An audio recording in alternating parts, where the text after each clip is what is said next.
Alright, what is up, Twitch? Welcome to the stream. We are now just waiting on YouTube. Once YouTube comes in, we will go ahead and get started on doing our maintenance.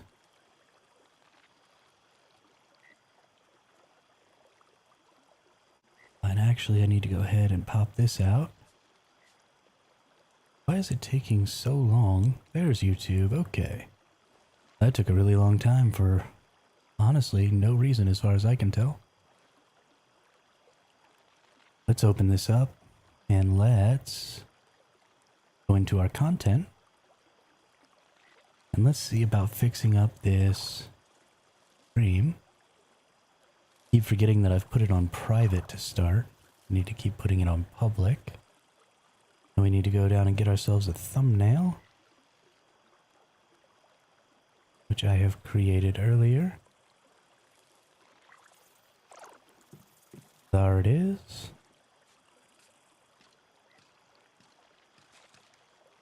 Undo those. Change the game to once human.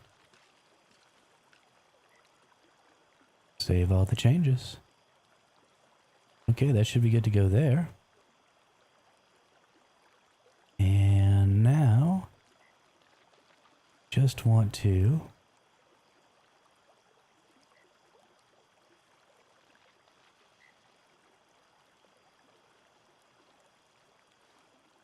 get that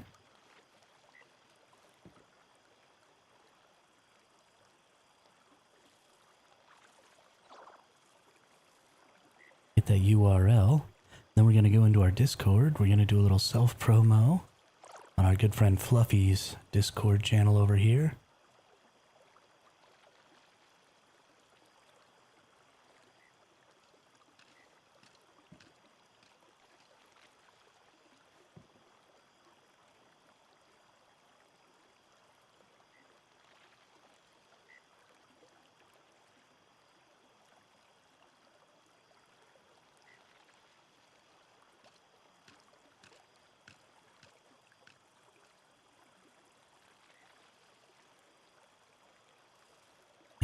Put that up, and then we'll minimize both of these real quick. Hey, Darkling, Dreamcord bot for your Discord auto promo. You know, I might do that. That's not a terrible idea. Also, good morning, Sputniks. How are you all today? Glad to see all of my friends over here again. So yesterday we had a really exciting stream from the dev team that talked about what is coming in the next patch. And as you can see, in preparation for that, I have actually gone ahead and completely destroyed pretty much all of my base. The reason I did that is because I needed a smaller form factor, a smaller blueprint, so that I could test some locations to see if we can build bases. Okay, yeah, I'll definitely look into that. Is it a Discord bot or is it a or is it like a Streamlabs thing?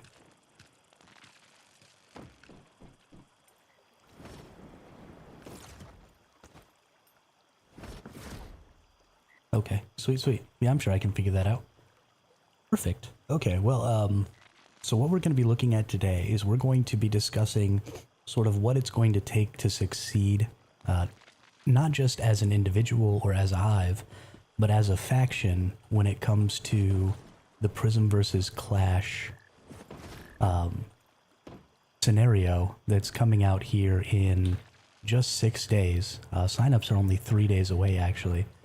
So the Prismverse Clash scenario that was announced and more information was given yesterday during that 1.2 live stream is going to be a faction warfare system that is going to follow this map right here.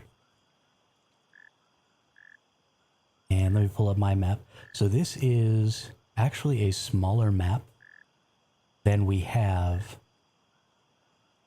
currently for our Manibus and Evolutions Call scenarios. As you can see, part of Blackfell up in these corners here has been cut off, as well as part of the Chalk Hills has also been removed from this map for this scenario. And so that's pretty important. And the reason it's going to be so important is that some of the places that you may be considering building your base are not going to exist. And some of the places that you're maybe considering going for your looting runs and different stuff like that are also potentially not going to exist. So if you need to screenshot this map, whatever, I got it from the live stream from the devs yesterday, and I just sort of took a quick screenshot of it and cropped it out. So now I have access to this map. So the way this map is going to work is you'll see here you have these 3 safety zones. So you have the Mayfly base. This is where your safe zone is going to be. If you're a Mayfly, I assume that only Mayfly players can build inside of this safe zone, but I'm not entirely positive. They didn't give us a specific detail on that, but I do know that you will not be able to be killed while you're inside this Mayfly-based safe zone. If you're a Rosetta player, then your safe zone is going to be up here, and it's going to encompass the Blackfell city and the... I forget what the city's called right here, but these 2 cities up north, and then the Mayfly base is going to encompass the Deadsville and the... Gosh, I don't know if it's called a marsh or what is it called down here. I'm going to have to look at my mapping game. Because I don't remember what these things are called. So Greywater Camp is the other one that's attached to the Rosetta base.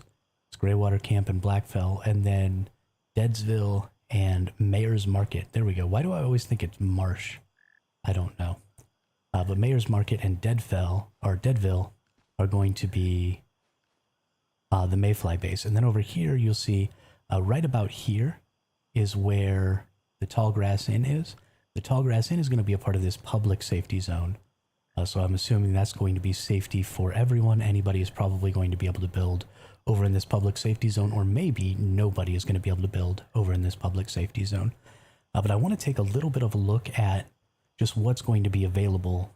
So week 1, you're getting these 3 safety zones, and then you're also getting this middle central Blackfell contest area.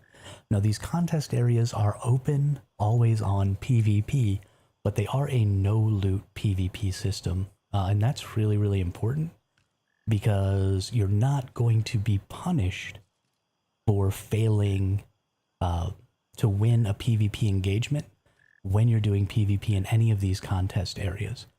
So running out here, looking for resources, stuff like that, any resources you do collect are going to go right back to your base with you when you die, when you inevitably lose some of those PvP engagements.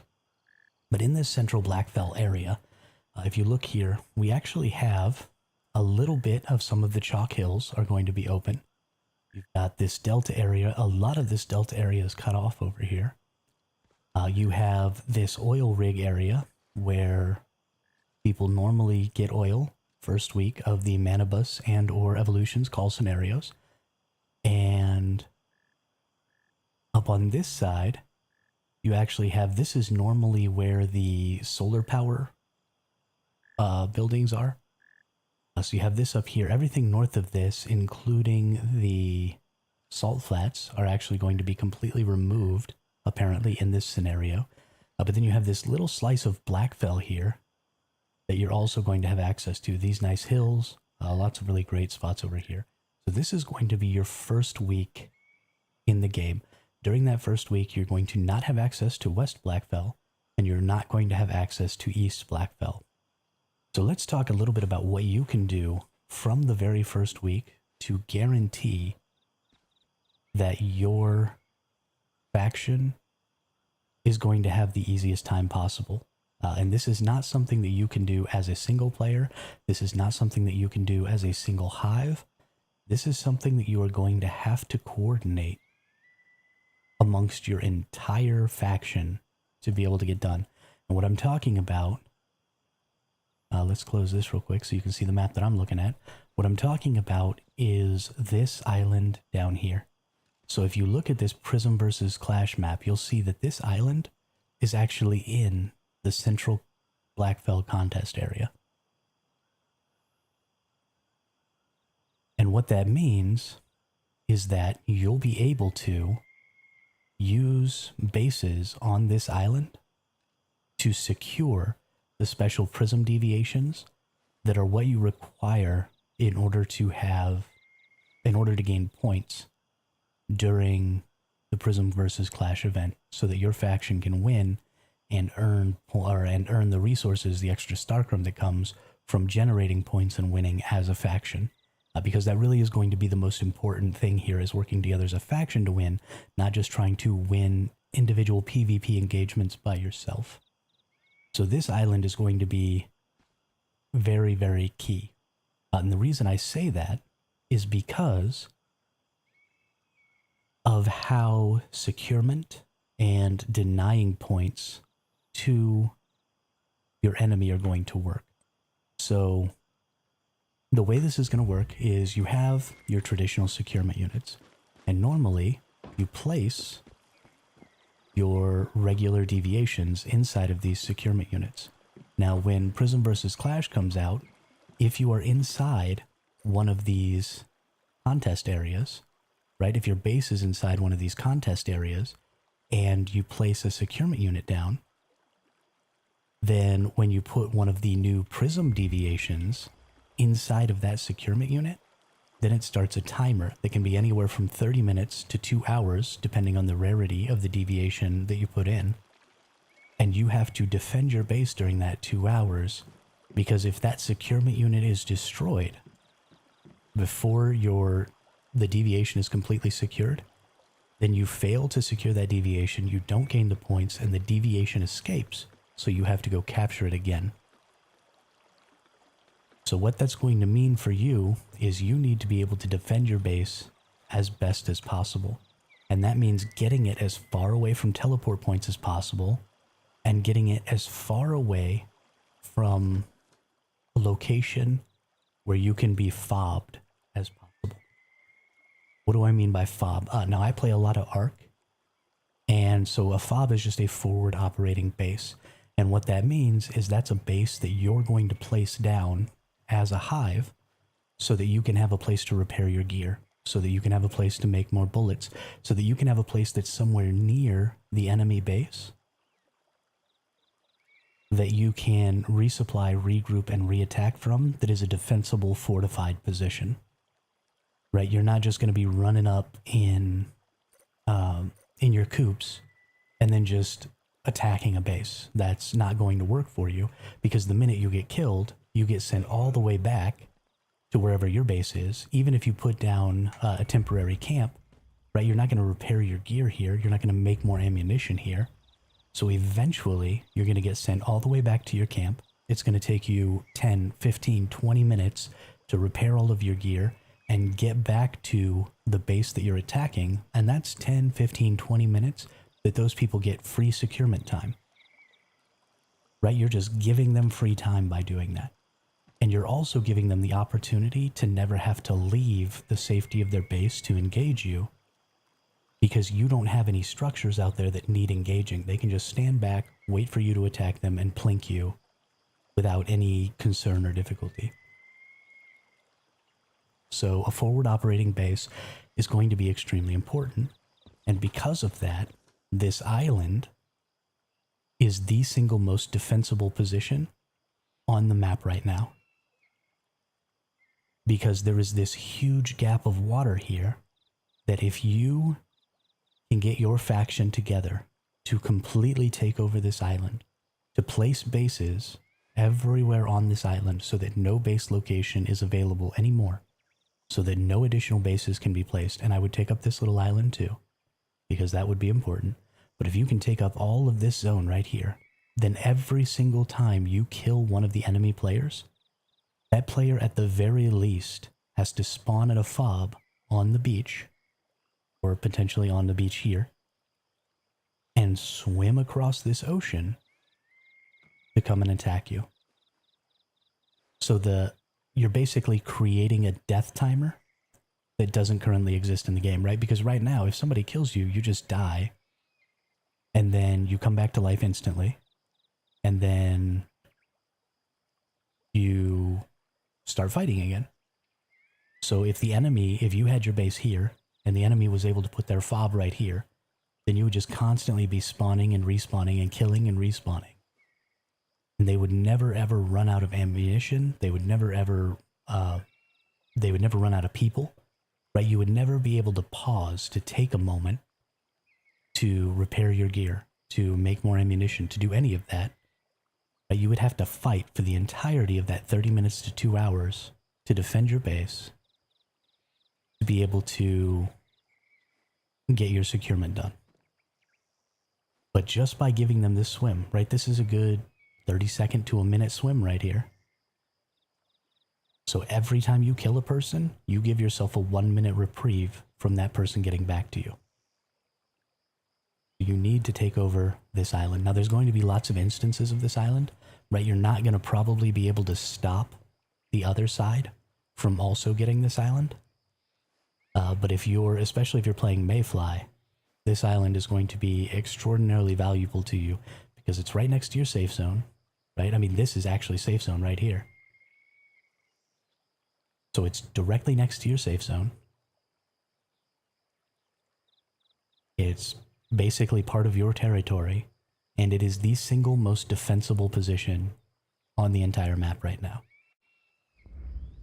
So the important thing that I wanted to talk about today, and I'm actually going to be doing a video series on what we're going to be talking about today, is the different types of bases that your hive is going to need to be able to succeed at Prismverse Clash. And the first one that I want to talk about today is going to be that FOB, that forward operating base. You know, how are you going to build it? Why are you going to build it? What is it going to be used for? How are you going to, how are you going to use it? Who's going to be in charge of it? All of those different questions need to get answered, because this is going to be a fairly large part of what you're going to be doing to attempt to win that Prismverse Clash season. So the first thing we want to talk about is we want to talk about what are we going to build? What is a FOB? How do we build that? And that's a big part of the reason that I eliminated most of my structures here today, is we're going to build a little FOB. Now, the first thing that's important about building a FOB is getting the smallest blueprint you possibly can while maintaining the highest defensibility and the highest utility. What I mean by that is you don't want to build a huge sprawling FOB, because if you do that, you limit your available locations where you can put that base. Right? So the reason I ended up having to delete most of what I have here is because I wasn't even able to go and check a lot of the locations, because I had this huge sprawling base with all of these different structures and all kinds of stuff like that just weren't going to work out in the place that I'm at right now, or in the places that I was looking at to potentially build a base. So the first thing you're going to want to do is you're going to want to make as small a blueprint as possible. Now, that's going to be fairly difficult for a couple of reasons. Number one, you need to fit probably 3, what's the word I'm looking for? Hang on. 3 synthesis benches, right? Because you're going to need a lot of utility items, and a lot of these utility items can only be crafted one at a time. So you're going to want 3 synthesis benches in your forward operating base during Prismverse Clash, so that you can build your spectrum generators, your scout drones, your stardust barriers. All of those things need to be able to be crafted on the fly if you run out. So the first thing you're going to be doing is you're going to be creating 3 of these synthesis benches. You also need at least 1 advanced supplies workbench and at least 1 advanced gear workbench. The reason you need these is because you need to be able to repair and you need to be able to make your basic ammo. Next thing you're going to need a lot of is you're going to need a lot of storage space. This storage space is going to be there to hold materials for you and your hive and anybody else who you give storage permissions to, right? Anybody in your faction who you friend with can be given storage permissions so that they can also come and use your forward operating base, use your supplies workbench, use your advanced synthesis bench, use your gear workbench. These are all things that those people are going to be able to use, and you can allow them to take supplies directly out of your storage crates in those craftings and in those repairs. So you don't even need every single hive to bring a fob with them, which is going to be really huge for solo players. If you're in a big hive, or if you're in a big alliance of hives, and there are solos running around in your faction, I very much encourage you to chat up those solos. Make sure that they're actually fighting on your side, right? They're not just some spy from the other faction. Get to know them a little bit and then give them some permissions on your account that is making your fob so that they can come and help you do those raids and they can come and help you do those defenses, because that's going to be very, very important. Beaded Flinch, I'm sorry. I do not need your viewers. Please go away forever. Yeah, so it's fairly limited. The next thing I guess you're going to need after you get all of your benches and your storage is you're also going to need a full complement of generators. Now, I would recommend using biomass generators, because if you have biomass generators in your fob, then you can take that fob to anywhere. Right? It doesn't matter if you had hydraulic generators, then you'd have to be near water. If you had stardust generators, you'd have to be near in a polluted zone, right? So the best generators you can have that can go in any location are those biomass generators. So what I'd like to do now is I'd like to just kind of start mocking up a little bit of a structure so that we can start getting a look at what this fob might look like. So the first thing I want to do is I need to build, foundations that are large enough to house all the things that we were just talking about, which honestly is a fairly tall order. And you're probably going to be looking at a minimum of a 3x3 for your fob. Because you can just teleport this base around, this is one of those things that you're going to build at the beginning of the game. You're going to leave it in your safe zone, preferably near your home base that's going to be in the safe zone. And we'll talk about home bases in a little while. There's actually 4 types of bases that I think every hive is going to need to have. I think you're going to need to have a fob base.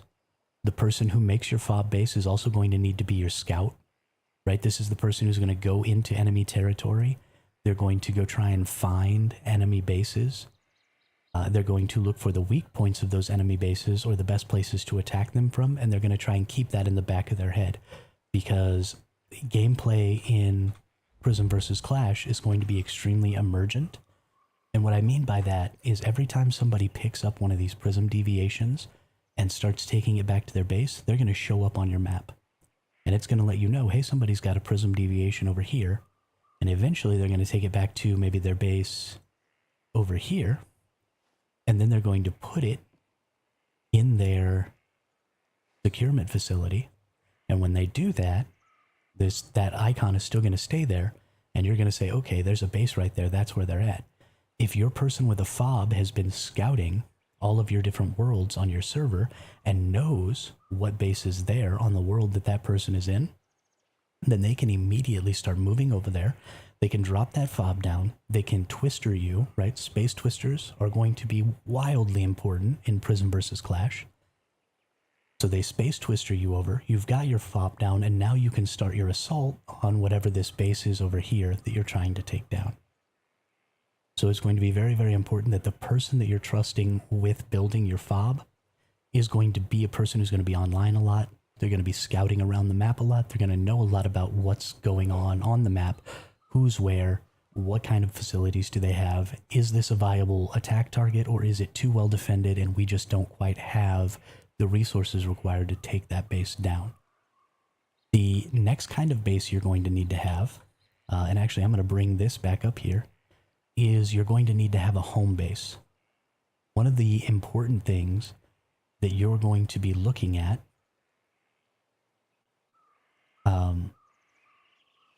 when you look at... Sorry, lost track of time a little bit here. Not lost track of time, lost track of my thoughts. So one of the important things that you're going to be looking at is you see these safe zones, the Mayfly zone and the Rosetta base, the Rosetta safe zone. These zones allow you to build a base and not be attacked inside of it. So you need to have a home base because you need somewhere to grow crops. It's not going to get destroyed. You need somewhere to raise animals that aren't going to get killed. You need somewhere to do different things for your base. You need somewhere to store your resources that aren't going to get destroyed, right? You need a home base that's safe. There will be lots of campfires. Defu, campfires are going to be semi-useful. Absolutely. But we really, really need to, those are things that solos are going to use. Your solos need to be using campfires, and then they need to be coordinating with hives that have fobs to get permissions to use those fobs. But as a hive, if you're using campfires to do your raiding, you're almost always going to probably fail because you don't have a defensive position. You don't have a place to repair your gear, so you're going to have to be leaving to repair. You don't have a place to make more ammunition. You don't have a place to make more utility items like grenades, right? So you can only bring to an attack what you can carry in your backpack if you don't have a forward operating base. So that's going to be super, super important for any hive that wants to succeed during Prismverse Clash. So this home base is just going to be a place for you in your safe zone where you and your entire hive can store everything, where you can grow crops because foods are going to be important, right? Foods are one of the most important things in PvP. You've got to have safety sandwiches. You've got to have crumbly breads. You've got to have whimsical drinks. You've got to have all of that stuff for all of the different builds that you might have. So definitely you're going to be looking to have a home base. The third type of structure that you're going to have, or the third type of base you're going to have, is a wall. And I literally mean that as a wall.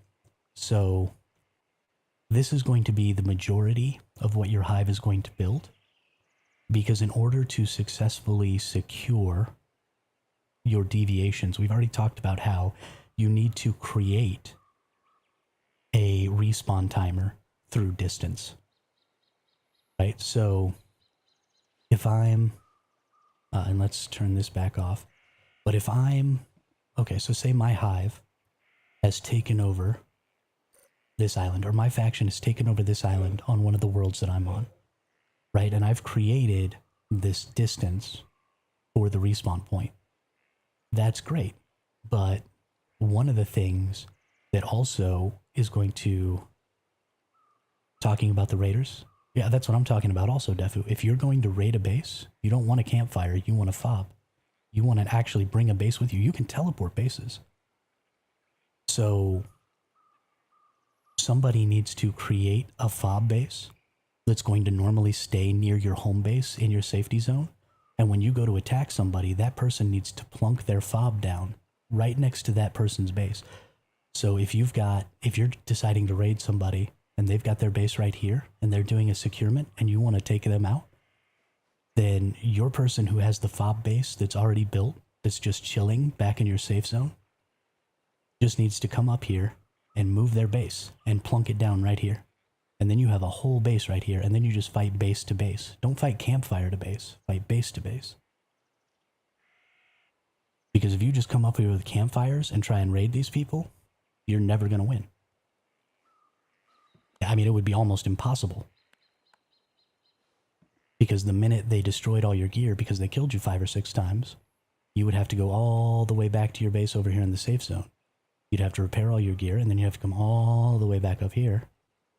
And you're giving them, depending on how many teleport locations we have on the map, whether we have any at all, you're talking about anywhere from 5 to 20 minutes of just free securement time that you're giving them because you had to leave when you could just have all your resources right here and repair right here.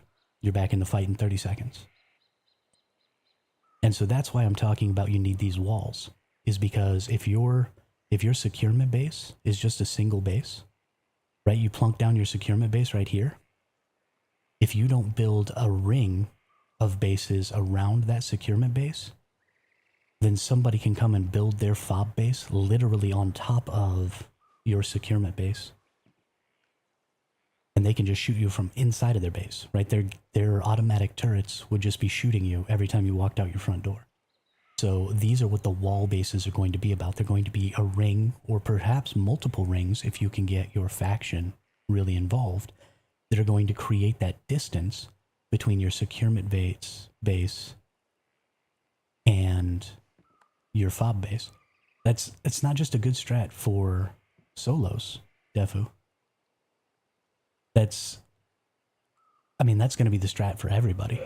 Hives are also going to need forward operating bases. You're going to have a player who's not going to have a base, right? Their only thing is going to be that they're going to be the fob player.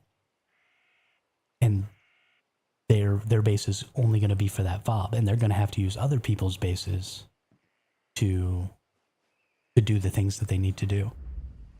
And that's actually something I want to test right now.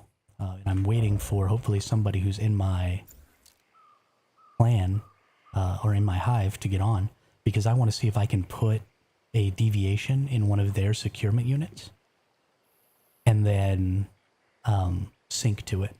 Because if I can, then that's something else that the home base is going to do, is they're going to have securement units for everybody's combat deviations.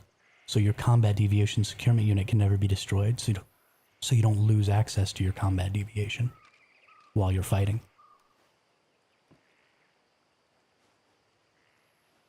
And that's actually going to be the last base type that you're going to be looking at. Is you're going to be looking at the core base. So we talked a little bit about somebody maybe having a base over here. The core base is going to be the... you can. Okay, Sputniks, excellent. Glad you were able to clear that up for me. Because that's going to be extremely, extremely important as your home base. Whoever builds your home base is going to have to give everybody else in your hive permissions so that they can leave their securement units there. And potentially... Yeah, Defu. So here's the thing, and I do want to talk a little bit about what it's going to take to win as a solo as well, because there is a path to success in Prismverse Clash as a solo, but I don't think it's about making a fob. I think if you want to succeed as a solo, you just need to find a hive on your server that has a fob and get them to give you permission, just on that fob base, not on all of their bases, but just the person who is going to be plunking down that fob base.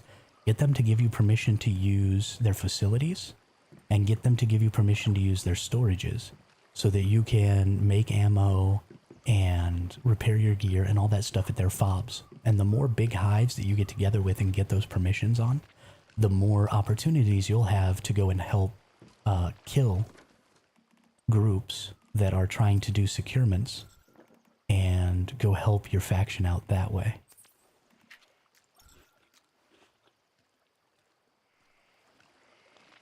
Yeah, very funny, Defu. That's funny. I also mostly steal stuff from my hive. They don't know, but they are very much subsidizing my gameplay. So that's something that I'm going to be opening myself up to, though, is I think for my hive, I want to be the person who runs the fob base, and I want to let as many people access that fob base as possible.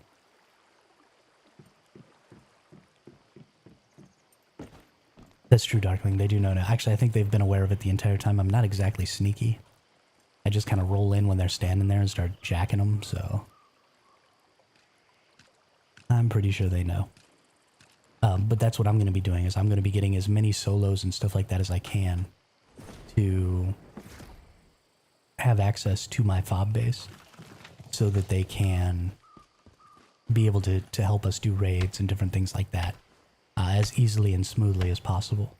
They won't be able to use it as a respawn point, so they'll have to like you said, create a campfire or something like that. But it should be fairly effective to do it that way. So what I want to do here then is I want to start considering what we're going to build.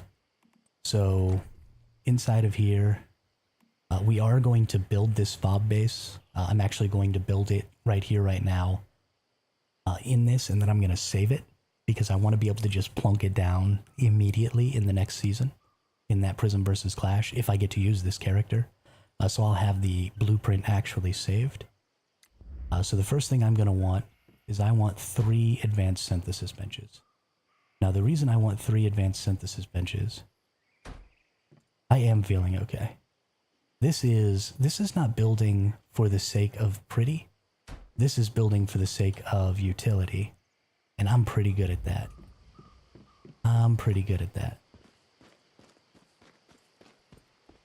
So the first thing we're going to want, yo, Ayub, what's up? How are you today? Is those 3 synthesis benches. And the reason we want 3 is because when you do things like build these thermite grenades, you only get 1 of them cooking at a time. And so this gives every person the ability to make 15 thermite grenades or improved scout drones or spectrum generators or whatever it is they happen to need. Biomass missiles. I guess you can make a ton of biomass missiles. But stardust barriers, right? All of those are single crafts. So you could go through here and you could just make 15 of those at any given point. So if you run out of utility, you definitely need to be able to have that. The next thing we're going to be looking at for our fob is we need a single advanced supplies bench. I think that's enough for making ammunition. We may end up having to jump that up to 2, just depending on how intelligent your hive is about making sure that they're not running negative defo. You cannot save a blueprint from Eternal Land and use it in seasonal play. You can save blueprints in Eternal Land, but if you save a blueprint from Eternal Land, it can only be used in Eternal Land, which is why I'm building it here in the seasonal play. So the next thing we're going to want is we're going to want an advanced gear bench, right? This is where you're going to do all your repairs.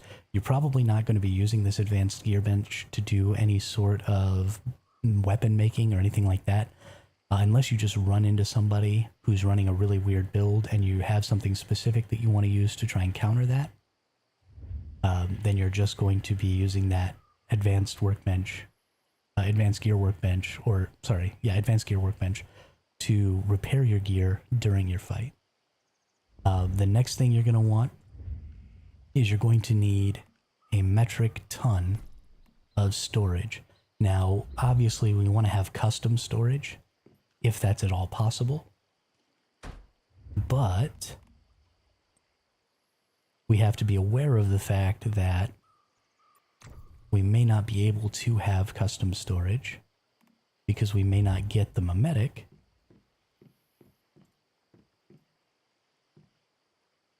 Move this here. Can we move this over just a smidge? Yes, we can. And then I want to put this. Oh, it's not going to go right there. Okay. Let's try one more smidge.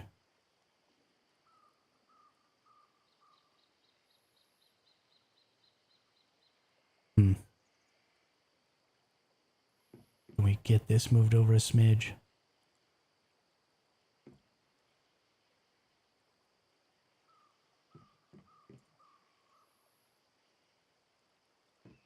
Okay, I think that'll be working. Darkling, I had to wonder off before, are you going to need actual walls for defense? I watched the stream, but got bored. Yes, you are going to need actual walls for defense, and I am going to build walls. I'm just building the floor of this, right? We're going from the ground up first. And you're actually going to need a lot of honeycombed walls. So this is going to be like the core of the base. But outside of this, we're also going to just make layers of walls that you have to explode through to get in, which is just going to make people... as far as I know, Defu, that is correct. Yes, if they destroy stuff in the base, it will go to the terminal. So you're not able to drop anything when you die in Prismverse Clash. So I assume that you're also not going to be dropping things when they're exploded. I assume they'll go to that territory terminal. There is a small concern for me when you're attacking and raiding a base. The concern that I have is that it's too easy to just rebuild things, especially with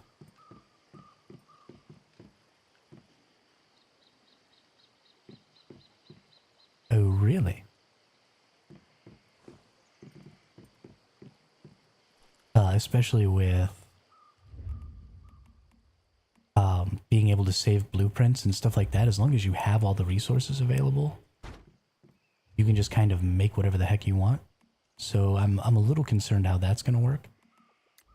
Don't know. Can I not put a ceiling on top of this? Yes, I can. The entire territory was on foundation walls around the outside.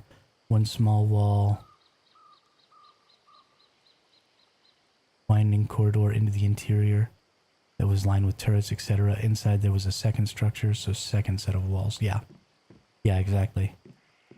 Exactly. That's very much what I'm looking to build. The small winding corridor probably doesn't matter, and you don't necessarily want the turrets on the inside.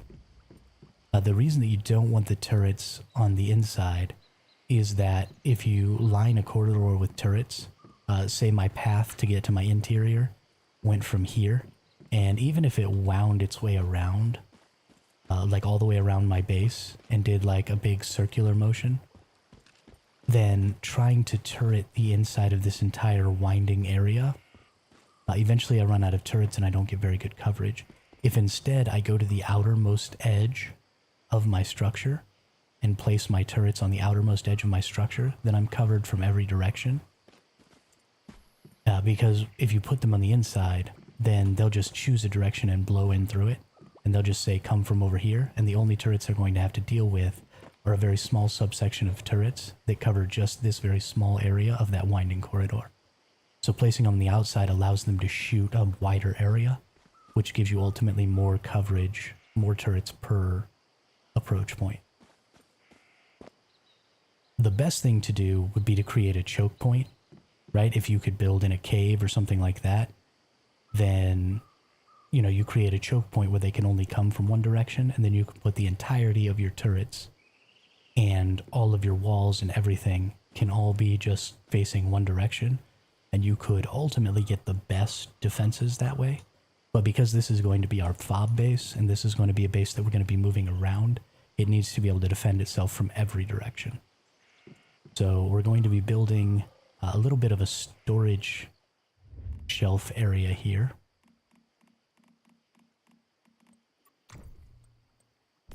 Storage facility, custom storage. Okay. So we can put one. We only get 2 up here. That's unfortunate.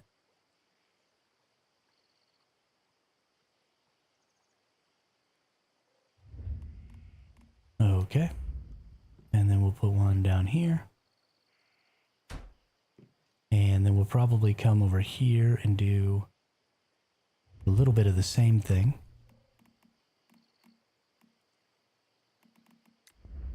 So let's place that.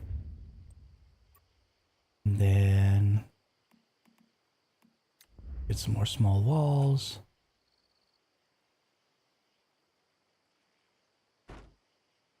I hate theory crafting. What is this game about? Surviving?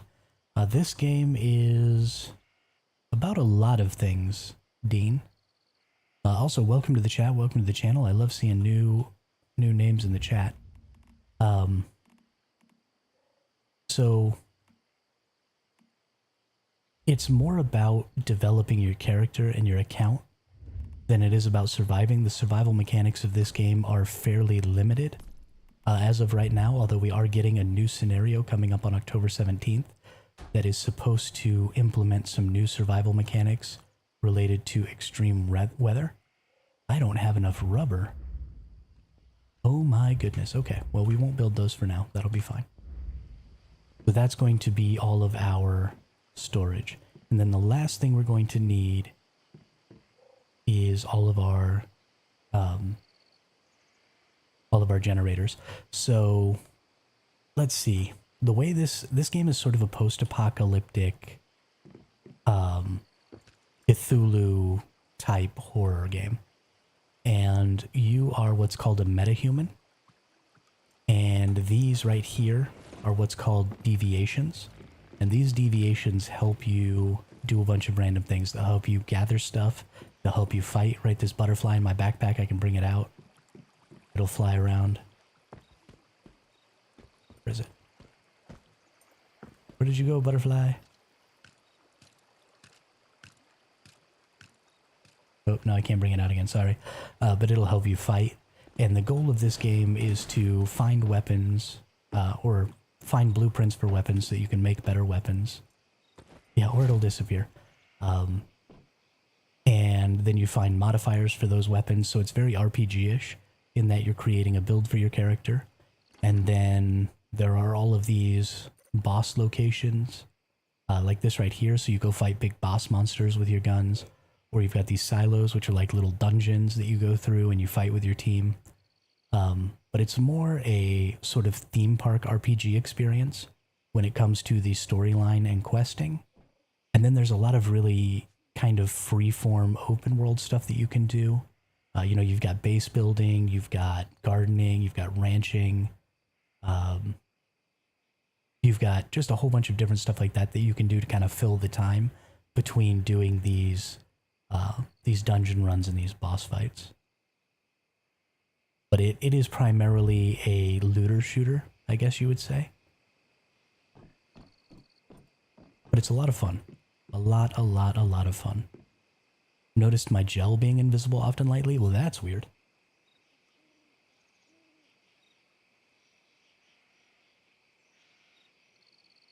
Very, very cool enemies. Darkling is correct about that. So then we're going to want to... It is a lot of fun, and I think right now, I don't know if you're a PvE or a PvP player, Dean, but in 6 days, actually like 5.5 days, the new PvP scenario is coming out, and that's actually what we're talking about right now. It's a faction warfare scenario. It's called the Prismverse Clash, and it's going to be a stupid amount of fun.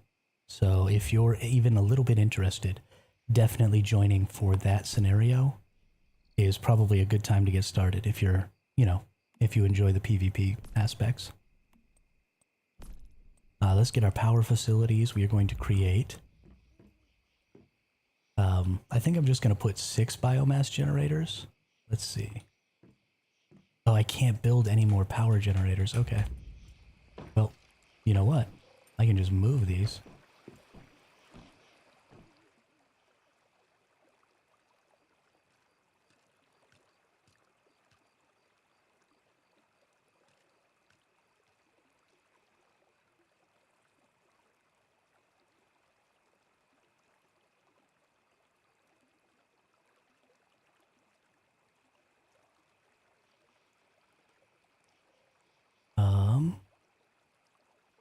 Is that enough area to walk through there? I don't think it is.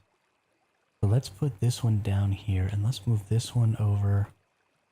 Just a couple more. We're just trying to make enough space that you can walk around. Gonna get a little tight in here.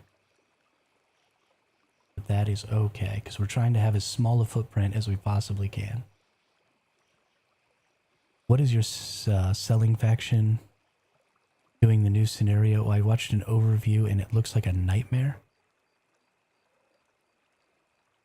Why so small? Why is what so small? The base? The base is so small because I want to be able to put it in as many places as possible.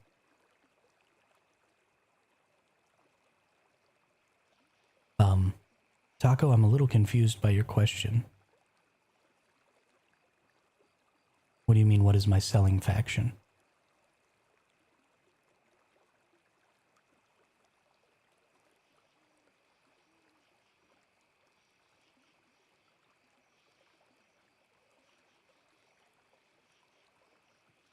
mean, like, why do I think it's going to be so much fun?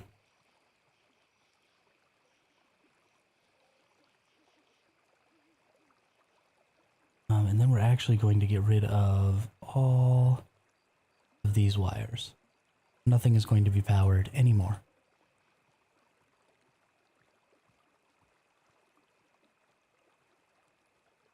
Okay, so we've got our 6 power generators here.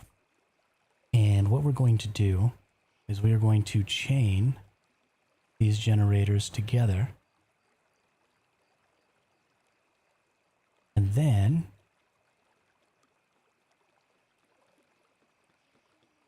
we are going to put them. I don't see why you would play it. I'm waiting for the new PvE scenario. I mean, if you're not interested in PvP, then absolutely, there's no reason to play the new PvP scenario. I'm interested in the new PvP scenario because it's finally a divergence from what a lot of MMO games have been doing lately, which is creating a more guild-centric approach to PvP instead of a faction-centric approach to PvP. Because... I had an itch there for a second. Because well, and so I'm with you, Taco. I hated the original PvP. I thought it was a terrible experience. But because you're setting up a faction system and the PvP is faction-centric, it means that nobody can gatekeep the PvP content, right? If you see somebody in your faction is being raided or is raiding an enemy, then you can just go help them, right? They can't stop you. There's nothing that says, you know, this faction or this warband is doing a war right now and only the people from that warband are joining the war. It doesn't matter. So the toxicity comes between that competitiveness amongst the guilds. And so now there's going to be competitiveness and rivalry between the factions, but within your faction, which is going to be 90% of the people you're going to be interacting with because it's a PvP scenario, you're going to have a much more mutually beneficial relationship because you're all going to need each other. Because the more a single faction works together, the more likely they're going to be to ultimately win the season. Honestly, you're not going to be able to... A single hive absolutely cannot carry a season on their own. I don't care how good the people in the hive are. It could be 8 shrouds and you still would lose. Because it's going to be thousands of people versus thousands of people at a time. And I don't know, I don't think the game's going to be able to handle it. I'm pretty sure that the whole server is just going to explode.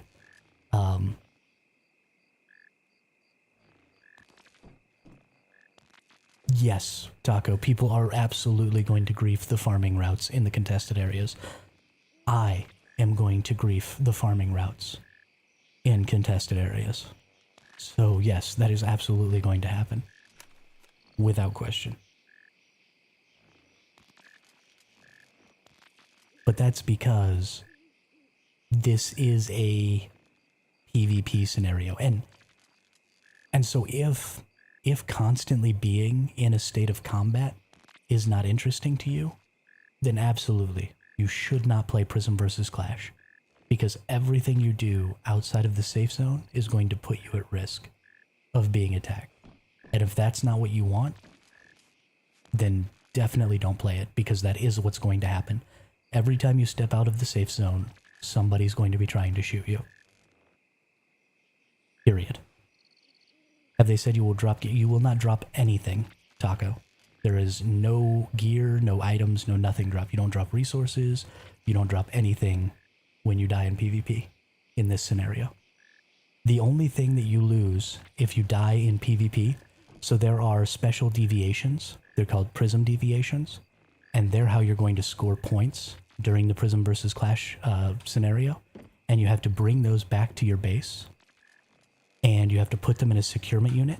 Your base, in order to secure them, your base has to be in a contested area, and you have to put them in a securement unit, and the minute you pick them up, you appear on the map.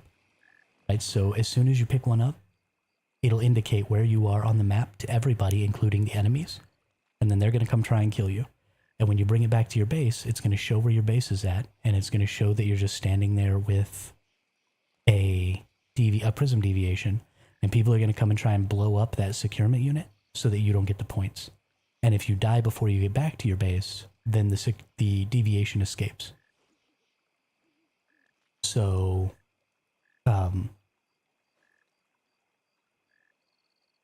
yeah, you don't drop anything, but you can lose the deviation that you're trying to secure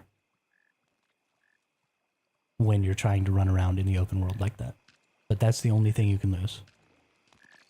And your dignity. Absolutely. Absolutely. Especially if you get killed by me, because I'm really bad. So if you get killed by me, you should probably just give up. Okay, so we have our little thing here. And now we're going to be setting up our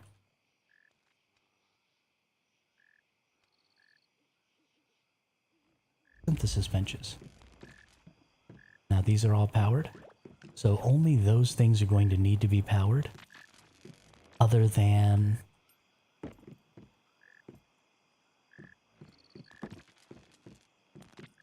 your defensive weapons, so your turrets. So now let's take a look at,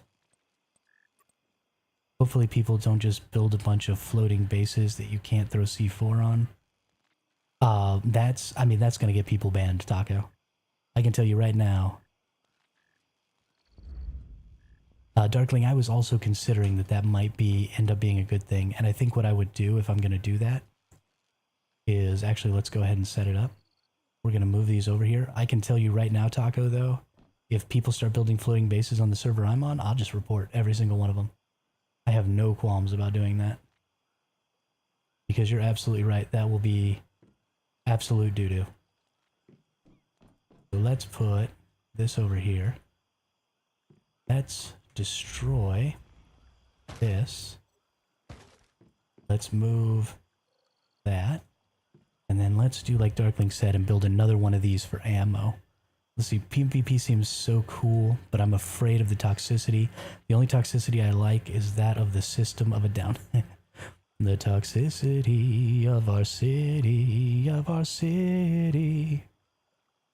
Turn the crates the other way to fit more in small spaces. Ooh, Darkling, that's not a terrible idea.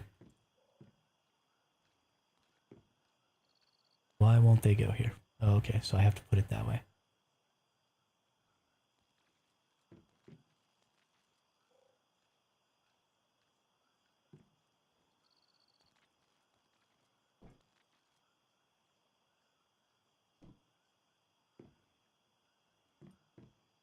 But like I was telling Taco earlier, Spud, I don't think there's going to be all that much toxicity in the PvP this time around, because you're only really going to be interacting with people from your faction, not from the enemy faction. And so there's going to be a very collaborative, hopefully, a very collaborative environment when it comes to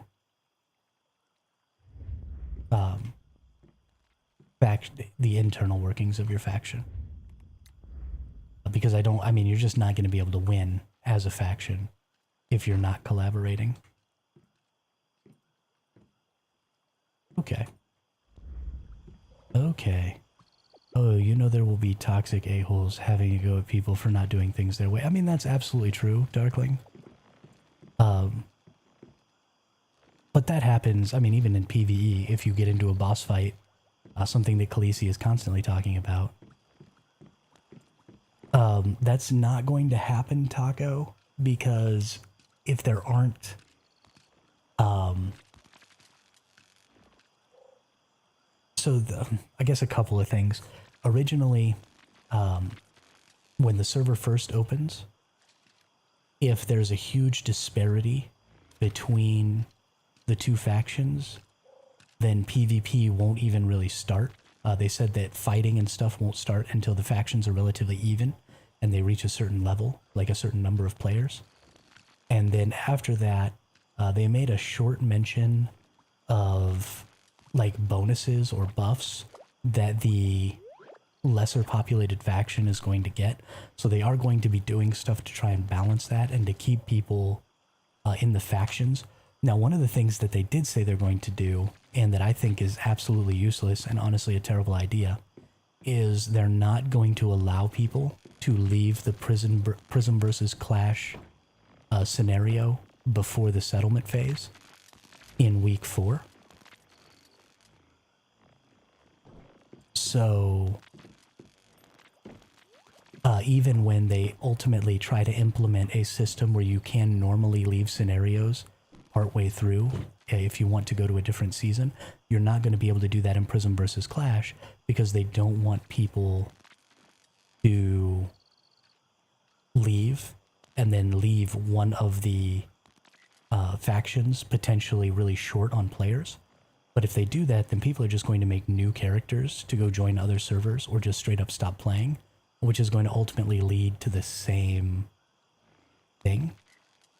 So I don't really know why they're doing that way. At the end of the season, everyone will get some loot boxes, so no need to try hard. It's not hardcore PvP, just an introduction to PvP for newbies. That is kind of true, although there are going to be some servers that are going to have some really try-hard people on them.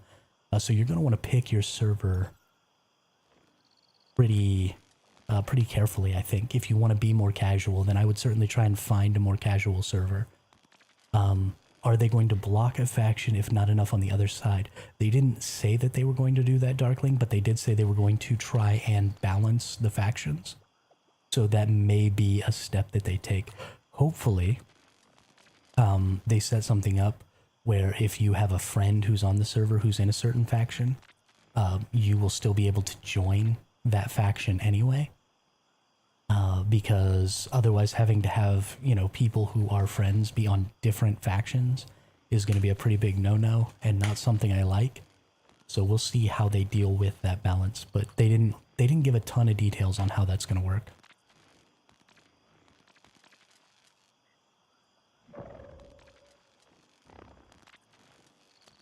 I am sorry though, I gotta leave for just 1 second. I gotta use the restroom real quick and I'll be right back.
Alright, ladies and gentlemen, I'm back. Okay. So, we were building our little fob here.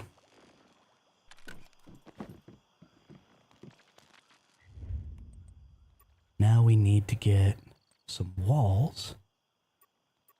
Something I want to look at is, did I accidentally build this in such a way that I can surround? I did not. Okay. Unfortunate for me, but that's fine.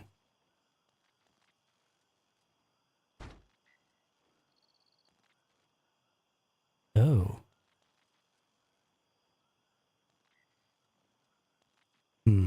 Did I accidentally dookie this up?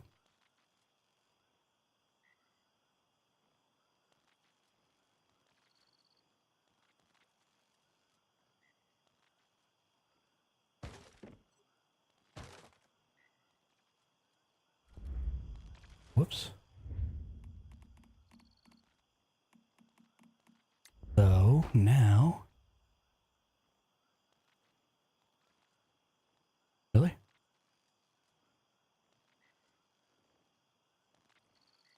Okay, there's absolutely no way that I can't build a wall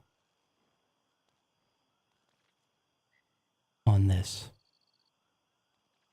What is even going on?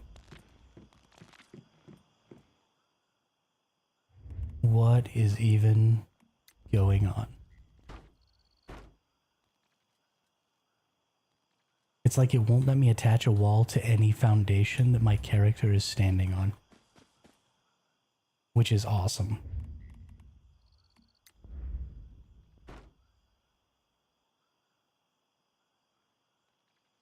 Okay, it looks like those are going to have to be moved.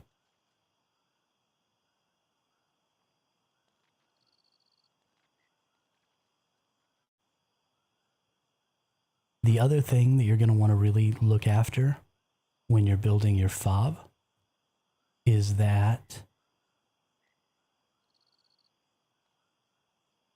it needs to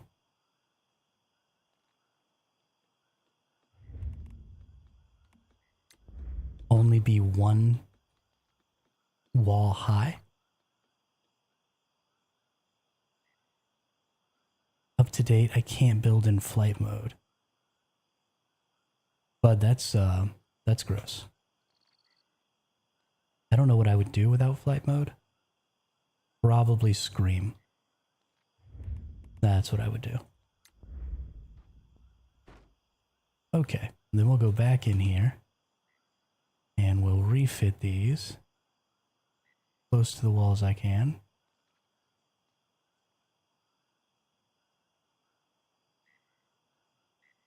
No? Not going to be able to refit those, huh?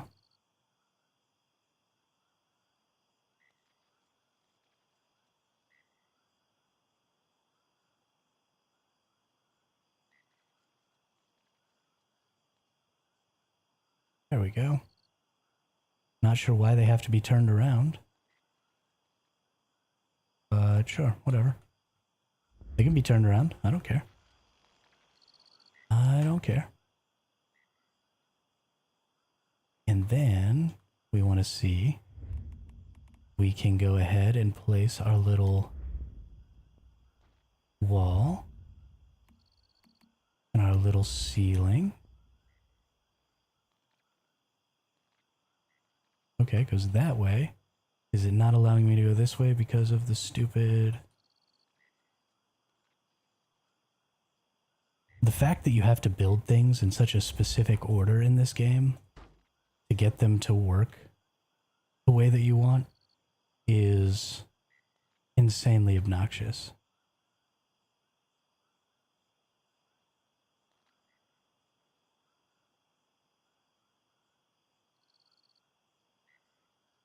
Nope.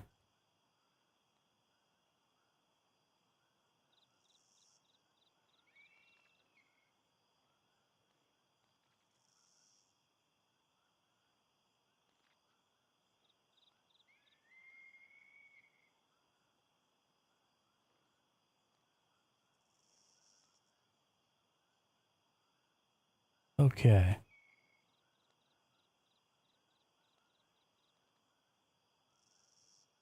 this is going to be the inside core of our fob. From here, everything that we need to build from now on is going to be related to layers of defense. So, because we want to do this in layers, we are going to start using... Can you share blueprints across realm? I assume not, but maybe negative Darkling. I don't believe you can. And you can't even use Eternal Land to do it. The only way you could do it is if, like, one season you saved a blueprint, and then in season play in another season, you went to the same season as somebody else. And then... Because if you did it in Eternal Land, then it becomes an Eternal Land blueprint.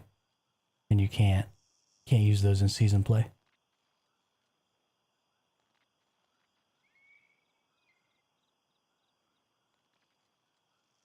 Yeah, that's it's not the best system. It's not a horrible system. It's not the best system. Okay.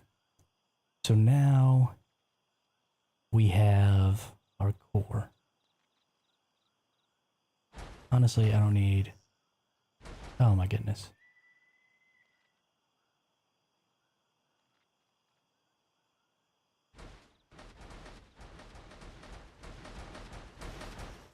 I have to like move my base so that all those get destroyed so that I can put stuff here.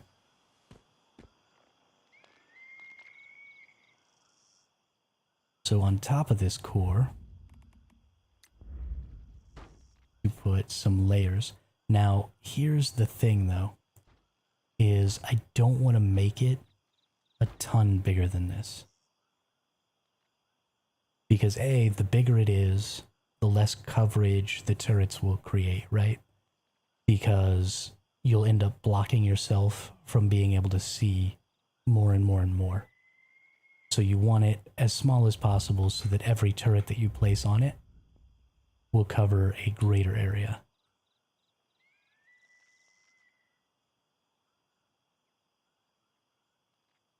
Of its actual surface. And then the other reason you don't want it to be too huge is because you want to be able to plunk it down in a whole lot of different places. And the larger it is, the bigger footprint it has, the fewer places it'll actually fit in, which is not good. So let's...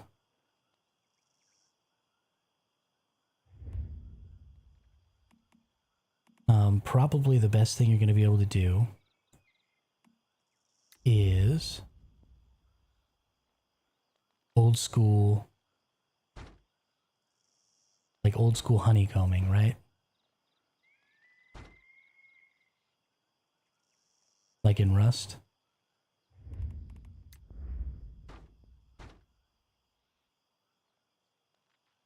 This is going to be incredibly annoying. So this is another good reason to make sure that you have your build done before the season, though, is the amount of time this is going to take to make is obnoxious.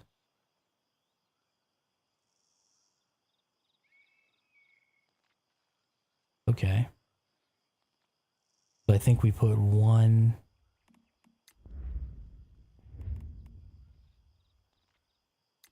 regular small... Oh, right.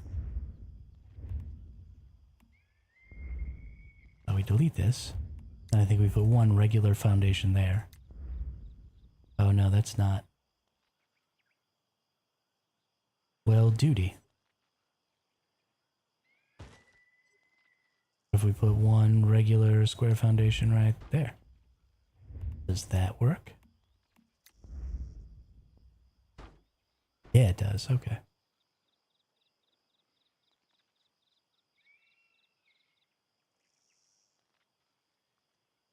Okay.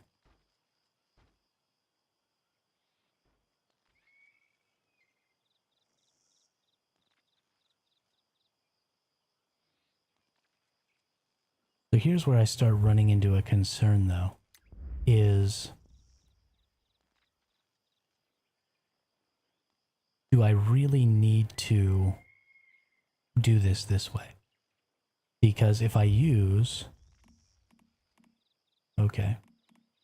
So if I use these small walls to fill this honeycomb, they only have 200 hit points, which these large walls have 1,000 hit points. But if I use them as part of the honeycomb,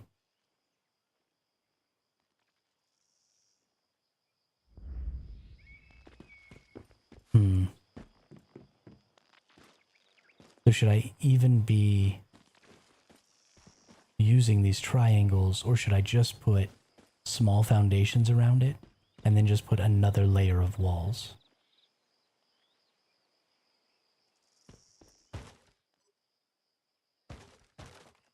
Is the honeycomb going to increase the efficacy of my defenses? Ooh, whole foundations also have more hit points, you're right. And that would create the weak link. And anything above that foundation just falls anyway. Okay. Do these triangle foundations have the same hit points as a whole foundation?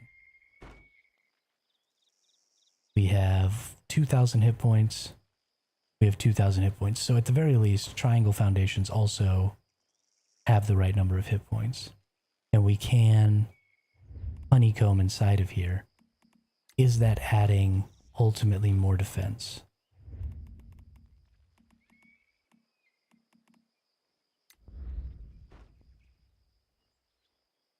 Yes. So it does create one additional wall that you have to break through, because normally I would just be putting this wall on the outside. But because these two walls, I believe, protect these inner walls, you do have to break through at least one additional wall. If only we had spikes to put on the walls, aka Valheim. You at least have spikes to put on the floor.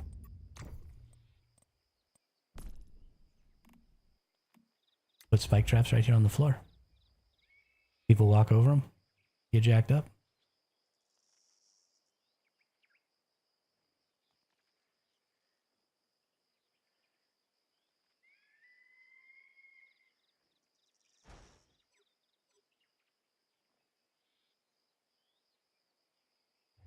Okay, so we definitely want to honeycomb this.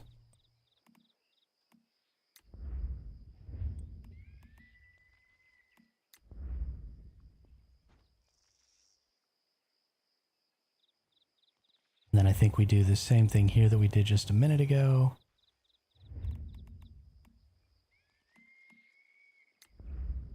And then we go back to...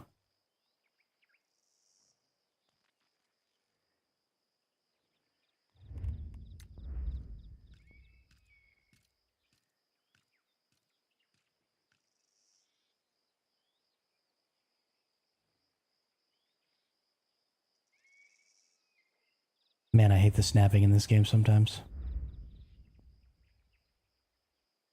Actually makes me want to scream out loud.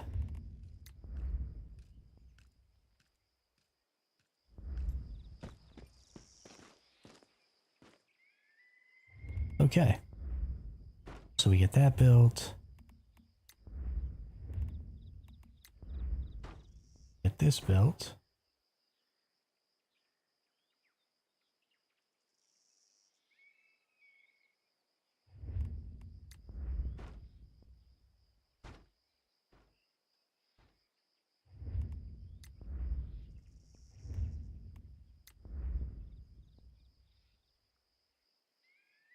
Stupid nutcracker getting in my way. Am I gonna have to break that? Probably. Okay. It's weird to me that I can't just put a triangle foundation in here.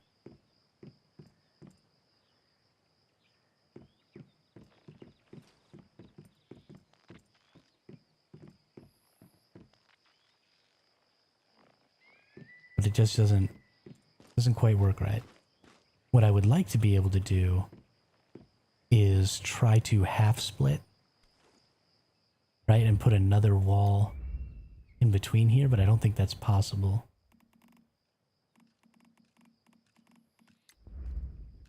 No. Okay, well, let's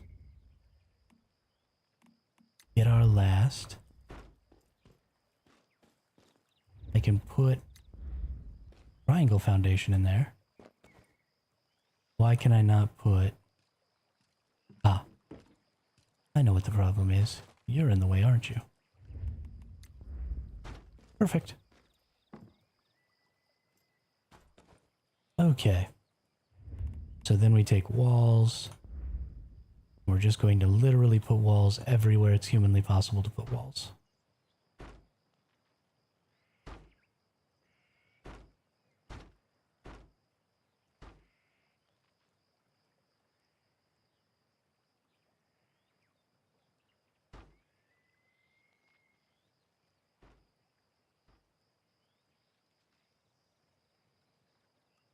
Hey, Khaleesi, what's going on? Sorry, I missed you there for a second.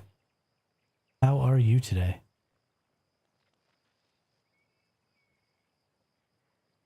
We are getting ready for the old Prismverse clash.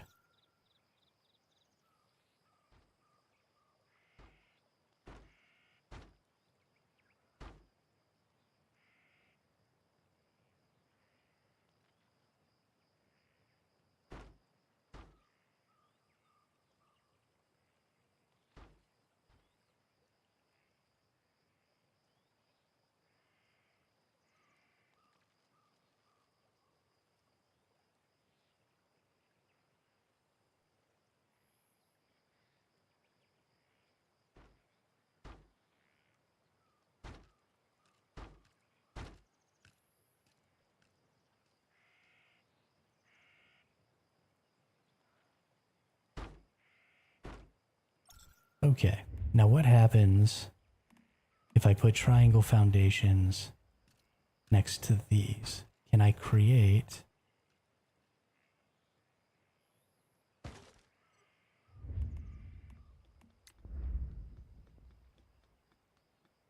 So I would have to put like another full foundation there. And then put a triangle foundation.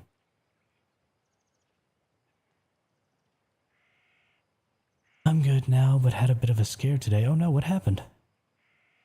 What's the HP of the walls versus foundation? The walls are half, so they're 1,000 versus the 2,000 of the foundation. So if you blow up the foundation and get all the walls, then it effectively takes the same amount. But I don't think you'll blow up all the walls because I think they're actually supported by both foundations that they're covered by in this game. I don't think they're just supported by one or the other like they are in Ark. But I think if you blow up that foundation, for example, this wall would still be here, so it's actually definitely better to just come through the walls.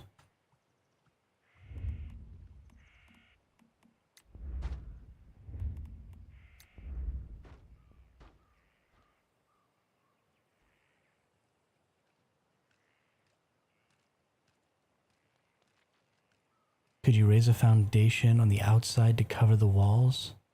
I've managed to do it occasionally. Oh yeah, no, actually you definitely can.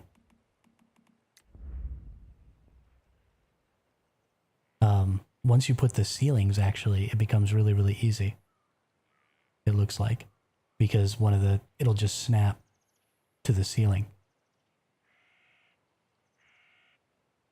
And so instead of all of this work that I've done, what we should do instead is just make all of this foundations and not... My mom got rushed to the hospital, but thankfully it was just kidney stones and not something serious. No kidding. Kidney stones. Kidney stones suck. Never personally had them. But quite a few people I knew when I was in the Navy did. We drank too many energy drinks. Not enough water.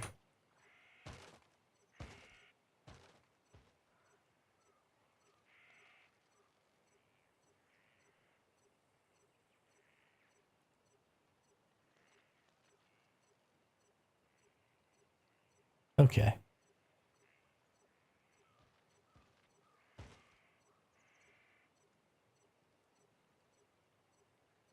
Okay. Okay. So now we're doing this. This works great. Oh yeah. Oh yeah. Darkling, I blame you for not telling me this earlier. No, I'm not on a flat enough spot. So I probably need to tear the whole thing down.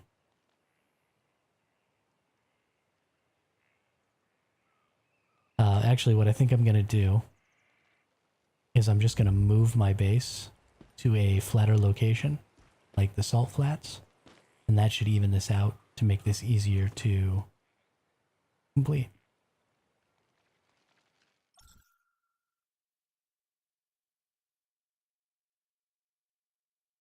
The only thing I'm worried about is how high this is versus my original base. I may have to just straight up destroy the rest of my base to get this moved over here. But I don't know for sure. We're going to have to find out. We're building. Sometimes you just got to break stuff to build. Start all over again. Thankfully, in this game, it's really, really forgiving because you can just build anytime you want.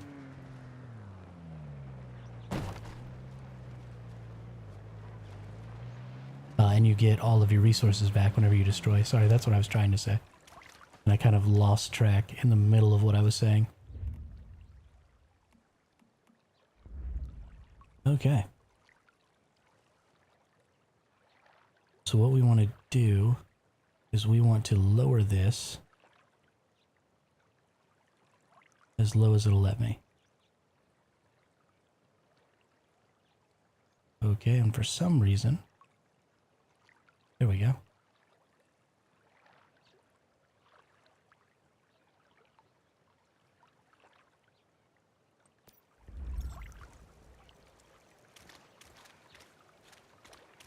Okay, I don't think that was low enough.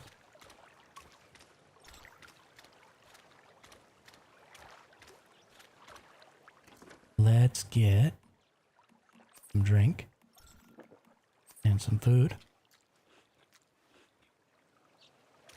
And let's kick on the old builder. Can I? Ooh, it might be. It is going to be big enough. Okay. Fantastic.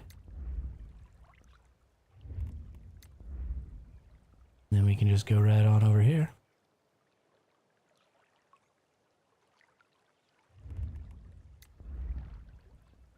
The stairs might cause lowering problems. I always have to remove them before moving. Oh, interesting. Interesting. I didn't realize that that was a thing. That explains why I had such a problem moving my base before.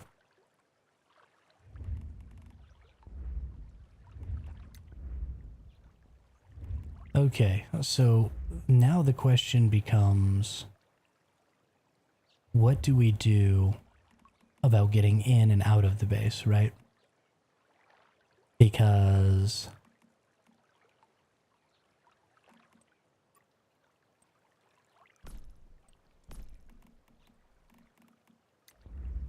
you have to have a way in. So one of these may end up having to be placed down here.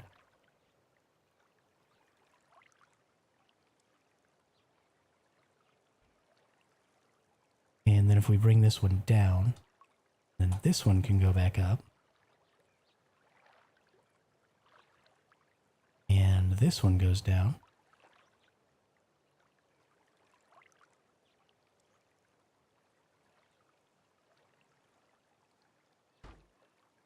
And then here we're going to have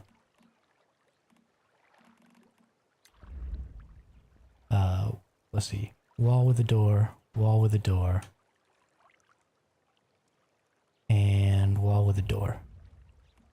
So this creates kind of a weak spot, which is unfortunate, but you do have to be able to get in and out of the base. So there's not really anything you can do about that. But as long as you're aware of what side this is on and face it away from the base that you're attacking, it should mitigate. Well, you could use a strange door. The problem there is the strange door only has so many uses. And I believe the enemy can just use your strange door. I think it's anybody who passes through it, not just allies. So they could probably just teleport straight into your base that way.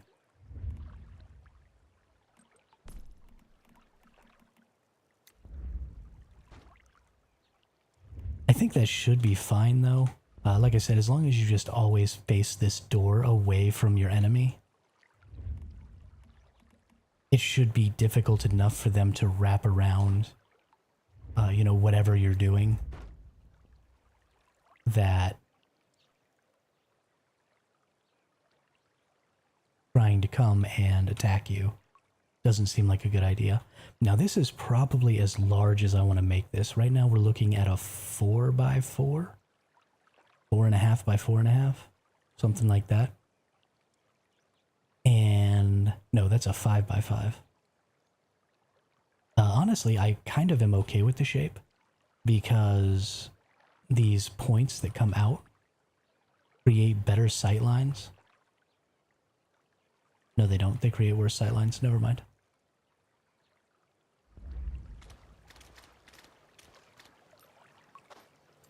But at the very least, these tip ones are going to be able to shoot all the way into this here.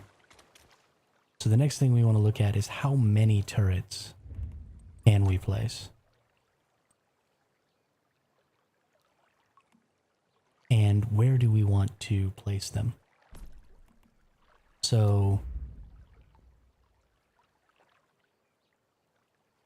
placing them up on top. Wow, they can't be placed at the edge? That's not good.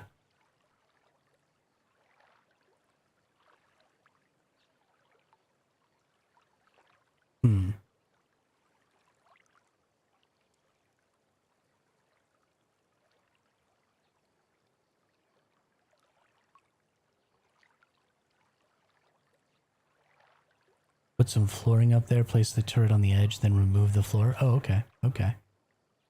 That's a good idea.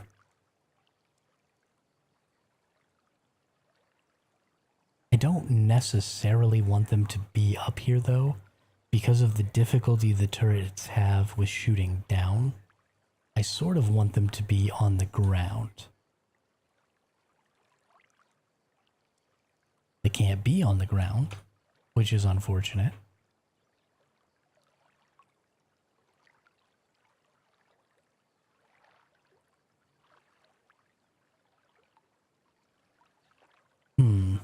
Yeah, they gotta be on a foundation. Yeah. How much, how many hit points do these have? 2,700. So they have almost the same amount of hit points as a foundation. They are... Actually, I guess they're about 40% stronger than a foundation.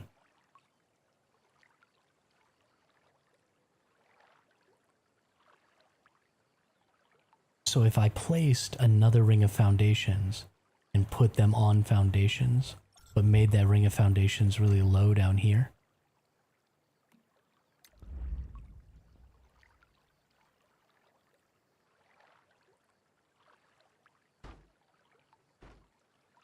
like this. Oh, those aren't even attached. Can I attach them here?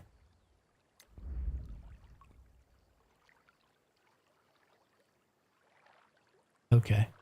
So it doesn't want to let me go down, it only wants to let me go up. So what if I delete that real quick? And then I put one that's down. Okay, I have to delete two. So the reason I'm doing this is I want to put them flush with the ones that already exist there. And then I want to destroy those and then put them back. And And so now I have a reference that's at the level that I want.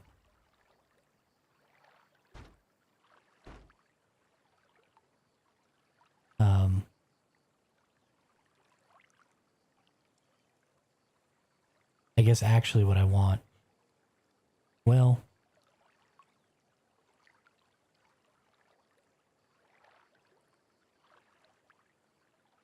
I guess I want these to be at the same level as the normal foundation because I want to be able to sink the whole thing down. Hey, we got Roxanne with the follow over on Twitch. Thanks a lot, Rox. Welcome to the chat. Welcome to the channel. How are you? And then I think I put these in the wrong position.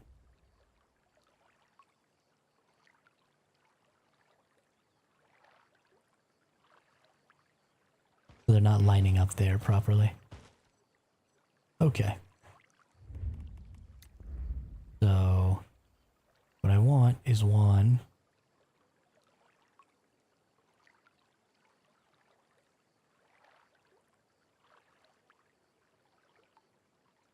I want it to connect, but I don't want it to connect there.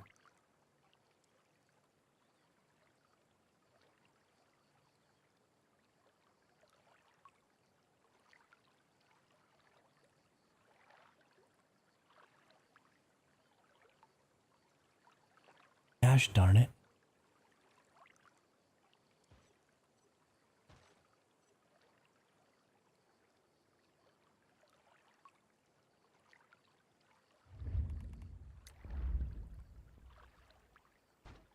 Okay, place those. Then I want this one to be like half a step over.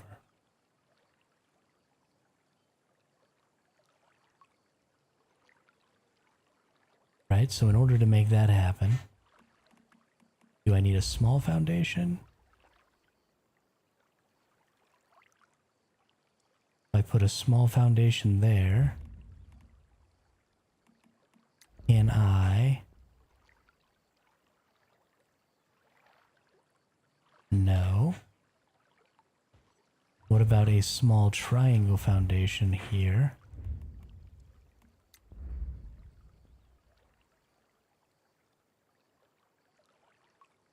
No. I usually watch on YouTube. Thought I'd try Twitch today. Oh, okay, awesome. Who are you normally on YouTube?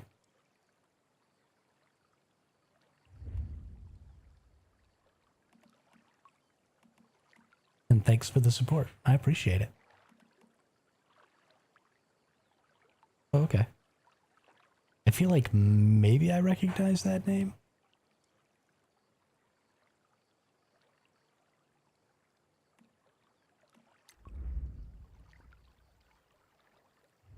Oh, come on.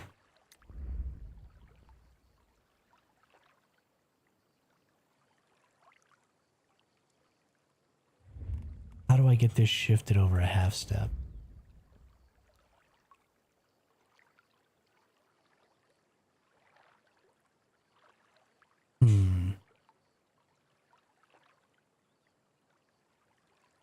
How do I get this shifted over a half step?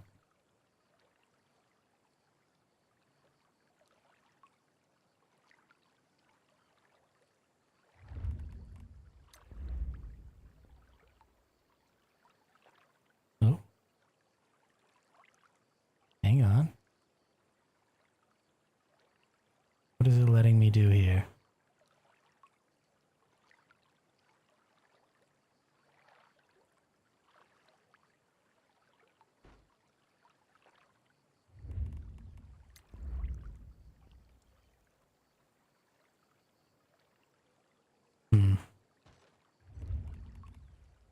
Let's see, let's see, let's see.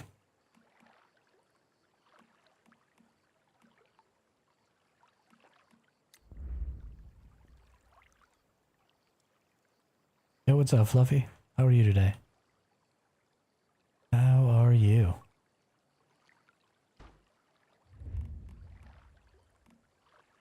I'm trying really hard to build a fob. It's kind of kicking my butt because I want this triangle foundation to move over a half step so it lines up with this here.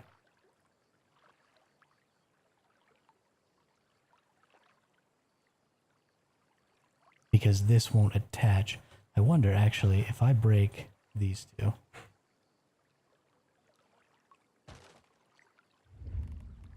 And then place this triangle foundation here. Can I then put these two back? Yes, I can.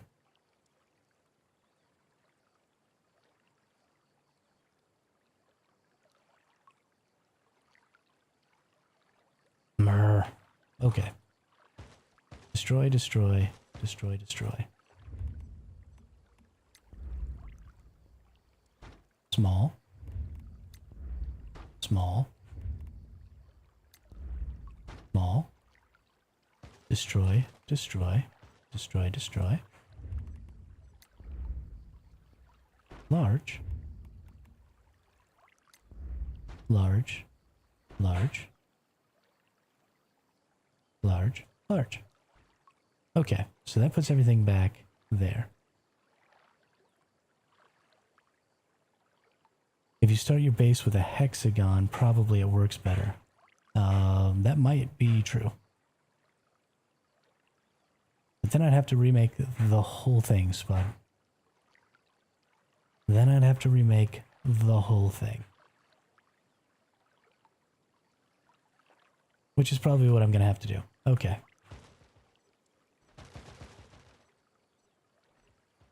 I officially hate Spud.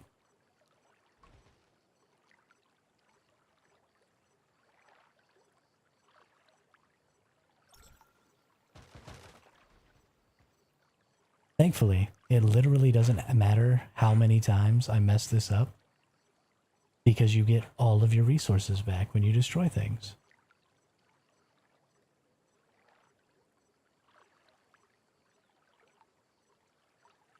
We also want to go somewhere. Right now my other base is too centralized.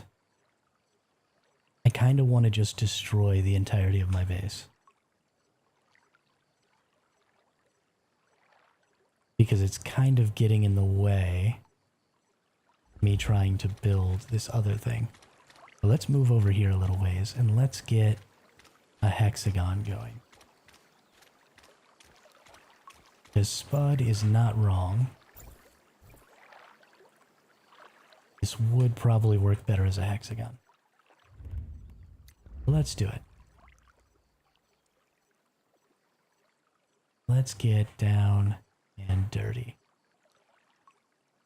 1, 2, 3,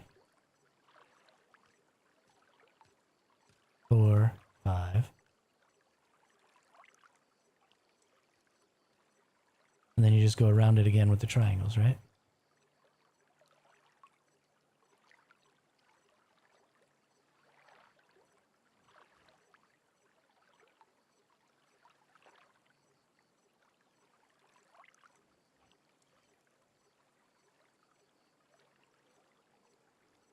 Okay. Now, is this hexagon big enough for me to put everything that I wanted to put in there? I think it probably is. Not exactly the same size. I think it's actually a little bit smaller than the last base. But let's see.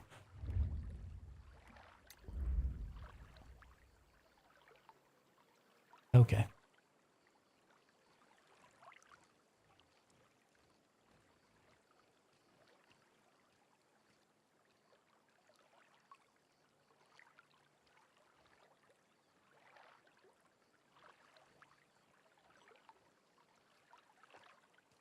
Okay. So on one wall, we are going to put 2 of these.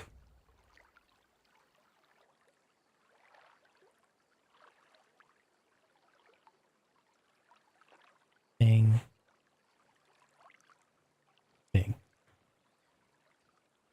On this wall, we are going to put 1 gear workbench for repairs. And then we're going to make 1, 2, 3 synthesis workbenches.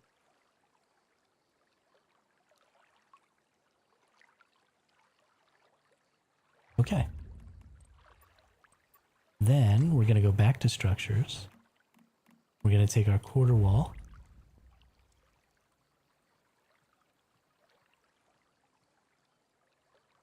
Why 3? Rocks, there isn't a specific reason. I think it's not too many that it makes the base too big, and not too few that you can't use them. The reason I want extra synthesis benches is because a lot of the good utility items, like your drones, your portable turrets, your vortex generators, stuff like that, are only built in singles. So only being able to build 5 at a time wouldn't be enough during a siege. So I want to be able to build 15 at a time, but I don't want to put more than that because I don't want to make the entire thing too large.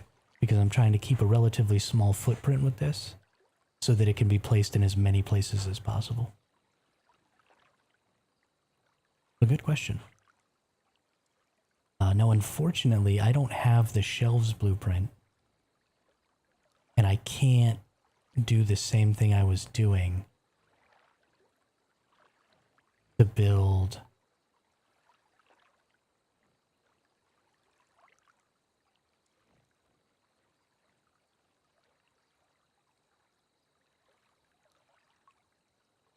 the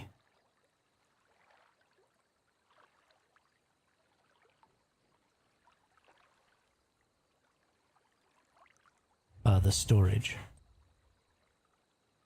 You still need a furnace, stove, and fridge, and brewing barrel. I think a fridge probably I'll need, Khaleesi. That's a good point. But I don't think cooking in the middle of a siege is probably a good idea. I think you'll want to do all of that at the home base and then transfer all your foods into the fridge. But definitely I need a fridge. And you won't need a disassembly bench either because you're not going to be gathering anything with these bases. The forward operating base is specifically for raiding other people's bases. But definitely need a fridge.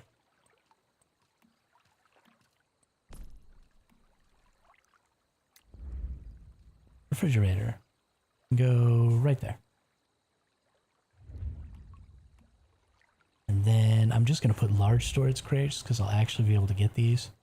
And honestly, this just needs to be resources for creating bullets. And repairing walls. Now, we really need a lot of storage. But it's really not going to be able to be built the way it was.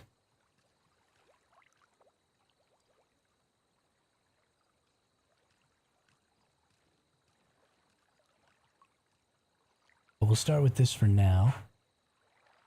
And maybe I'll get the shelf blueprint later. And I can use it. Okay. So for now, that'll be sufficient there. And then in the center here, we want to build our facilities.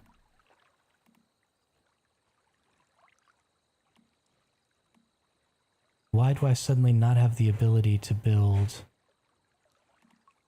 my advanced biomass?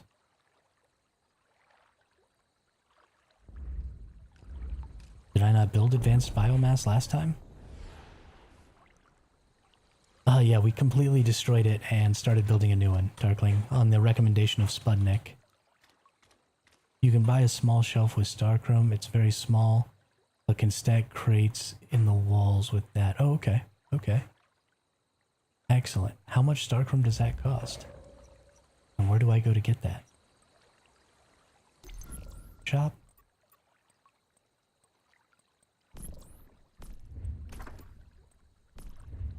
Oh.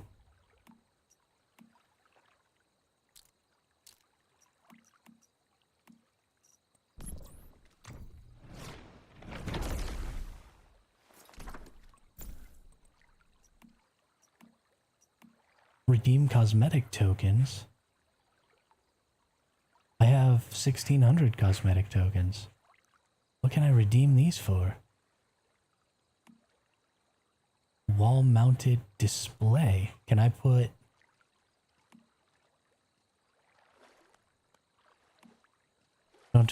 I will remember to put a door, Khaleesi, thank you. In the season shop, okay.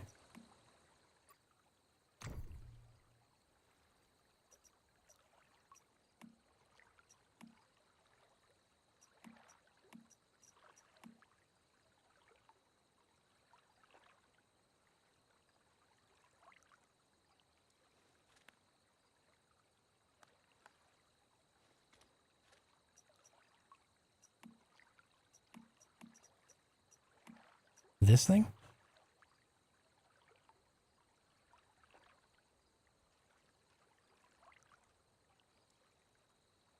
Hmm.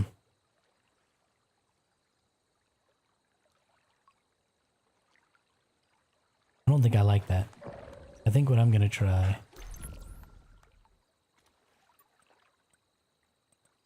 Ah, okay, so it's in this. Is this what you were talking about?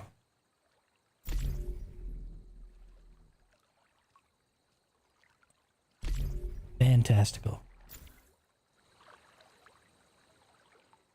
And I didn't even have to waste Starcrum on it.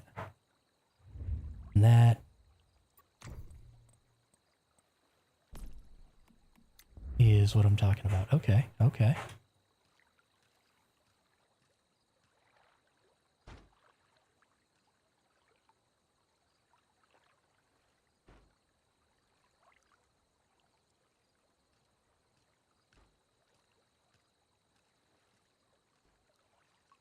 Then we place... well, I can't actually get more of these right now.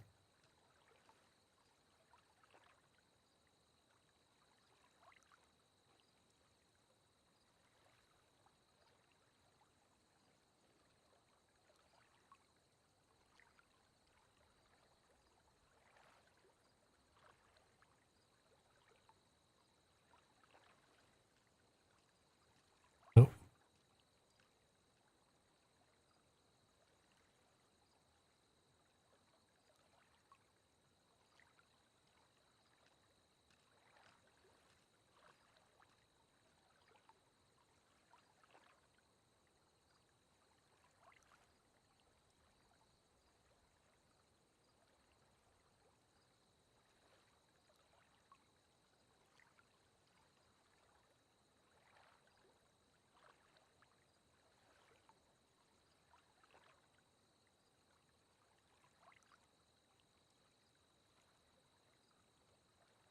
Yeah, I'm moving one, not building a new one.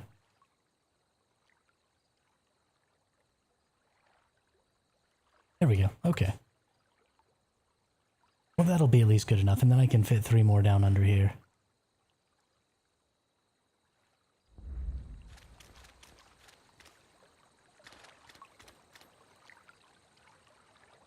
Yeah, that was totally worth. Thanks for the tip, y'all. Okay, so let's get moved back over here. And then let's get up here. And we're going to clear that. This is going to be our entrance. Yeah, it's not great, but it works. And that's all that really matters. And then we want to be able to get out of here. You can stack up to 3. Okay, awesome, awesome. Yeah, I'll probably refine that in a little bit. But as long as I know that there's something I can put there, that's really all that matters. And then we want a door to the outside here. And a straight up wall right here. And right here. And then we're gonna go with some roofs. Because we need to roof this all off before we can put our outside. Oh, and I forgot my generators. Oh, and I destroyed all the generators, so I actually have to rebuild my generators. Okay. Whoops, forgot about that. Okay, facility. Power facility. We're just going to use regular biomass generators for now. Eventually they could absolutely be upgraded to advanced biomass generators. And the way I'm going to place these is I'm going to try to leave just a little bit of an aisle between everything.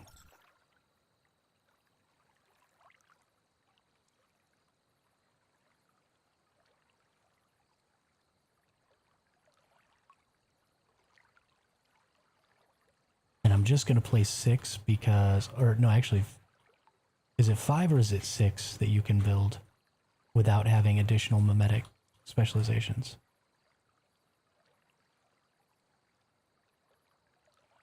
I don't think you can put a generator on those shelves, Rox. That would be a little ridiculous.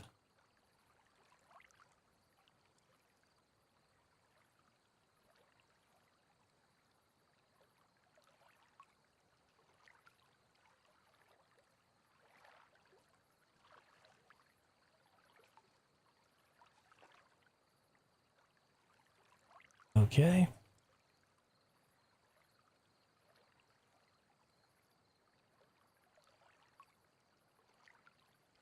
Don't have enough aluminum. Are you freaking kidding me right now?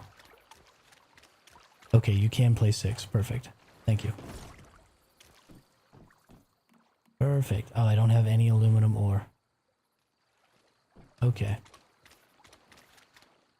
Okay, that's fine. Sure. Whatever you say, game. Whatever you say.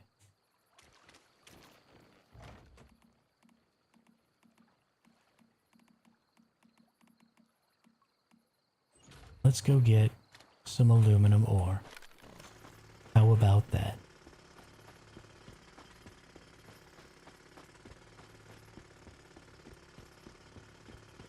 Oh, nah, my Digby's, I just emptied him yesterday. He probably doesn't have very much. Probably doesn't have very much.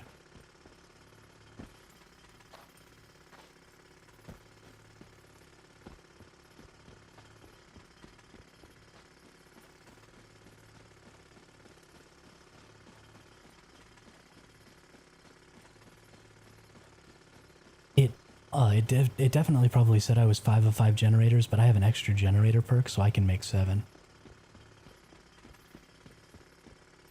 Although it does seem like 5 would be the normal amount, but I only have 1 plus 1 generator perk. So I don't know why it says 5 of 5, because I'm almost positive you can make 6. Okay, seriously? Is there just not aluminum here? What is going on in my life?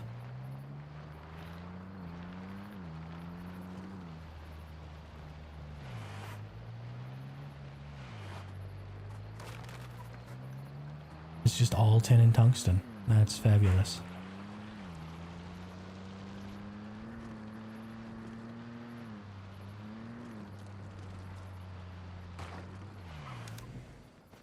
I don't even need silver. There's literally no point in me harvesting that. Come on now. Let's find us some aluminum.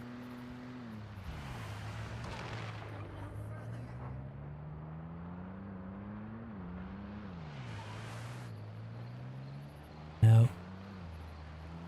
Still none. Wow.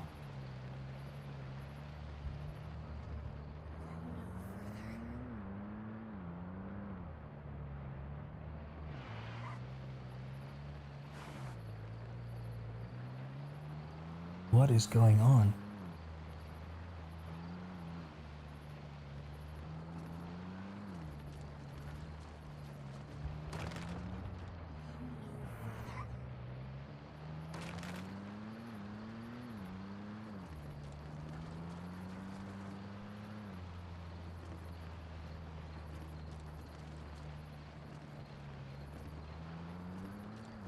All right.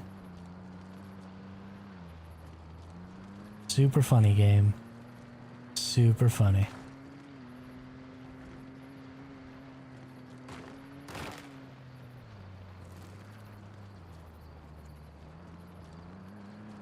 You are freaking hilarious.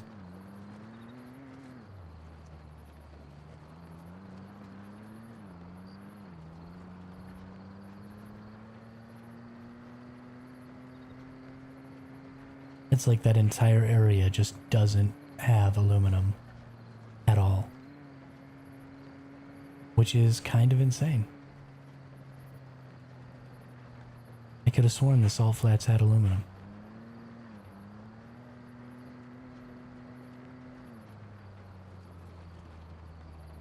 I think it might have gotten changed, Darkling, actually, with the most recent patch. I feel like a lot of things changed in the salt flats about what was available and where it was located. So I bet you that's when it got changed. And so now there's just no aluminum.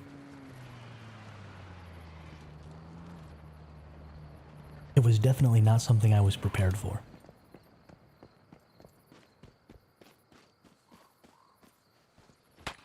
No.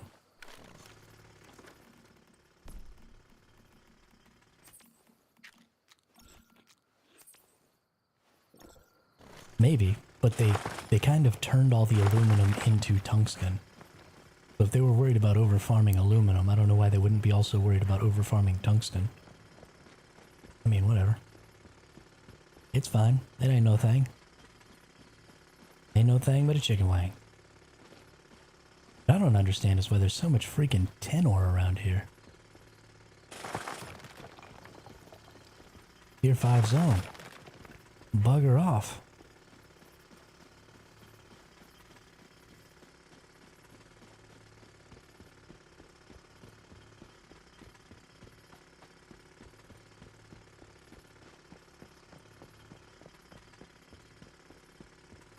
There's a lot less gold and silver spawns in the flats now as well. That definitely seems to be true too.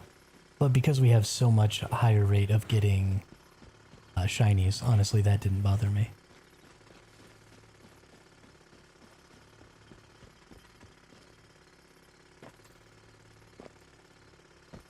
I honestly almost didn't even notice.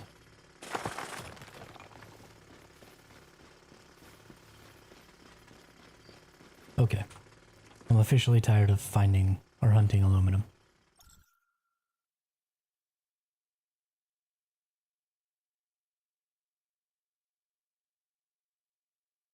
Aluminum. Thankfully I have this super sweet furnace that gives me double aluminum yields. Thanks to the old Davitron. Insufficient power. Are you freaking kidding me?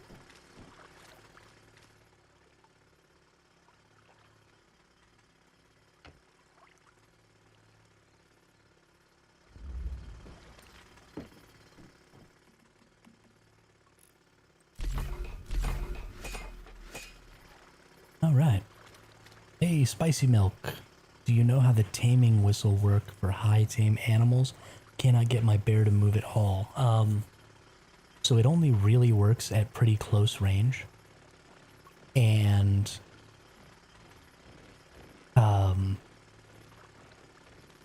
it doesn't really do anything.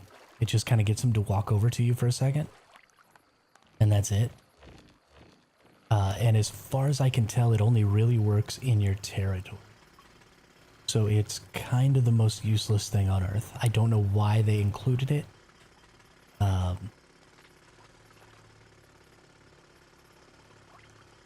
mean, that's got to be a bug, Milk. I don't have any idea. The only thing I could ever do was to get my wolf to follow me around a little bit.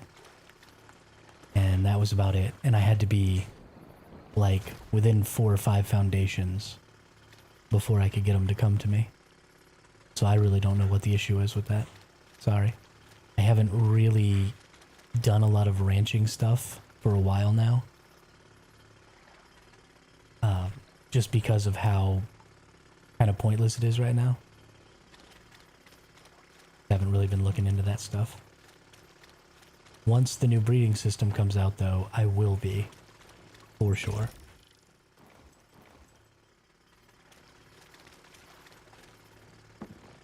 My Crocs do that sometimes. I just recall to backpack and replace them near the trough. Okay. I hope they fix it because I want to take my bear to see the world. If you drag that bear all kinds of crazy places outside your base, I will be thoroughly impressed, because that is a hassle. Okay, let's get some more jennies down.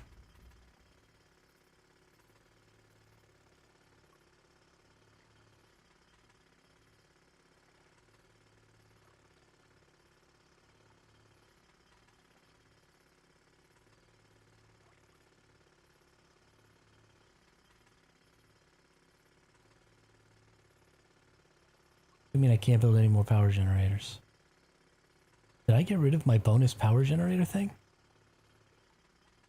No, because I just built a bunch of extra power generators. Oh no, I moved them. That's right, okay. Well, for now we'll just stick with 4 then. 4 will be sufficient for the time being.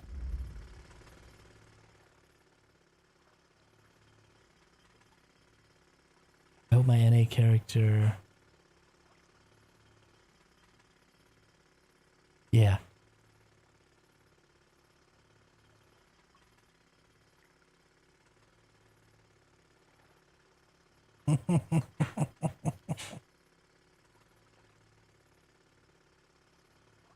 Yeah, that's some pretty rancid ping there, Starpling. Okay, well, we'll just leave that with 4 for now. So we need to get up here, we need to build the rest of our ceiling.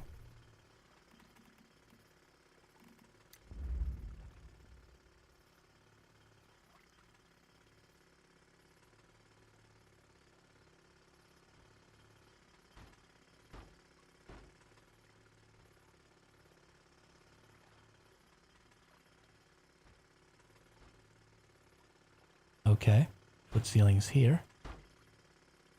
Put some doors in.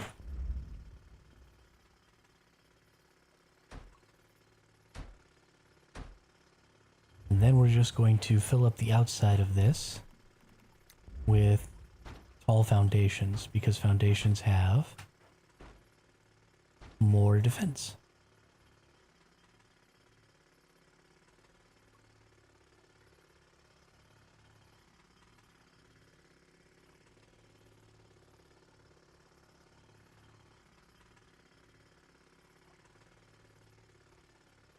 And instead of honeycombing, we're just going to foundation, because ultimately if you honeycomb, they have to break.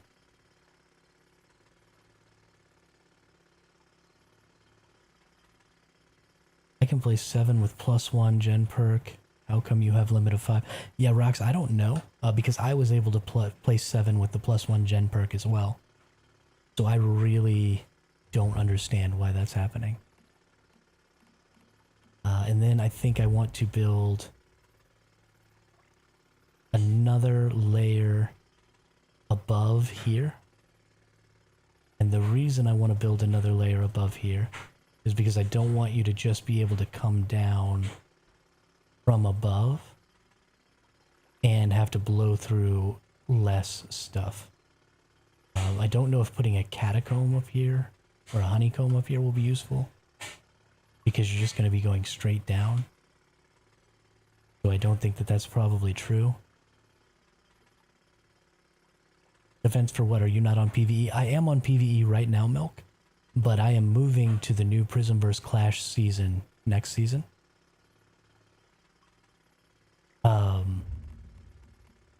Because it looks like it's going to be a stupid amount of fun. And I really, really, really want to play. So... yes, bud, that's probably true, but I am going to put a ton of turrets out. And those turrets all cost 6 watts each. And I think you can have 15 of them, if I'm not mistaken. So 15 times 6 is... I mean, I guess it's only 90 watts, so it's not really a big deal. But...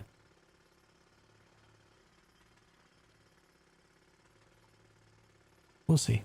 Yeah, but I'm going to do Prismverse Clash next season, Milk. And that is going to require... here we go. Here's how we get some more layers in. I just want to do the inside here so that I have enough foundational support. we are going to create a double layered ceiling here. So we can just connect. Why can't that be placed? Interesting. What if I take that off? And, okay. Take that off. And oh, okay, so it just straight up can't be placed. Got it. What if I put this like that? Now it can. Okay.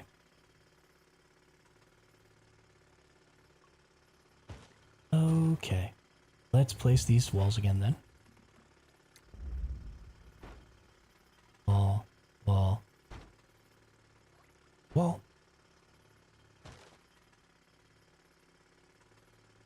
Place pillars first? Why would I want to place pillars? What am I going to be doing with the pillars?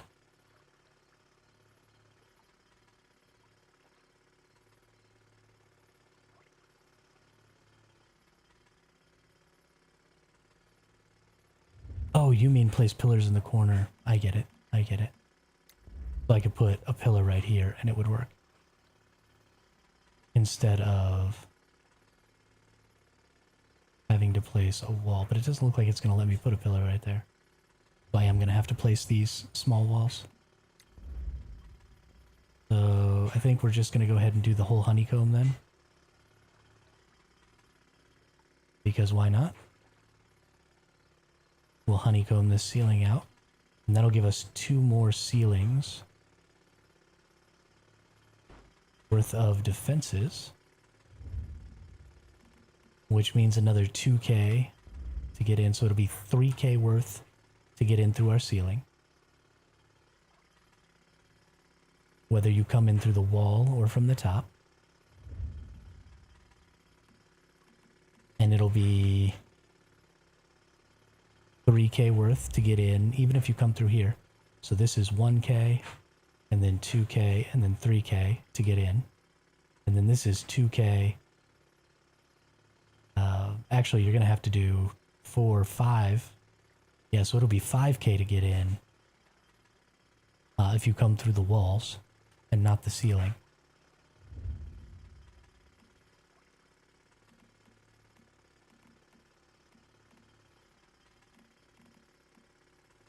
But the ceiling just doesn't quite have to be as defended because people don't typically try and come in through the ceilings. 5k is not a ton of defense, but we are going to sacrifice a little bit of our defensibility for the sake of a small footprint so that this can be placed in more places. Because I think that that's going to be kind of really important.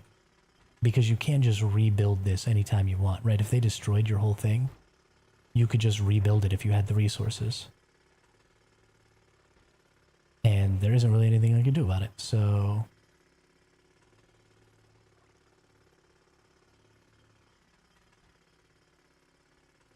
yeah.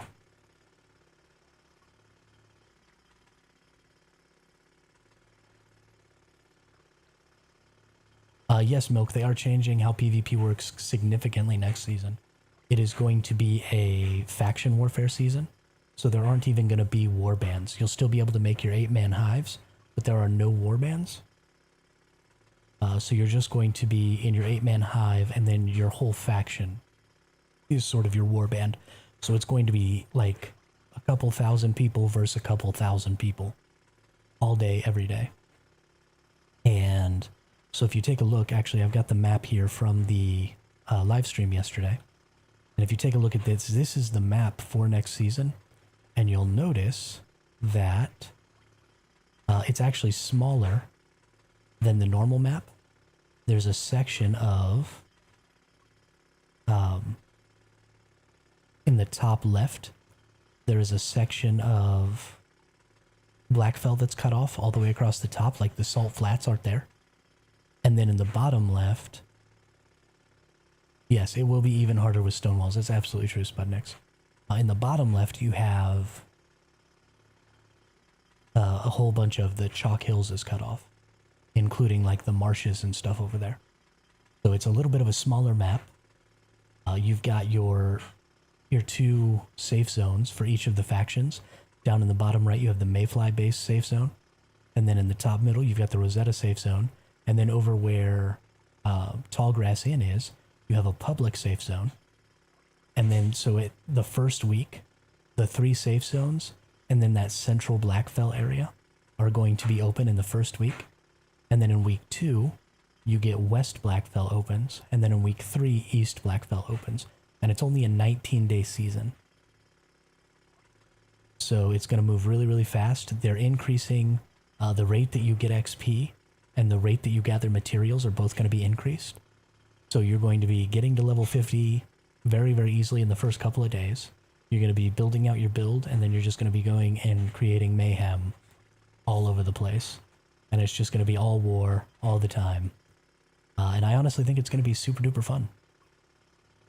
The reason we're building this fob structure is because the way you score points in Prismverse Clash is, here, let me get this, let me destroy this, is you're going to have special deviations called prism deviations, which are variations of existing deviations as well as variations of some deviations we've never seen before. They're introducing 2. There's another T-Rex deviation and another by the wind looking deviation that are coming out. I forgot what they were called, and I didn't write it down. But we're getting those, and they're having a prism version. I don't know if they're only going to have a prism version, but for sure they are at least having a prism version. And what you do is, as long as you build out in one of those contested zones, not the safe zones, then you put those prism deviations in your securement units, and it starts a countdown. And that countdown can be anywhere from like 30 minutes to 2 hours, depending on the rarity of the deviation you're using. And so you have to defend your base during that countdown timer, because if the securement unit that you put the deviation in gets destroyed before the timer is over, then you don't gain points and the deviation escapes. So the whole thing is going to be a lot about base attacking and defending, and a whole lot of just base warfare. So yeah, so there's actually going to be a couple of different bases, and we talked about this at the beginning of the video, but I'm going to go back over it because we've got some new people in here. So as far as I can tell so far, you're going to need 4 types of bases. Actually, I'm gonna turn this. Well, no, we'll leave this on, and then I'll open it up on my side as well.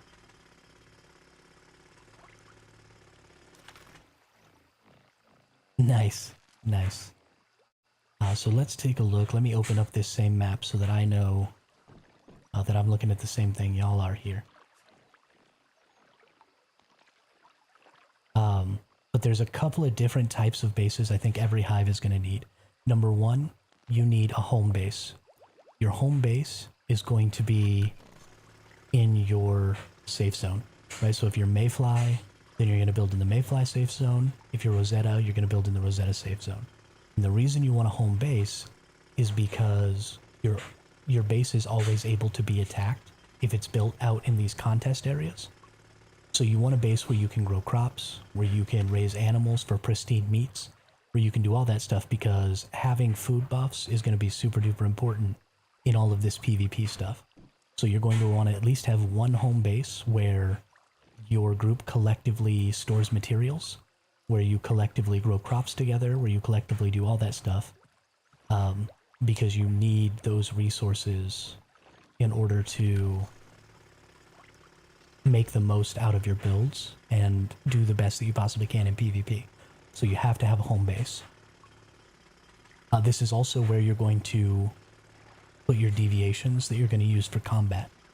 So you can put a deviation in an ally's securement unit, and then you can sync to that deviation because it belongs to you, because you're the one who put it in that securement unit. So everybody is going to want to put their combat deviation in the home base securement unit because it's never going to leave the safe zone, so it can't get destroyed. So you can't lose access to your combat deviation in the middle of your PvP because somebody destroys your securement unit. So your home base is going to be very, very important. It's going to have to stay in a safe zone all the time. The next thing you're going to need is a fob, which is your forward operating base, which is what I'm building right now, so that I can have a template for that to carry over with me when I move into the season, if I get to use my primary character, if that doesn't end up being not possible. So your fob is normally going to stay in the safe zone right next to your home base. And the reason you want it to stay next to your home base is you want to be able to transfer resources effectively and quickly from your home base to your fob base so that you can bring tons of stuff to make ammunition, to make utility items, to make, to repair your gear, to do all of that stuff. And you don't necessarily want to leave it in your fob all the time because you're going to be giving a lot of people access to your fob storages, because you're going to want other people in your faction to be able to repair and make ammunition and stuff like that when they're helping you do attacks. So there's going to be a ton of people with access to your fob, so when you're not fighting and when you're not actively using your fob, you're going to want to transfer all this stuff that's in your storages there back out into your main base so that those resources don't just get used up by other people when you're not actively in a conflict. And so that fob is going to be what I'm building right now. It needs to have stuff for repairing. It needs to have storage for lots of resources. It needs to have... Yeah, exactly. And that's why I'm so keen on it too, Milk, is because it's just like arc raiding, but it's not nearly as punishing as arc raiding. So we're going to get a ton of fun out of this. I think it's going to be just the most fun. I'm really excited. And so you're going to get that fob base built, and then that base, you're going to teleport it around. So the person who owns your fob base, who's going to be placing that base, also needs to be a person who's going to be on often so that they can actively be adding people as friends and giving them permissions. But also it needs to be a person who's going to be a scout, right? They're going to need to know the lay of the land on the different worlds on your server. They're going to need to know where bases are. They're going to need to know where the best place is to set up a fob when you're attacking certain bases. So they're going to need to do a lot of scouting and a lot of learning and a lot of looking out for that stuff. And so that's going to be the person who's in control of your fob. And whenever you go to attack a base to stop somebody from securing those deviations, then you just roll up on their base, you plunk your fob down as close to their base as you can possibly get, and then you start waging war against them and trying to blow their stuff up. And so that brings us to the next two types of bases you're going to need.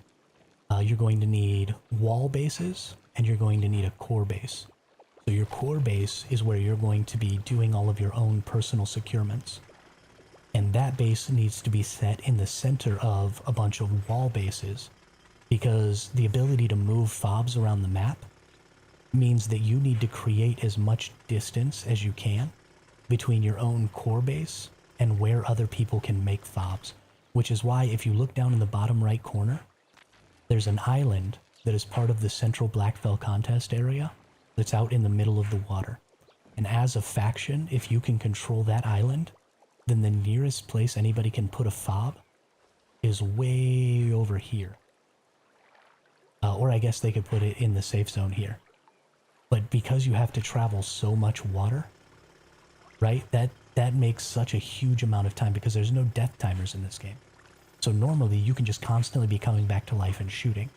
So if you take over this whole island, then every time they want to try and attack you again, they have to respawn at their fob that's back on a beach somewhere, and then they have to swim 30 seconds to a minute back to where your base is, and then you own this whole island and you just line the whole thing with bases with huge walls and all kinds of stuff like that. But that also means, because you can't drive the trucks across the water, you can't use trucks to create ramps to try and get over the top of walls, you can't use trucks as mobile defense stations, you can't use trucks for anything because you can't drive them across these big open ocean areas to get them into these bases. So this island is the single most defensible spot on the entire map. So if you get a huge number of people, it's a big spot, right? You're going to need like 20 or 30 people to cover the entire island so nobody else can build here from the other faction. But if you take this island over, I think you'll have really easy securements the whole time. Now you're going to have a little bit of difficulty getting your deviations, because so once you pick up a prism deviation, you can't go into a silo, you can't go into a boss fight, and you can't go into a public safe zone or into a safe zone, or the deviation will disappear. And if you get killed while you hold the prism deviation will also disappear. And I don't think you can teleport either. Like, you can't return to your base.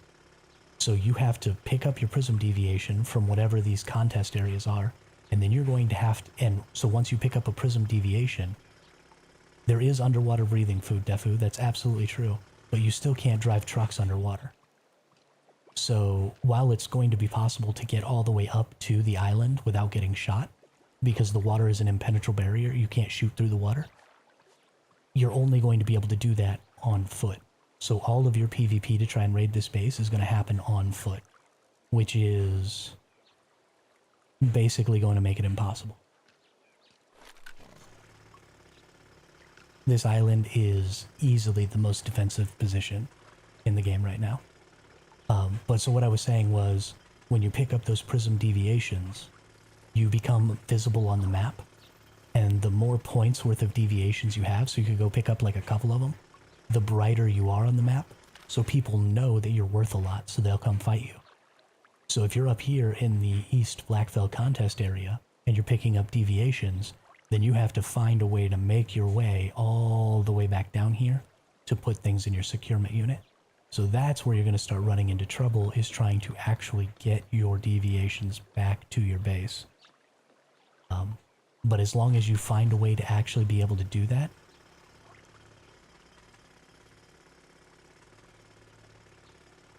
well, so yes, Defu, that's true. Mayfly will have an advantage, but Rosetta can still make a base here. Right? There's nothing that says that Rosetta can't be based here. So they still definitely have that opportunity. The only way that I could see Rosetta having a similarly good defensive position is you do have some mountains and stuff up here. And mountains are going to create an equally difficult challenge. Yes. The deviation will disappear if you go in a safe zone, so you have to go around. You have to be able to be shot the entire time. So no dungeons, no silos, no safe zones, no teleporting. Or it goes away. So you have to physically make the travel all the way around. Which is why there is a little bit of an advantage for the Rosetta folks in the end game, because in the end game they are really close to up here. So they can just pop out, grab a deviation. Sure, they have to run all the way around, but the whole time they're running around, they're right next to their safe zone. So there's lots of potential ally help here. And then I think this is probably a really defensible spot for Rosetta. Or Rosetta has, I think, better access to good spots to build over here, to have a good defensive base in Season 5, or in Phase 3. Sorry, not Season 5, Phase 3. So it's going to be interesting. I do definitely think that Mayflies just have the advantage because of the island. Like you said, it's right there next to their stuff. Well, so Spudnik, we don't know that the resources are going to be distributed in the same way. And I imagine that they're not going to be distributed in the same way. Yeah, absolutely. Have a good night, Khaleesi, and thanks for coming and being active in the chat. I always love to be able to hear from you. Thanks a lot. So I don't think that the resources are going to be like that at all. I think the safe zones are going to have the first 3 tiers. I think you're going to get bronze tier, bronze, tin, and iron. Or copper, tin, and iron, sorry, from the safe zones. And then I think all of the conquest zones are going to have aluminum and tungsten available, as well as probably silver and gold. I think is probably how they'll split that up. And the reason I think that is because they're trying to accelerate your leveling. So you're going to hit level 50 in the first week for sure. So you're going to have to be able to get access to those tier 5 materials. They want us to just get to max and start fighting. So I think you're going to see a much different distribution of those resources. But I really, really think it's going to be such a cool. Oh, hang on. I gotta put y'all where you can't capture my screen here. I was off of the GeForce Now launcher for so long, just talking, looking at that map, that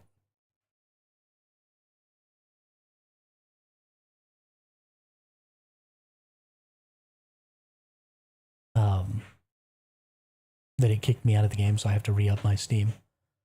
But we'll keep talking while I'm doing that. So,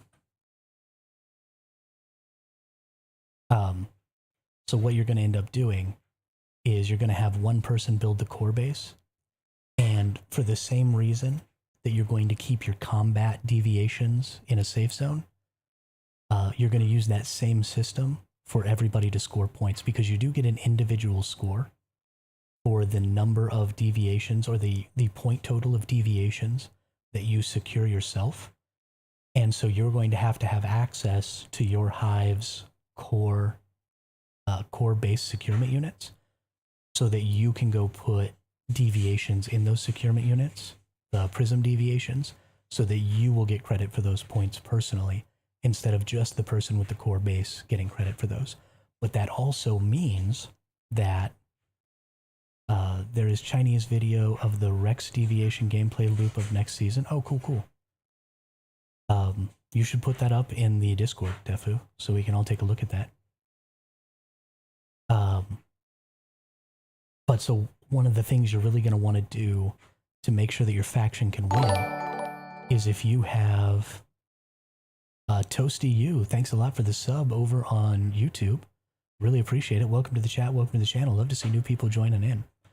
So one of the things you're going to want to do for the solo or really small group players in your server is you're going to want to give them access, friend them up, and give them access to your structures in your core base, so that they can come and use your core base and use your defensive walls to secure things of themselves.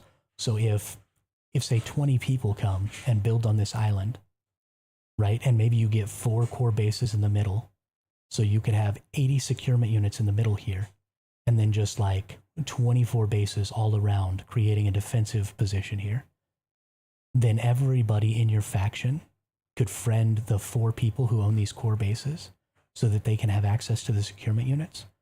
And then everybody in your faction can just bring their deviations down here to do the securement. Now that is going to create a situation where the opposing team, like if you're Mayfly, the Rosettas, are then going to start setting up and trying to intercept you, right? And trying to ambush you as you're coming through this area to come down here to go to your securement unit. So the more focused you are on this island as a faction, the more focused they'll be on preventing you to get to this island. But then you have the opportunity to, you know, maybe set up some additional positions other places or on different worlds, or, you know, you could set something up all the way over here. Like there's all kinds of strategy and stuff that's going to go with that. But you have an ability to allow people outside of even just your hive to use your core base as a place to do their securements. We can't see your mouse. Yeah, you're right. You can't. Sorry.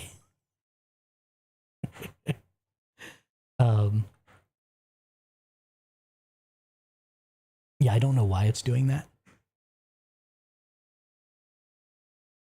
Is there like a mouse capture on here? No, I don't see a mouse capture. Okay, well, I'll see if I can fix that next time, so that the next time we have images that we're going to be showing, we can bring up our game capture again here. But thanks, Sputnik. I appreciate you reminding me of that. Yeah, so down in that island is a really, really great place, but again, it creates a bottleneck.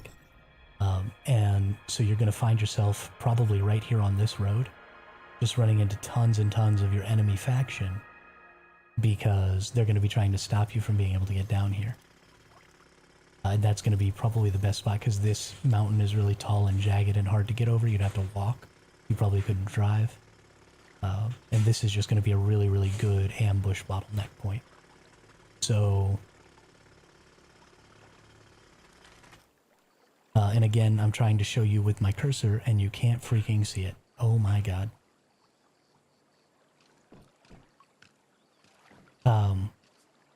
Yeah, definitely gonna have to get that fixed. We can't be having that anymore.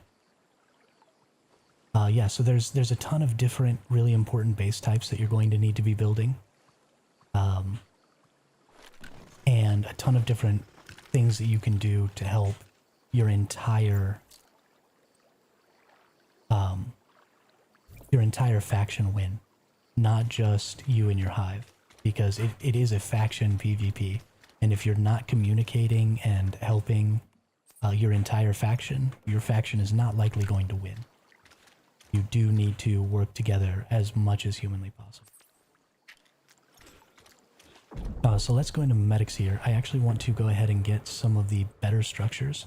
And I just want to see what these stone structures have as far as defenses and the enhanced structures. So let's take a quick look. I think I probably have the stuff for these. Stone foundations. So the wood foundations have 2k. The stone foundations have 3.6k. Wow. And the marble foundations are rocking 6.4k. So this little base structure is actually going to be pretty difficult to get through. Let's make sure that the triangles have the same amount on those. They do have the same amount when it comes to the wood, but I haven't checked these. So this is another 3.6 and another 6.4. Great. So the triangle foundations have the same amount of hit points as the square, which honestly is probably something they need to change.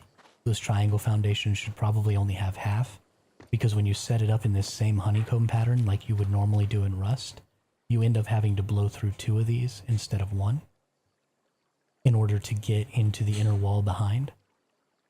So you ultimately end up with twice the defense in a little less than in a little less space, because these don't protrude out as far because it's not an exact square.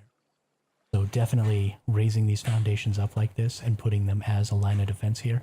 I mean, you're looking at 6.4 here, so you're looking at 12.8k just to get into the inner wall of this base, which is a pretty significant amount of defense. And that's actually going to make it much, much easier to come in through the ceiling. This may end up having to have an additional level above where you can place even another layer of ceilings there. Because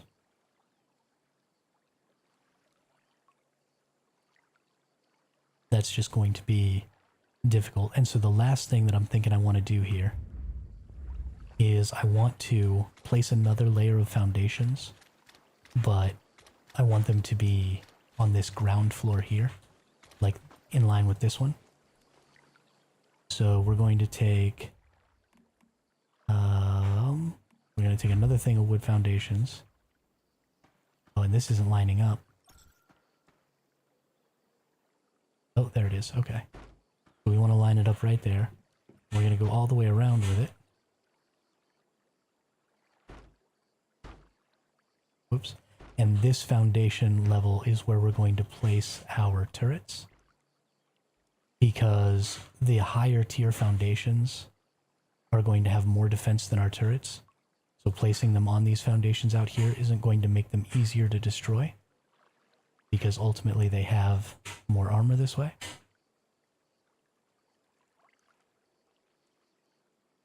These don't seem to be attaching properly. I messed something up at some juncture here.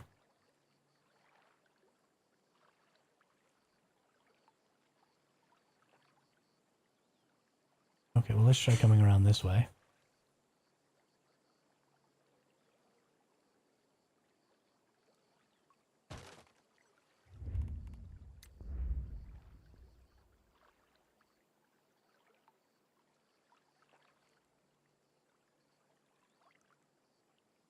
Oh, you know what? I'm too close to the edge right there.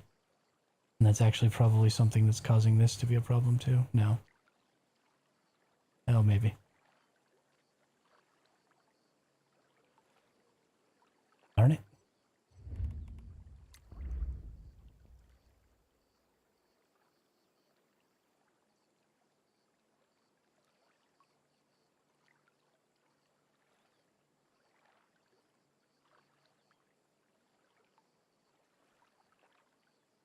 Press caps.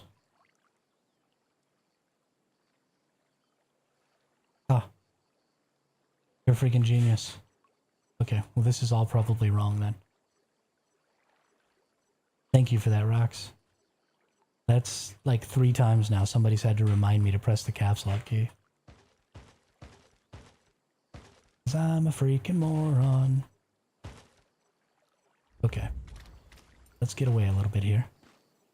Let's build this. Boom, boom, boom. Okay, yeah, that's lining up. Much, much better.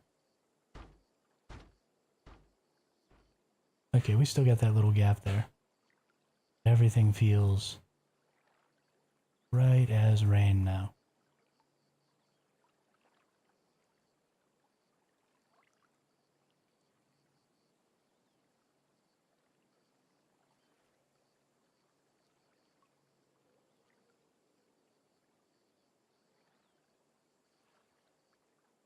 Do I not have territory expansion already? I could have sworn I had territory expansion.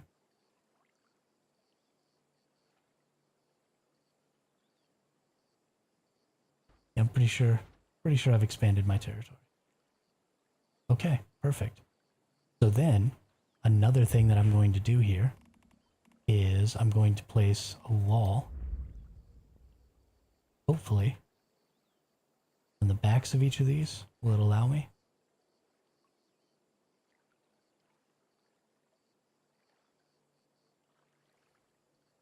No, it will not. Okay.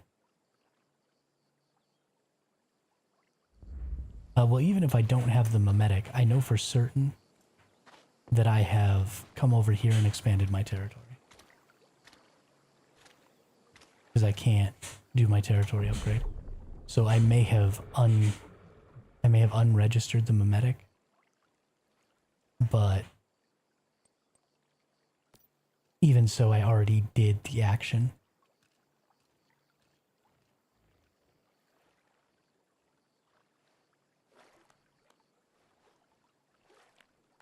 Where is territory expansion? There it is. Okay, yeah, so I actually still have it too. Yeah, I just, this base happens to be like right in the center of my territory. And so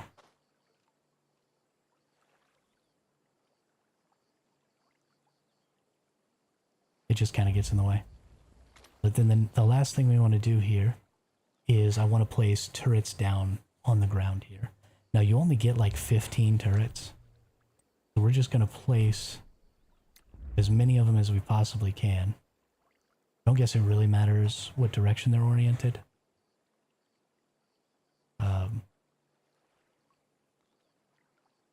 We're just going to place them down.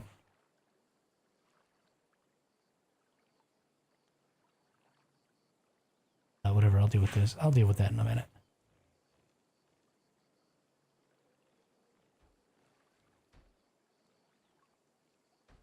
We don't want people being able to line of sight them by just running up to our walls.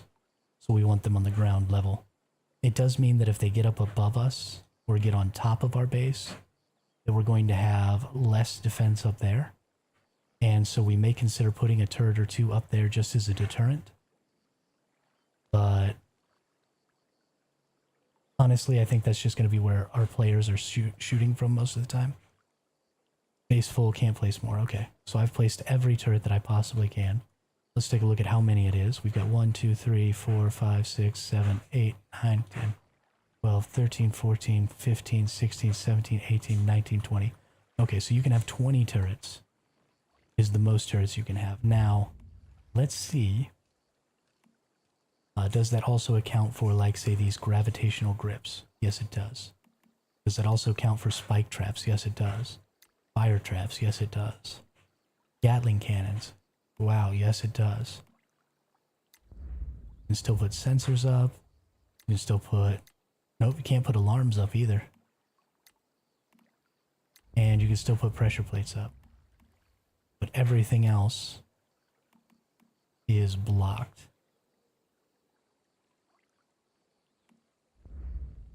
Okay. So we only get 20 turrets. we have 6 sides. 3 turrets on 6 sides is 18. And then if we put 2 up top, that would give us our 20.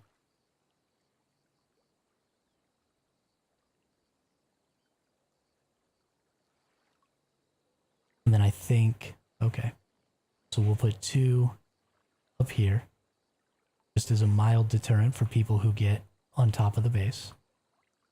Put them all the way to the edge. Go long time. Are you also going to PvP? Yeah, friends, I am. Absolutely, 100%. Did you watch the live stream yesterday?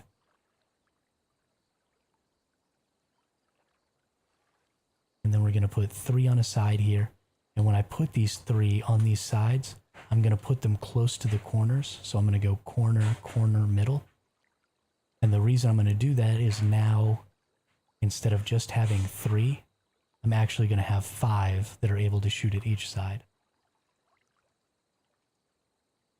Because these will be able to shoot both the side that they're on and also the side that they're next to. And that's going to be important. So these are going to be really close together. That could cause a problem because they could potentially both be destroyed.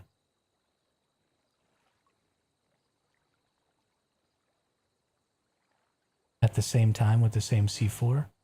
But I think it's worth that to also have them be able to shoot together into whatever direction. Now these things swivel 360 degrees, so it doesn't really matter what direction I have them facing. So I'm just going to put them in like this because that's where the game naturally faces them.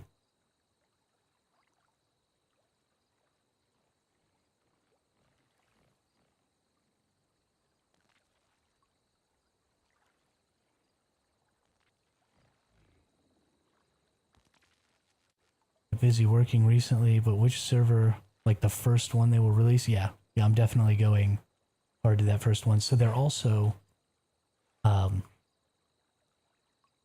are also going to be opening a content creator server. And they have some of the big name content creators like Summit1G and Asman are going to be they're calling them faction leaders. And then they're going to have other content creators join with them. And why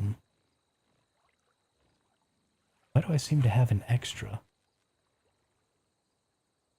Because I need one right here. Perfect. Yeah, so they're going to do a content creator server, and then they're going to have like a really, really televised server where there's a bunch of content creators constantly streaming. So I am looking into trying to get involved in that, but I don't know if I have to be part of the content creator program, which my channel isn't big enough yet, so I can't get accepted to that. So I may or may not actually be able to participate. If I can participate in that, then either I will only play on that server, or I will play on that server and when I'm not streaming, play on a different server with maybe some of you all and do the PvP that way. Or if I can't get involved, then I will just be playing on like the very first server that opens. I'll be jumping in. And hopefully a bunch of you all will be able to join me and we can make ourselves a little hive and mess stuff up. But things are still a little up in the air with that for me right now because I don't know exactly what the limitations are on me attempting to get in that content creator server. I just think it's too good of an opportunity for visibility for me to pass up at this particular stage. But yeah.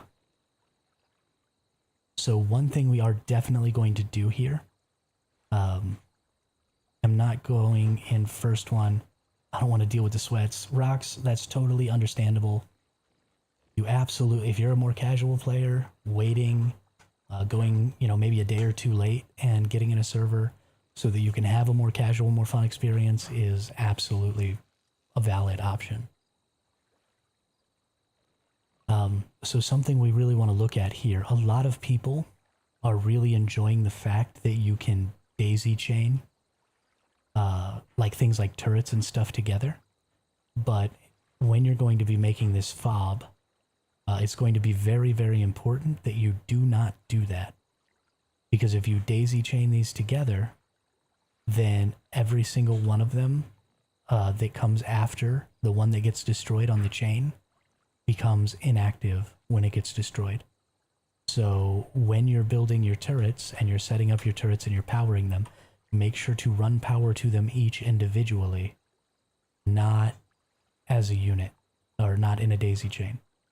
Or you will end up with a whole lot of inactive turrets, and your base will not stand up nearly as well as it should.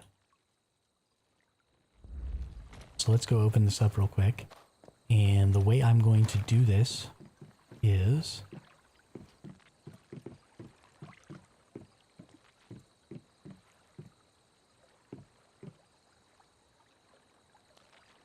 Stupid door. Stupid lag. I like how light it is in here because of these biomass generators. So the way I'm going to do this is you want to keep your outlets inside. Right? If you don't have your outlets inside, then people can destroy them. And then you have the exact same problem. So we're going to put a couple of outlets in here. And the way we're going to do this is we are actually going to daisy chain the power facilities.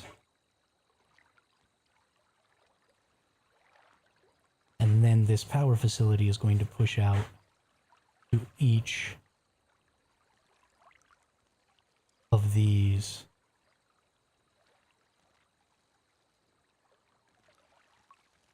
and actually that's not even true. So this power facility is going to push out to 1, and then that 1 is going to push out to multiple, because I think you can only have like 6 or 8. So I'm going to have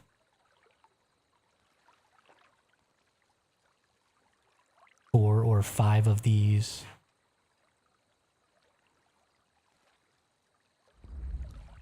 little nodes on the ground here, and I'm just putting them out here. I am, as you all have surely noticed by this point, not an aesthetics-driven person. And actually, I don't want to daisy chain these either, because if I do it this way, where all of these are attached, this one point over here, then that means none of these generators can interfere with any other generators. So if I have to take this one offline or destroy it or something, then I don't have to reset up any of my electric, because it all just goes to here. And then these are going to be what I connect all of my turrets to. And then I'm actually going to go ahead and build one more right over here. And this is going to be where I connect all of my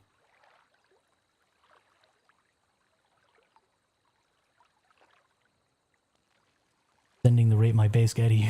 Darkling, please don't do that. My base is so garbage. They'll tear me a new one. Okay, so now these will all be connected in here. You need 4 gen just to power your turrets. Yes. So I am going to need additional generators. Because these are 6 each.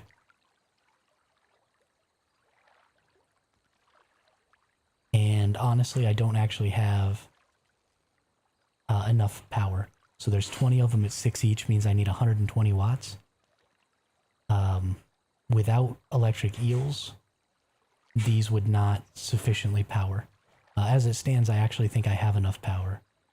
Let's see, that's 30, so 120, 150, 1, 2, 3. No, I actually don't have enough power. But that's okay. I will just have to...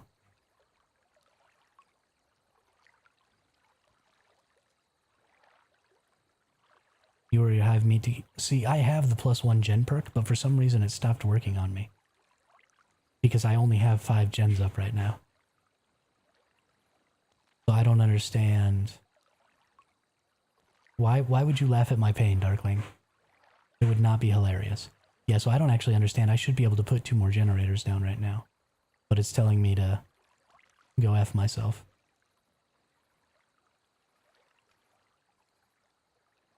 Alright. Hook that turret up. Hook that turret up. And it's also easier. So if you go from the thing that you're connecting to the power socket, it becomes easier to target the power socket. If you didn't know that. So let's see, that's 4 connected. This one's 5. And this one's 6.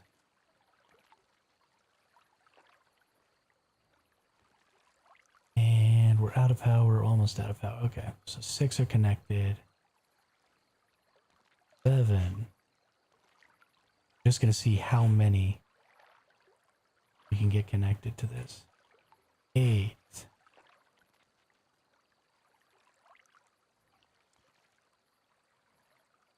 9. Okay, and there should be now 10 wires connected to that. I bet you 10 is the maximum. So we're going to see here, can this connect? No, it cannot. So now we're going to start connecting these. So we're going to need a total of 3 of these just to get all of the turrets set. 2, 3,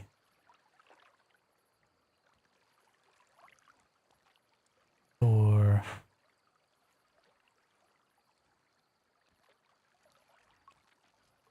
5,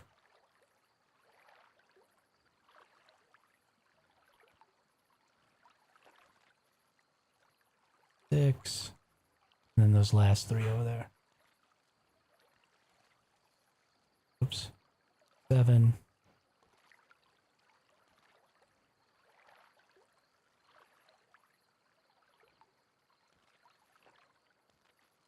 8.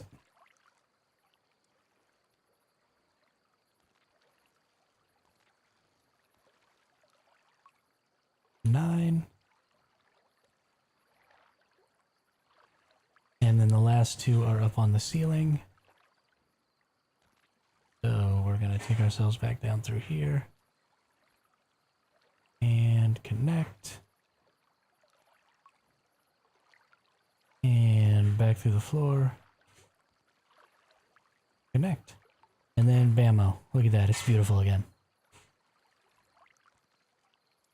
Okay, that's all power. That's all sucked up. So all the power is being sucked up right now. So I don't quite have sufficient power. But if I get additional power sources now, all I have to do is connect them to this node here. And then that power starts feeding into the entire grid. So this is a very, very simple modular add and remove things as you need to kind of a system. Considering the eels, I may also actually... Let's see, you have to have... Oh, and I've got to hook this fridge up too, don't I? Gosh darn it. Gosh darn it. The fridge is fairly cheap on the power.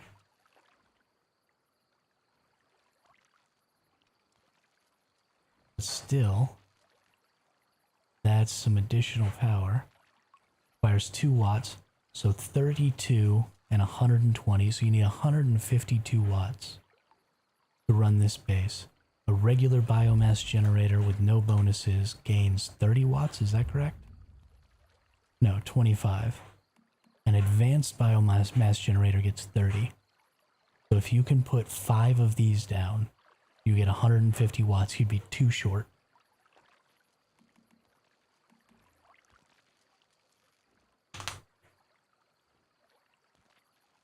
So you have to be able to put down 6 generators to power this fob.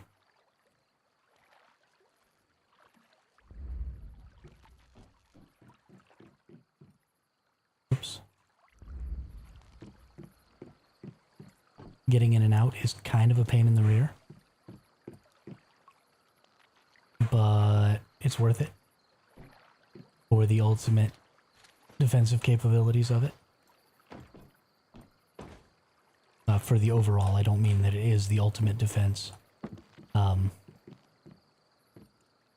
just based on the amount of hit points that a lot of these structures have, I think this will be sufficient to allow you to raid bases, especially if you have more than one of them, right? If you have some other hives coming with you and also dropping fobs like this,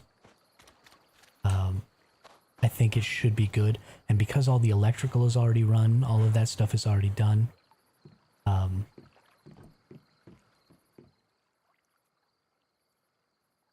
that just means that all of this stuff automatically will be working when I drop this base. So something I do want to do is we want to go in here and we want to save the blueprint. We're going to just save this single building. I'm going to select the whole thing. Let's make sure the whole thing is selected. Looks like everything in here is selected. Good to go. All of the electrical should stay when you do that. So this is our fob.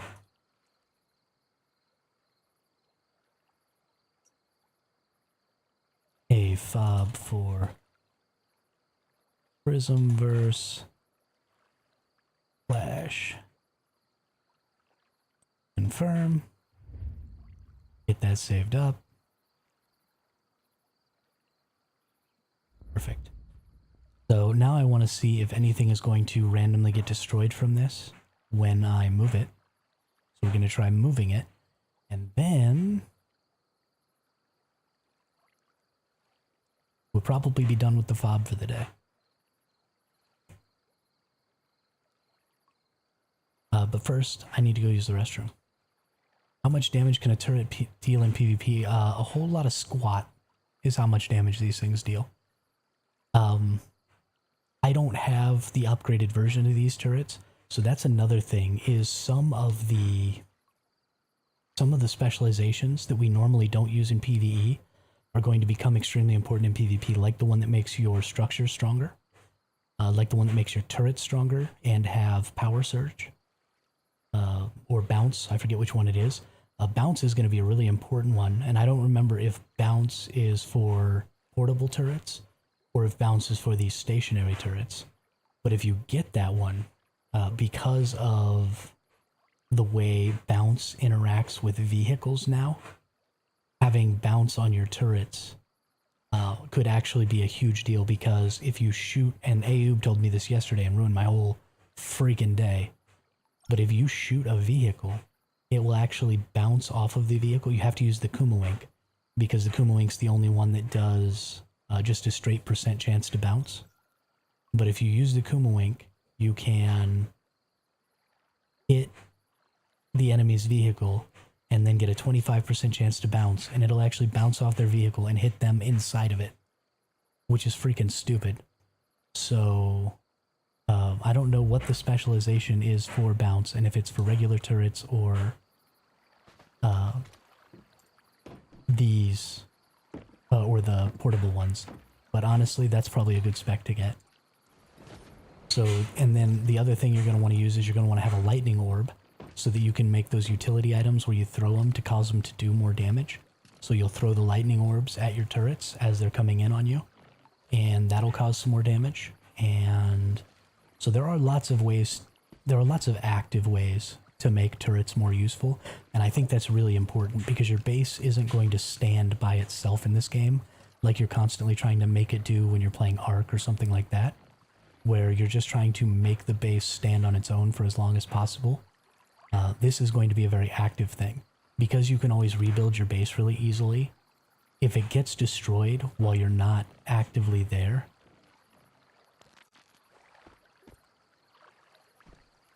thanks a lot, Ayub. Thanks a lot. So if your base gets destroyed while you're not there and you're not actively securing things, then it doesn't really matter, because you have the blueprint for it. You can just wipe the whole thing out and then just bammo respawn it. So it doesn't even really negatively affect you.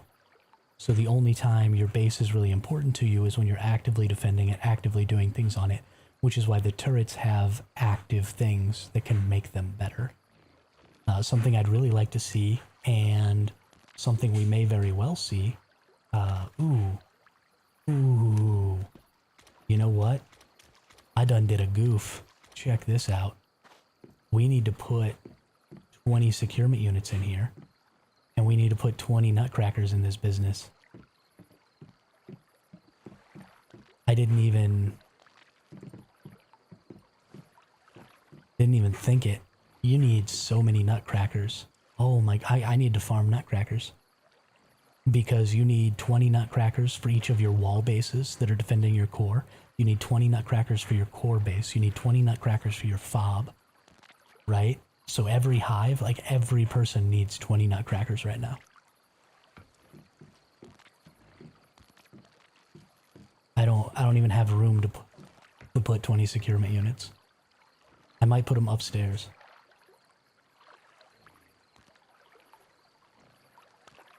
Wow, okay.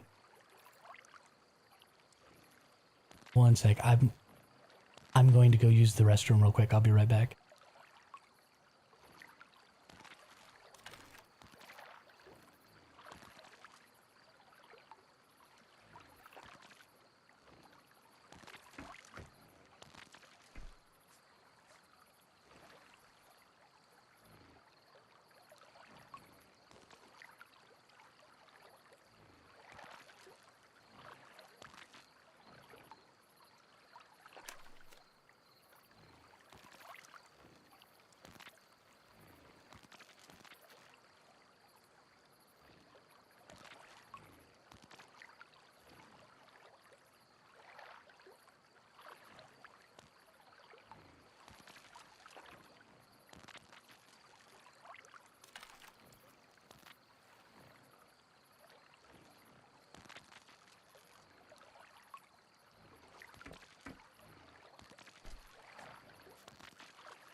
Yeah, so I have been doing that event, Ayub.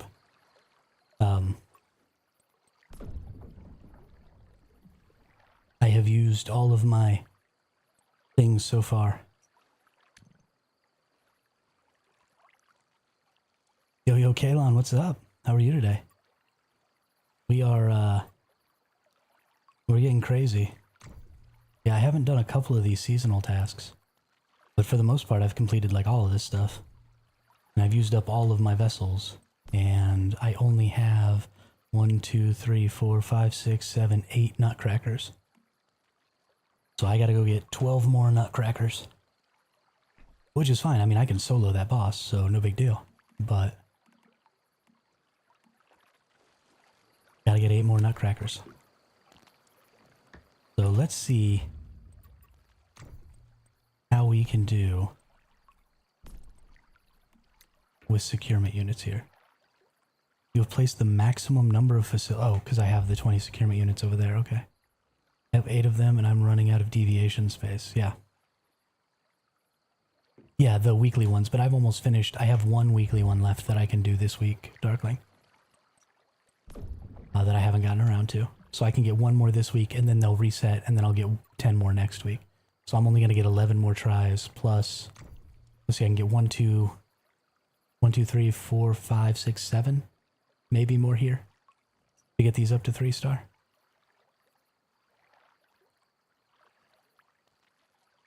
Yeah, so I'll probably get 7 more here. So total, I think I'm only going to get 18 more of these vessels for the rest of the season. So I don't think I'm going to get, you know, 12 in 18. Let's see, so all of my securement units are over here. So let's just move them into this fob just for the sake of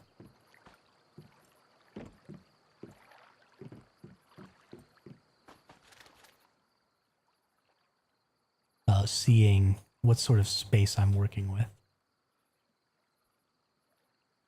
Because I don't want to block, like I've got a little bit of room right here, right? So I can put a couple of them in here.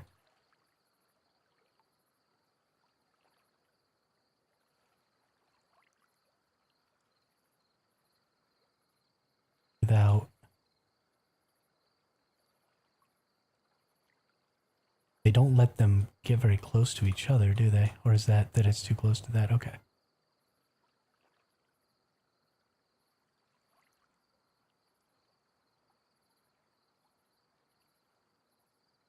Can I caps lock it and make that a little easier?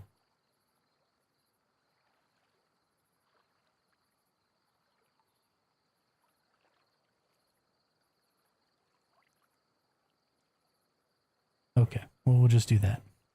By the shape of the bear, I'm assuming that you're working on a blueprint for the faction war. Yeah, Kalon. So this is going to be my fob base. Oh, I don't need that. So when you're attacking people's bases, I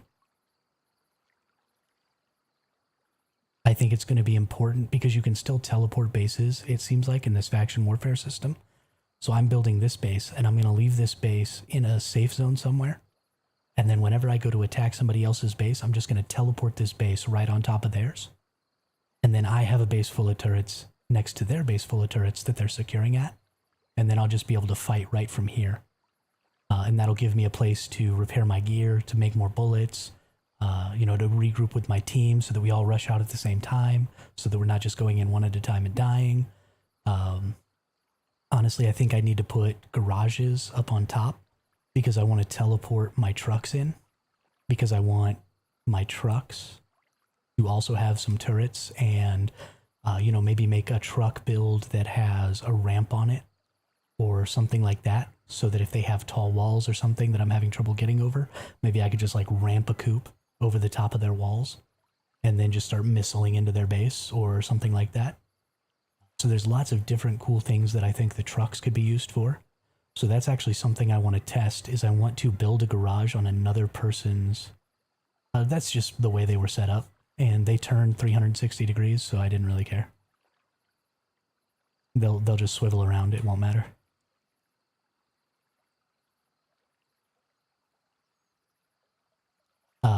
But I want to put garages because if other people could build garages on this as well, then they could also summon in their trucks maybe. So I actually need to get building permissions from somebody in my hive on their base so that I can test that out, because I'm just going to build a garage on their base real quick and see if I can teleport my truck to their base. And because if that's possible, then we could bring 2 trucks per person. And so then, you know, you have an 8-man tribe, you teleport them all over here, you build out your garages or whatever real quick, you summon up your trucks, and then you have 16 trucks that can all have 2 turrets apiece. And they can drive around, and those are mobile defensive stations, right? You park those bad boys, you jump out, you hide behind them, and that gives you all kinds of different cover options to fire on your enemy from. Right, you drive them up, and then you jump out and you start shooting rockets, whatever you got to do. So definitely having trucks, I think, is a good idea. You could put biomass, the Gatling turrets on your trucks, and shoot biomass missiles at the other person's base. Like, just tons and tons of different options. So I definitely want to put some garages on here to be able to do that as well. Definitely going to be huge. But let's go back to trying to fit all of our securement units in here.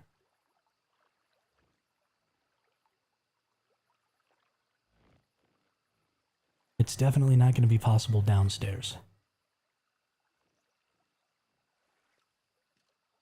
I think that's the last one I want to put in here.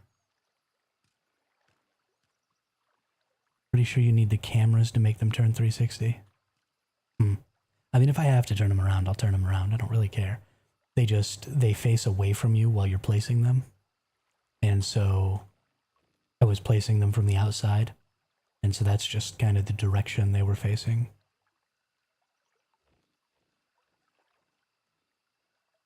But I could put cameras, I mean,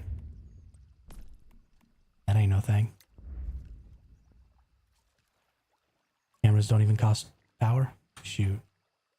Oh, but your cameras don't go on foundations, they only go on walls. So they'd have to like go up here. Place on walls, the system will be activated as soon as its target comes within a certain range. Do you even have to connect these to anything?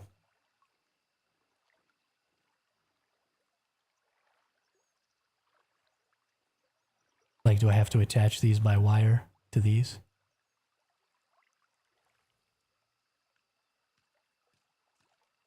Yeah, whatever. We'll see what happens. If I gotta turn them around, I'll turn them around. Okay. Yeah, I don't really like that. So I'll probably just turn them around if I need to turn them around. Because they're only gonna need to swivel about 180 degrees anyway, so. Yeah, absolutely. Not really useful. But important tip to know that maybe I won't be able to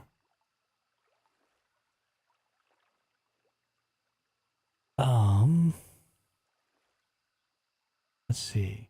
Get one there. Honestly, I don't even know why I'm fretting about all this stuff.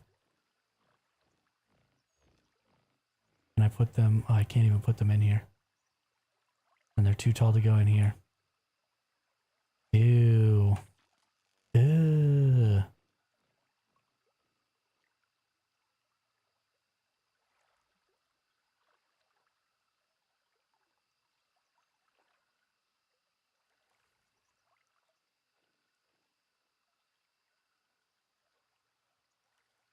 We're gonna cram all 20 of these freaking things in here.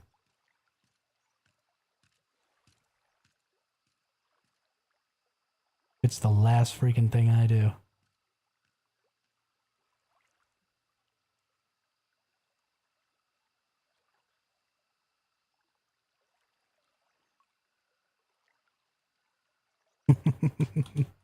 This is so freaking dumb. Oh, y'all have no idea how happy I am about this right now. I hope that they fix the turret before this scenario. The turrets are not really working on my server. Yeah, they're not really working at all, Kaelon. I've had some pretty good success with them since the most recent update, though. I've even been using them on my trucks, and they've been working on the trucks again. So, I am very hopeful for the future of turrets. Here's another thing that maybe we can do. So I don't know how many of y'all know this or how many of y'all were here when I discovered this, but you can put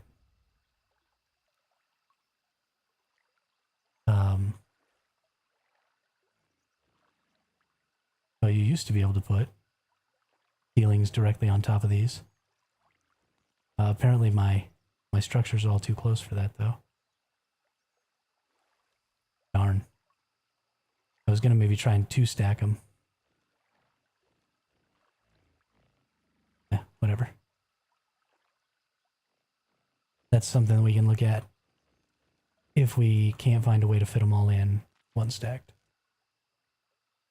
Okay, so that's 4, 5, 6, 7, 8, 9, 10, 11, 12. So I got 8 more to fit in here. I could probably just do another row of each of these. I think I have enough room here. There. And there. So that makes this one difficult to get to, but I can just move one out of the way. It'll also make this one difficult to get to. So if for some reason I need to get back to those, I'll just move this one and get to those. Which is not necessarily a great way to have to go about that stuff, especially if you're in the middle of a fight. But, ew, why are you all weird? Line up with the other ones. Or don't. I don't care. I don't care. I don't care. I don't care. I don't care.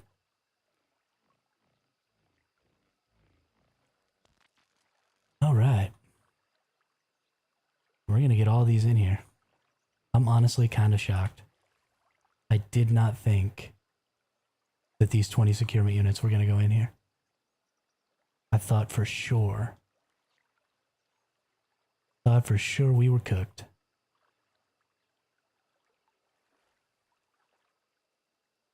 Just 2 more. I'm sure I can find a little spot for him somewhere. I don't want to make another layer here. I don't want to be in front of those.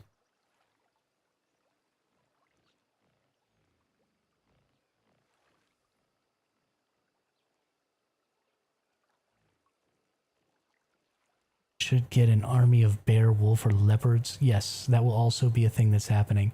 And something I want to check also is, will those creatures teleport with me when I teleport the base?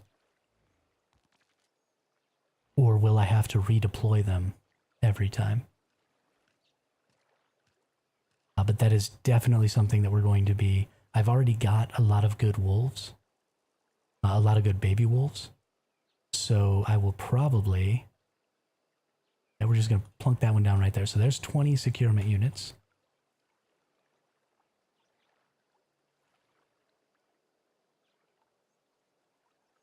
Those are all going to be filled with nutcrackers. What do the nutcrackers like for happiness? I don't really want to try and make 20 nutcrackers happy. But I feel like it might be a good idea. But what do we got going on? What do you want? Green light, a toy, and electricity. Okay, I do not have an extra 100 watts of power, but I can totally give them green light. And probably give them a toy. So let's go to furniture. Let's get our green light. I don't have enough rubber for freaking green light. Okay. We're gonna go get some rubber. Surely somebody's selling it out here. While we're at it, we'll get enough to make some additional large storage crates too.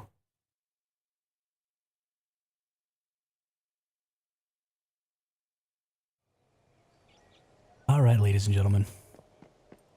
I am really happy with how this is starting to turn out. Like, incredibly happy. Ooh, I need engineering plastic. Yes, please.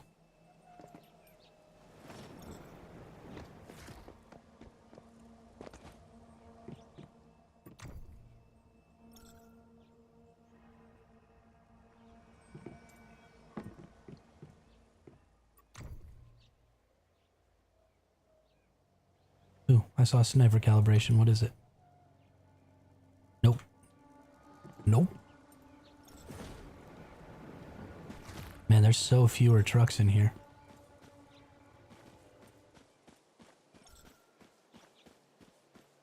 Yeah, so what are we going to want to do with our creatures? Are we going to want to do bears? Are we going to want to do...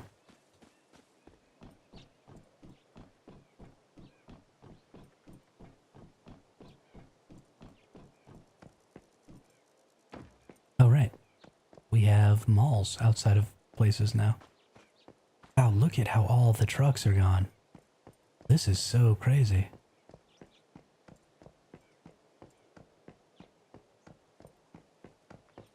What do you got here? Vending machine?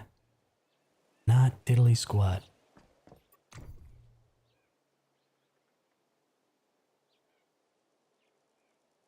Okay, I If somebody doesn't start selling me rubber, I'm gonna lose my chill.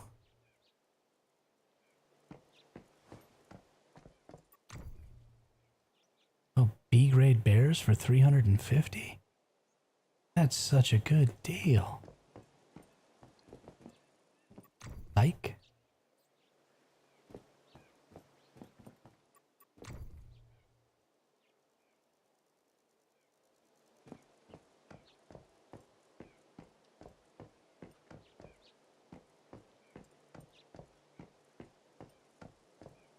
This place is honestly kind of cool. I really like it. I like that people are building things like this.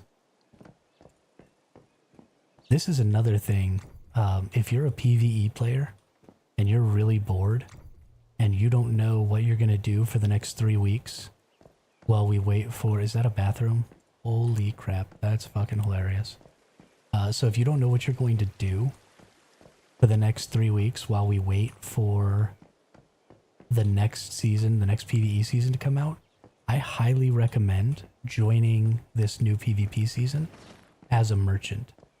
Don't worry about trying to fight. Don't worry about doing any of that, because we honestly are not going to have enough ability because of all the PvP combat that's going on, and because we're going to be using our bases for a lot of that PvP combat. We're not going to be growing crops.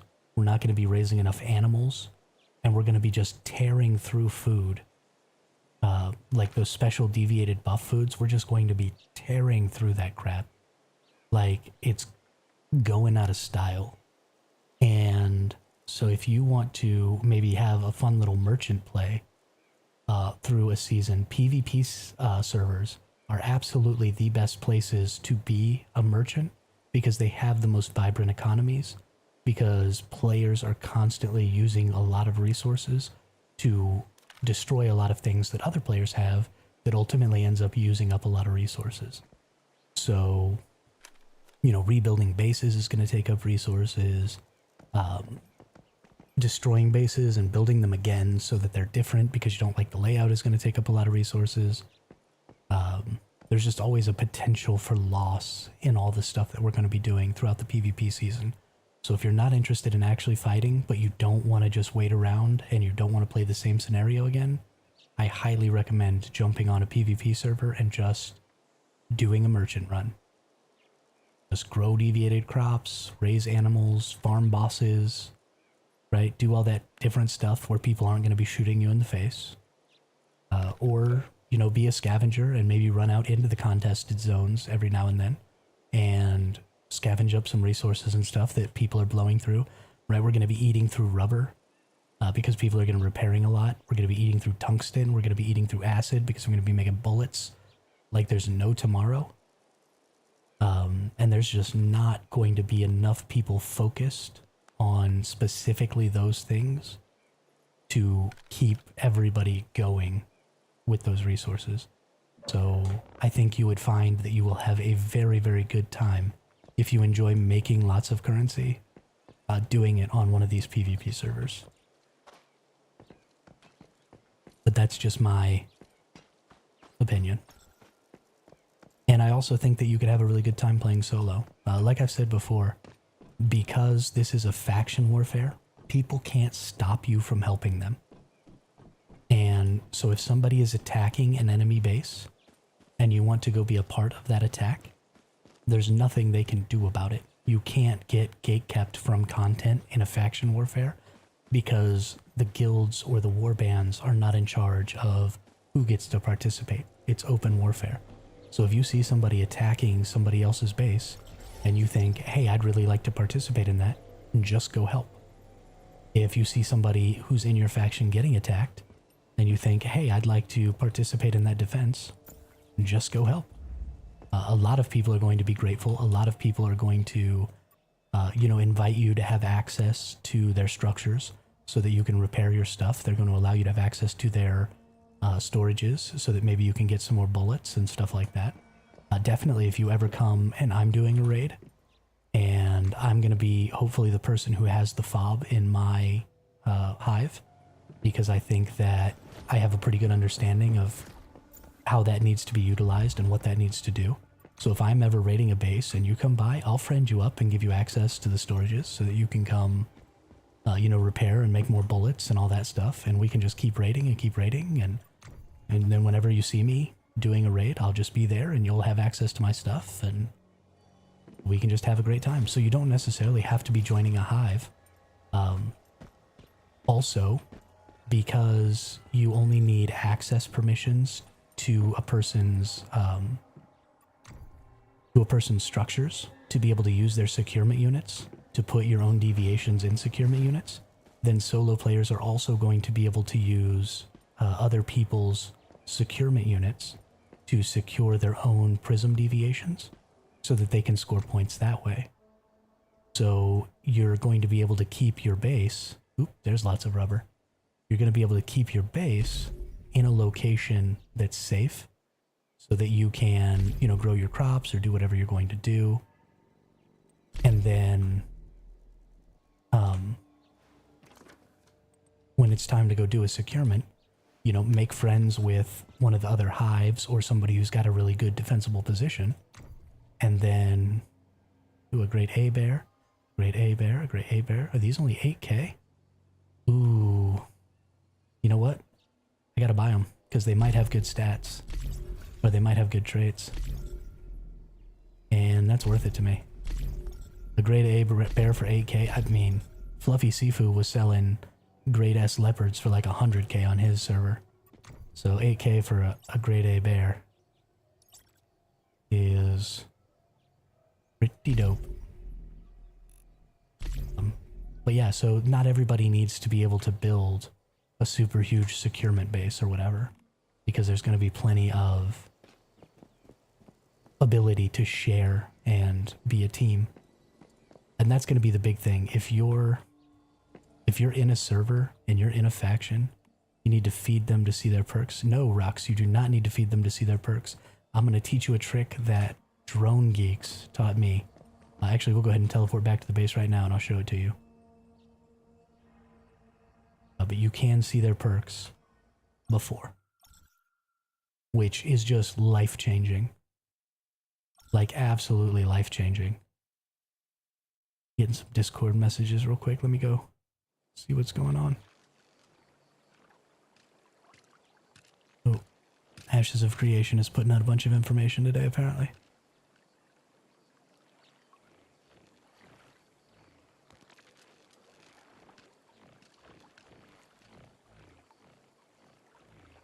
Okay, none of that is even remotely important. Got it.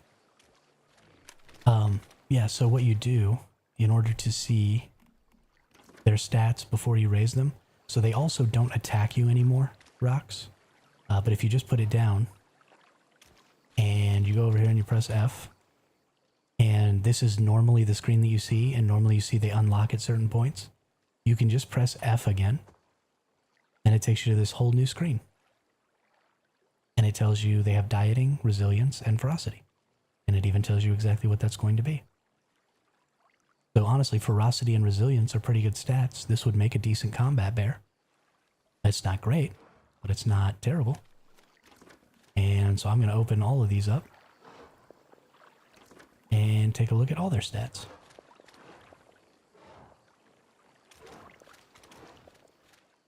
Let's look at this bear. Docile Stormchild, thick hides. This one's pretty garbage. I'm actually probably just going to throw this one on the ground. And then we'll take... Look at this one. Dieting Quality Meat 2 and Stormchild. So I want that Quality Meat 2 because that's how you get pristine bear meat. For that 15% bonus HP. Which is out of control good. So we're going to keep that one. So we're going to keep both of these. So I just want to drop this one on the ground here. And then pick these two up. And put them in my box.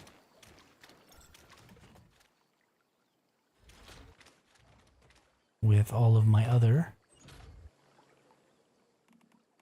little guys. I don't know why I have all of those. Here we are. These are my good ones. Yeah, so I've got a couple of great S leopards. I've got a bunch of higher tier baby crocodiles, a bunch of high tier bears, a Bunch of high tier baby wolves. So we're going to be getting some good traits together and stuff, doing some breeding, seeing how the breeding works and trying to get some really good lines together. And then raising those up and using them also to defend. What I might do is, I don't know if it'll work out really well, but the bears are so easy to kill, right? You can just kind of snipe them from really far away. And so if I had them outside here, they probably wouldn't be really effective. But maybe if I got some baby wolves or something and just put them inside the base, or even upstairs inside that honeycomb up there, they might be pretty good as a secondary line of defense once things get kind of inside. But honestly, if they get to this point, you're kind of SOL anyway. I don't really know the viability of that as an option. But let's close all these doors up. I need to resave this blueprint. And honestly, I don't want to do it, but let's just turn all these freaking things around.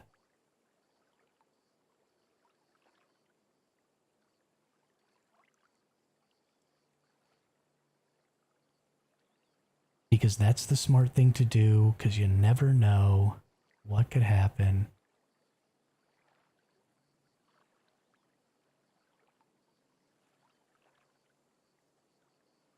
If you're not 100% sure about a mechanic, you should always just play it safe.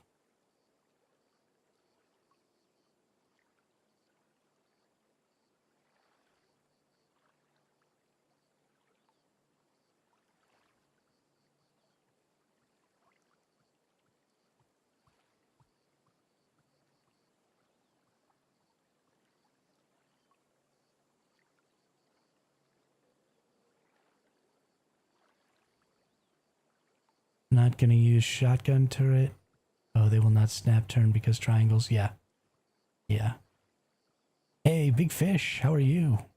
Nice to see a new name in the chat. Welcome to the chat. Welcome to the channel. What are you up to? You getting ready for Prismverse Clash?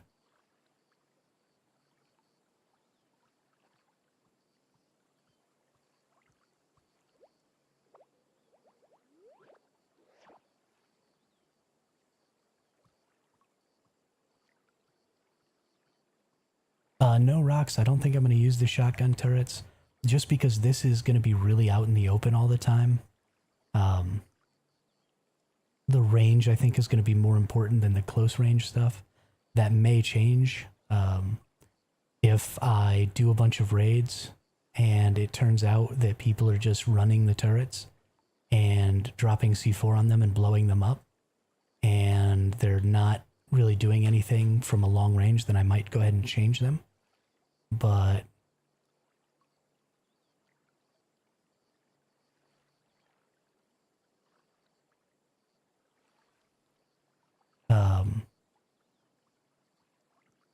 I don't imagine that change is going to happen. I imagine I'm going to be sticking with the rifle turrets. Let's see, Big Fish, I just joined, so what is your #1 tip to prepare for PvP? #1 tip to prepare for PvP. If you just started playing the game,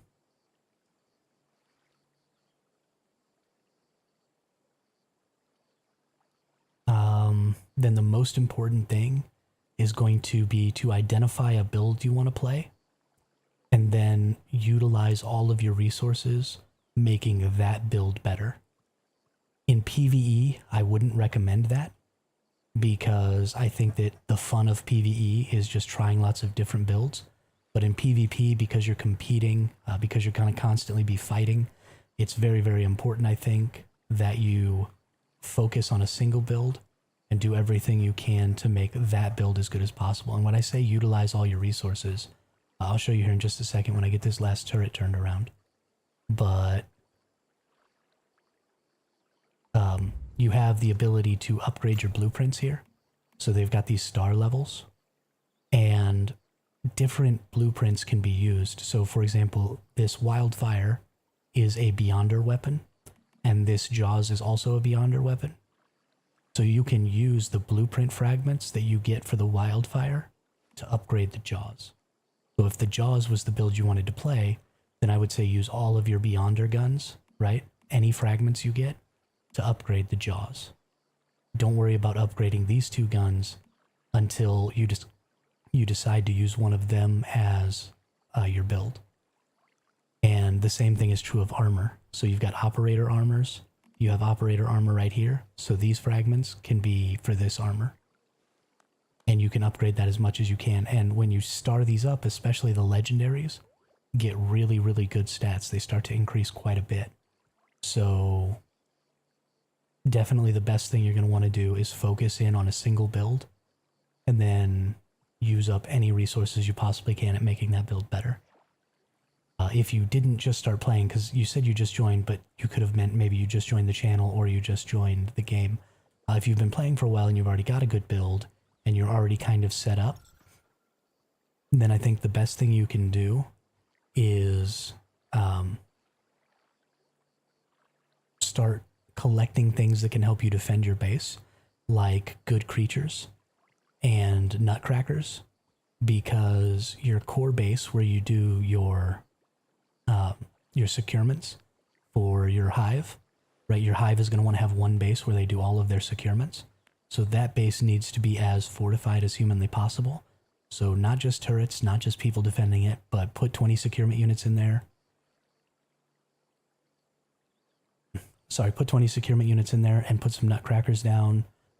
Put 6 animals in there. Get other bases that are also defending that same area. They get 20 securement units. They get 20 nutcrackers. They get 6 animals. And just put as much crap as you possibly can defending your base. So you have all of that secondary and tertiary stuff. Because everybody's going to have that primary stuff, right? Everybody's going to have a good build. Everybody's going to have turrets defending their bases. Everybody's going to have, some semblance of honeycombing and some idea of what the base is.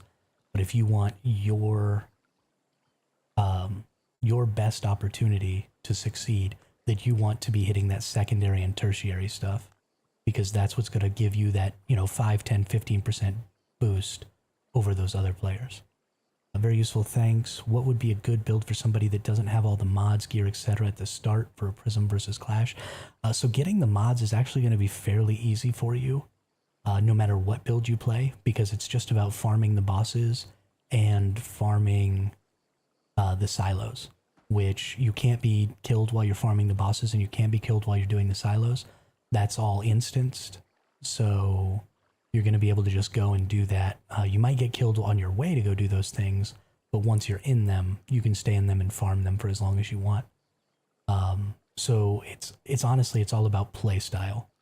I think 2 of the really popular builds right now, let's look at weapons. The Jaws is a really popular PvP build because you can get a mod that gives you stagger when the explosion triggers for unstable bomber. And that makes it really, really hard to fight back. So that's very popular. Also the, the outer space is a really popular build for PvP as well, because its damage output is just incredibly freaking high as a sort of burst weapon. So this is an extremely popular PvP build. I don't know what your playstyle is. Personally, I'm going to be using the Black Panther sniper rifle because I want to ambush people. So I'm going to be sort of hiding, and I'm going to trigger this Fortress Warfare, which is going to give me a huge boost to my damage. And I'm just going to put everything into weak spot damage, and I'm going to headshot people and try and one-shot kill them while they're out and about doing whatever random things they're doing. So I think all 3 of those are good options. You can also use the Bingo Sniper mixed with the Wildfire Sniper is a pretty popular. I believe Doomerus has a really good video out about a Bingo Wildfire build for PvP, and he's a pretty incredible PvP player. I don't put out any build guides, and I'm fairly average when it comes to my skill level. So my opinion is probably not as good as some other opinions about what's best for PvP, which is why I'm giving you recommendations that I've seen from other creators. But I definitely think if you go check out Doomerus, there's somebody in my chat whose name is Smoking Rabbit, who primarily does build guides for PvE because that's what he plays. But if you go check out Smoking Rabbit's channel, he's got a cool Little Jaws build and a cool Kumawink build. The Kumawink could actually be really good for this Prism versus Clash because the Kumawink is the only bounce weapon that doesn't have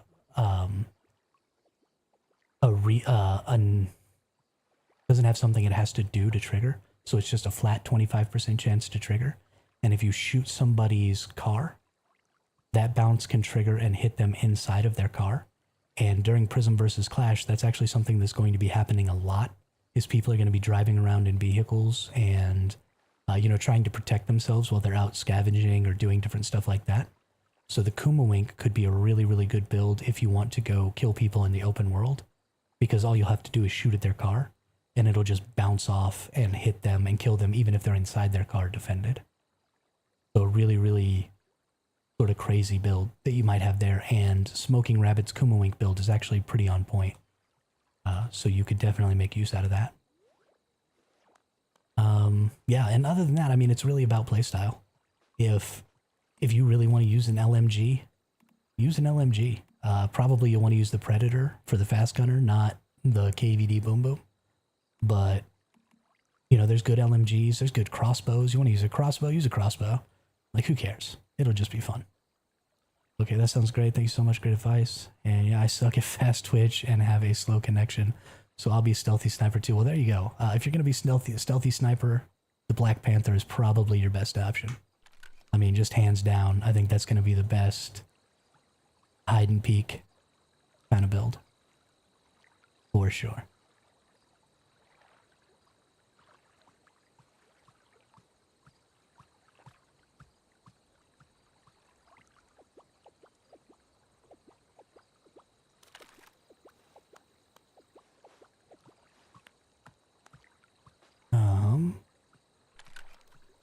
Sorry, I broke something. There we go. Minimize that. We're good now.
Oh, I am muted. I've been talking this whole freaking time.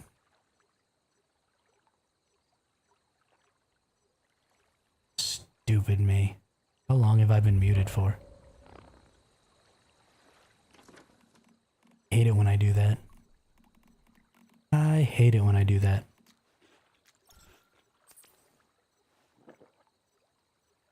That's a bummer. Okay, well what I'm trying to do right now is see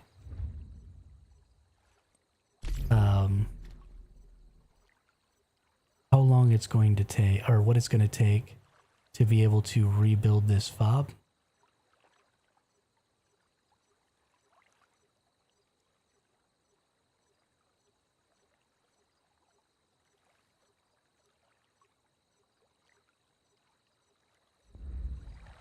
Space full, unable to place. So I don't really know what's going on with that. So I think what I want to do is I'm just going to tear this whole base down.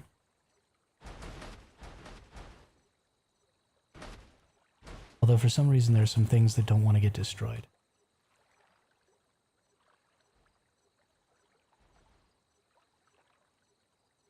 Oh, I don't want to destroy these either. I want all the things in them. Oh, that's why, because they got stuff in them that can't get destroyed. Okay, well let's just move everything over here. We'll make a little more space.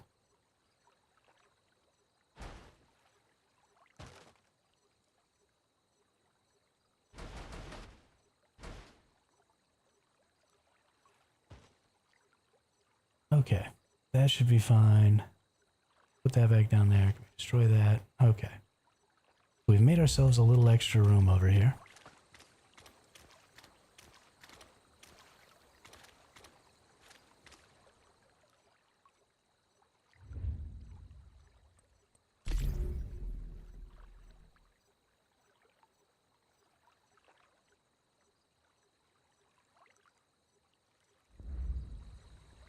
Space full, unable to place more.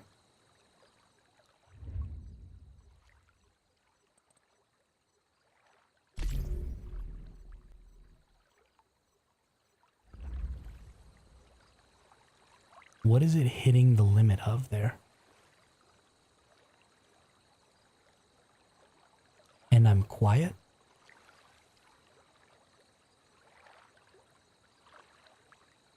I mean, aren't I always quiet? Or am I quieter than normal?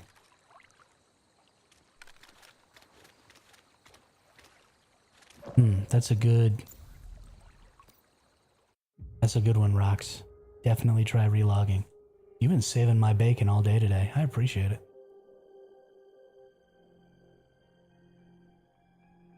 Saving my bacon.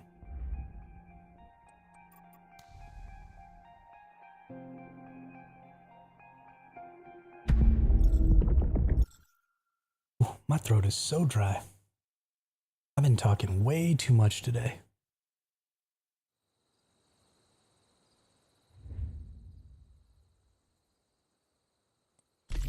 All right.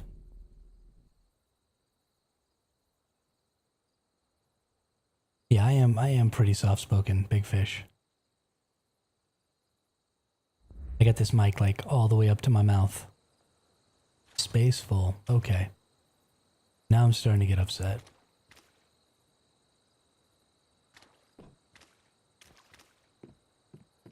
Oh, okay. Okay.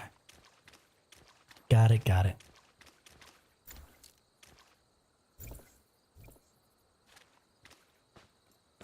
I'm pretty sure that it has to do with... I'm originally from New Mexico in the United States, where I grew up. If too quiet, prob just need to adjust in Streamlabs. Yeah, yeah.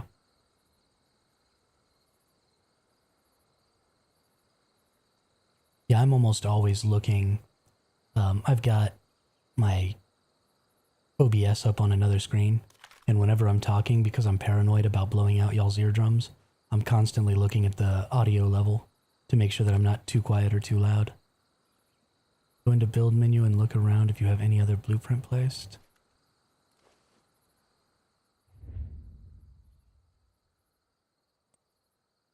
What do you mean other blueprint placed? These are all Eternal Land exclusives. This is my farm blueprint, which I can just place. Except it's not going to let me because I don't have enough water because I threw all the water out. I'm pretty sure that it's the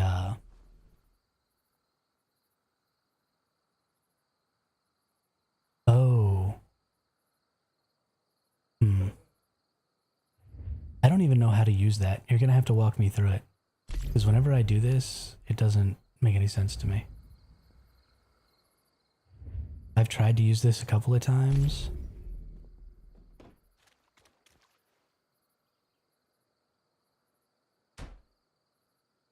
Holographic build has been generated. Okay, so it creates the hologram.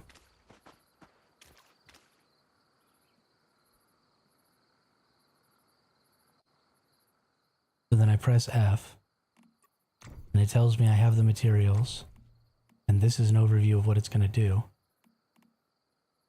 How do I... It's going to auto add resources? Does it take long?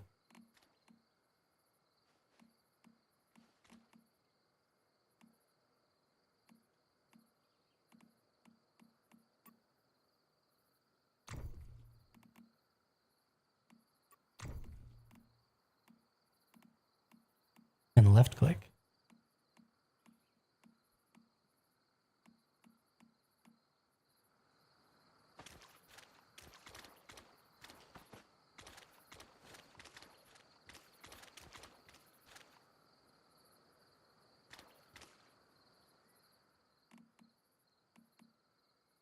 Yeah, F isn't working.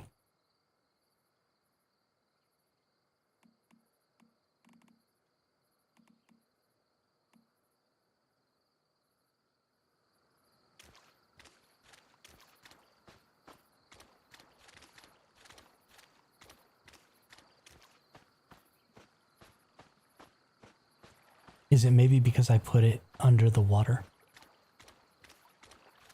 Press B. Okay. I'm in B. Oh, and then I just click build.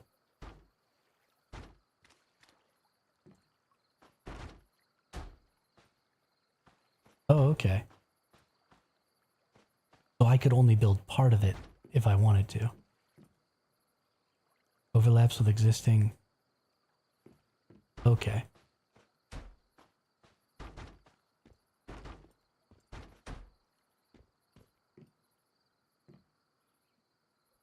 So this is going to give me an opportunity to see what's broken.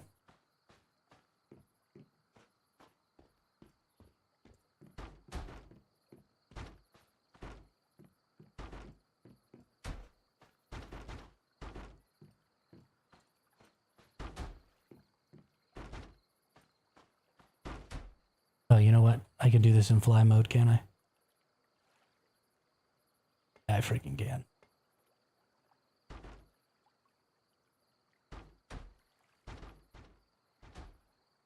This is easily the worst way to do this.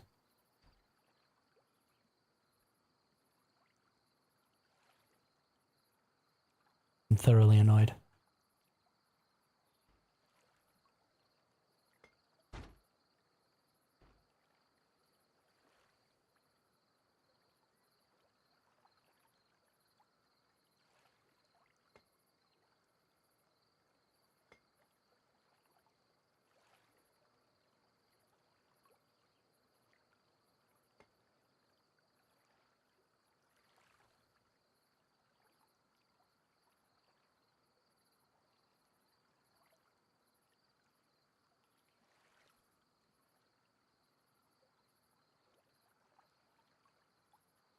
Oh, I gotta get all the foundations. Oh my goodness.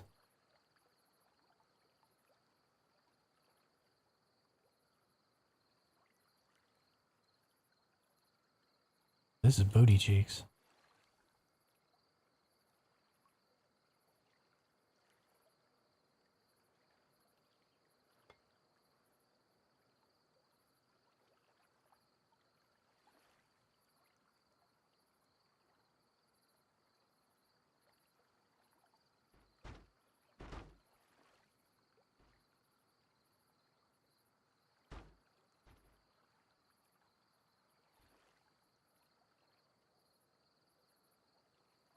Could you imagine if you were trying to build your fob and this happened and you're just standing outside of somebody's base like a friggin' moron? Oh, I didn't bring my shelves over.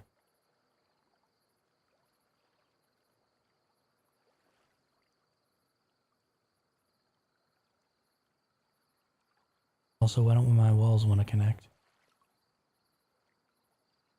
Overlaps with existing structures. I can't build my walls, really?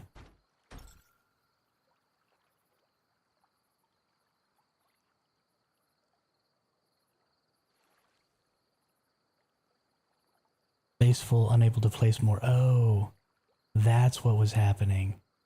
I don't have the memetics anymore for the stupid securement units. Because I had already placed them.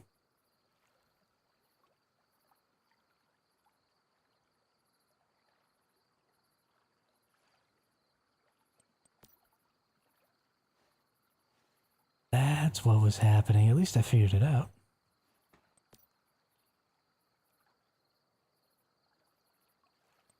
Now if only I could remember where the stupid securement units are.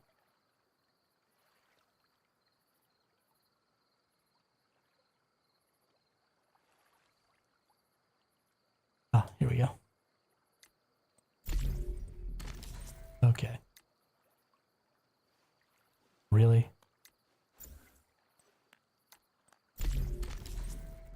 Really, game? Last, yeah. Yeah, imagine doing this while someone is PvPing you. Exactly. Exactly. Just standing out there like an idiot with my fly mode on, just clicking buttons like a fool. Okay. Well, because of that, we're going to...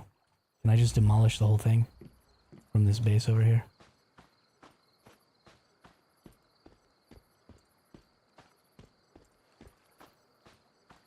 On the bright side, at least I now know how to do that, because I'd never known how to use this before, and it was actually kind of driving me nuts. Demolish construction, confirm. Oh. That didn't demolish everything. But okay. Let's clear all this crap out again. Now that we've got this fixed. So that's really important to know. And honestly, what I probably need to do is only put up the 5 securement units that you can normally place. Because the first time I place, well, now the first time I place this down, I'll probably have enough memetics. I'll just have to remember to make that some of the first stuff that I get.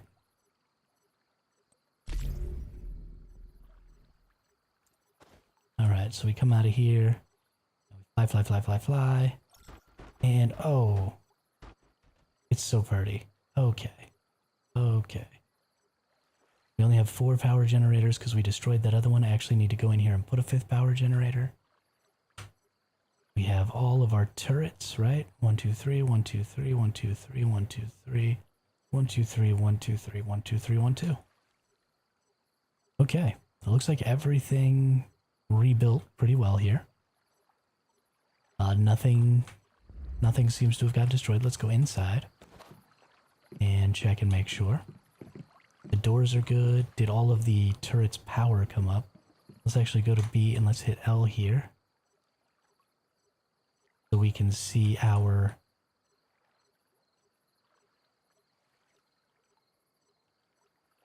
power. Insufficient power.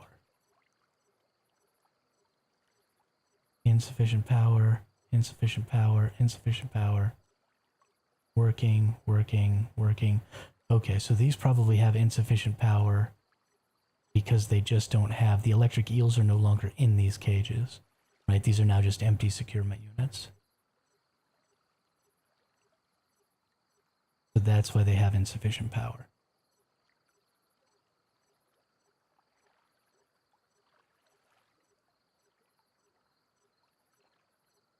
That is really unfortunate how much power this base ends up sucking up.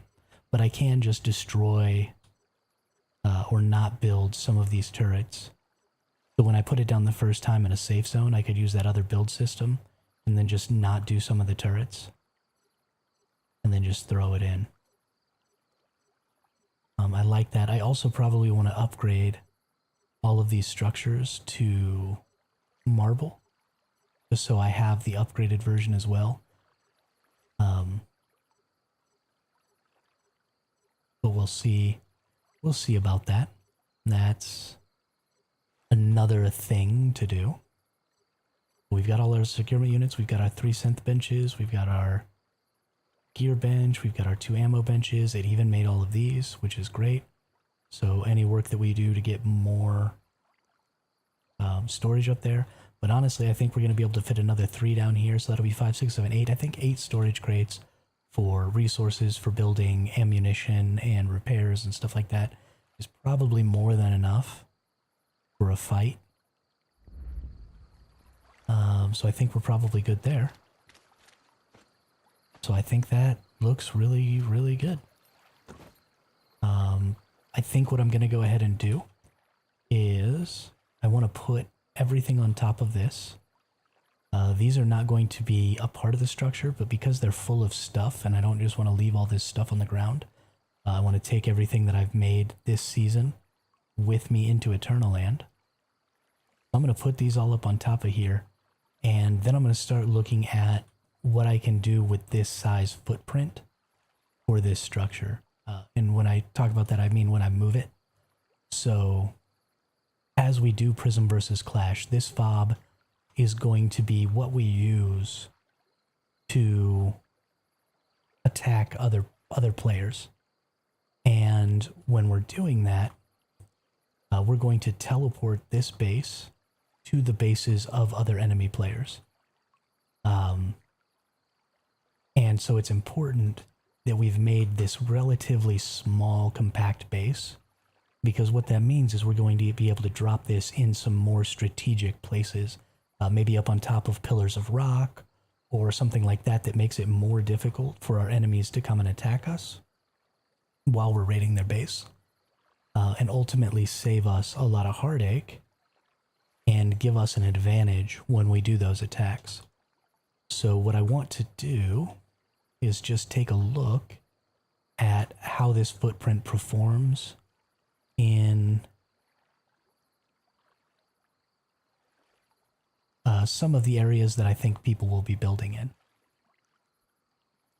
The other thing that may be a consideration here is the person who makes the fob may not want to actually upgrade the size of their base, because that upgrade doesn't really have any impact on anything except the overall land footprint of your base build. And so if you keep it small and don't upgrade it, actually let's just make sure. I want to go into medics and check what, I think it's on this one, what the upgrade actually takes. Territory expansion, yeah, so territory expansion is just all by itself over here. So it has no bearing on anything else. It only decides how large your overall base area is, which decides how close you can get to other bases. Okay, so if there was another base that was on the other side of me from this one has a small footprint. No, it doesn't, it's the same size. So if there was another base on the, like next to this one, and I had the smaller footprint, I might be able to squeeze in between them. And when it comes to a fob situation, because people are going to be taking care to control as much space around their core bases as possible, having something that has that smaller footprint might allow you to eke in there somewhere where they didn't expect and get your fob like right inside of their base to give you a little more control over what's going on in the fight. So that could be an interesting thing to happen. Let's get our spring legs on. Let's get up there. Let's get all of this random garbage out of my freaking inventory. Let's get a drink. Might want to test if the turrets are going to pick up a target outside the territory. Seem like it doesn't. Okay. Okay. Let's see if there's something I can attack that I can, like, drag over here. I don't think there is. But we'll find a spot where we can put some stuff down and see if they'll do that.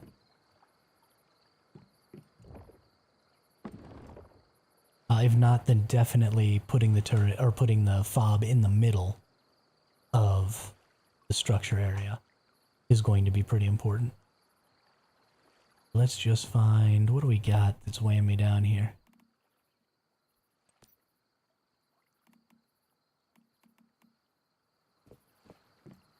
Don't even care what boxes all this stuff goes in anymore.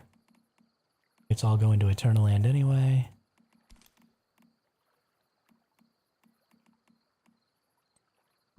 Okay, we're good. So let's take a look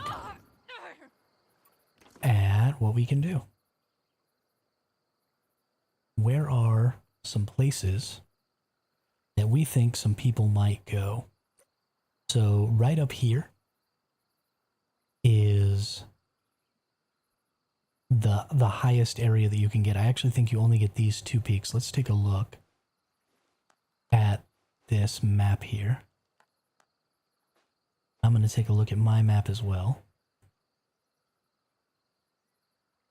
So yeah, in that top corner, it looks like just the bottom 2 peaks there are available.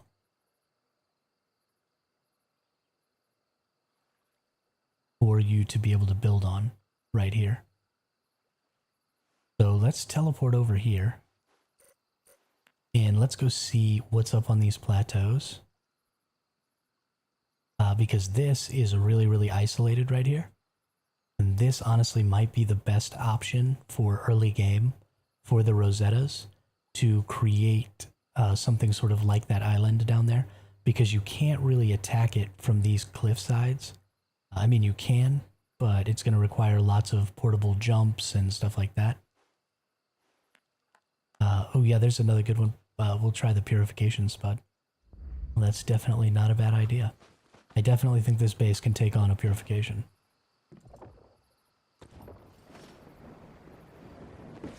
Yeah, so let's get teleported over there, and let's just go check out.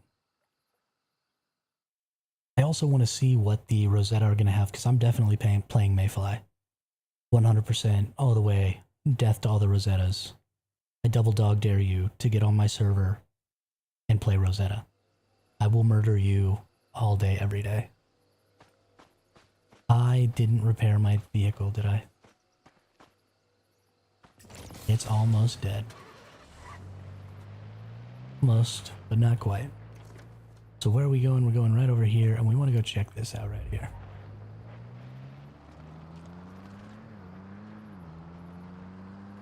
Bammo. Oh shoot. This coop is so fast. So fast.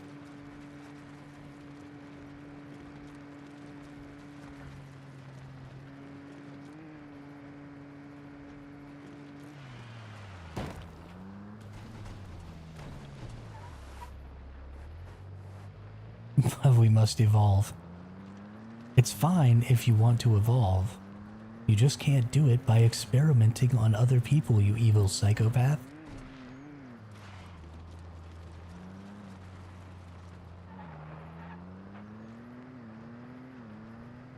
Experiment on yourself. That's fine.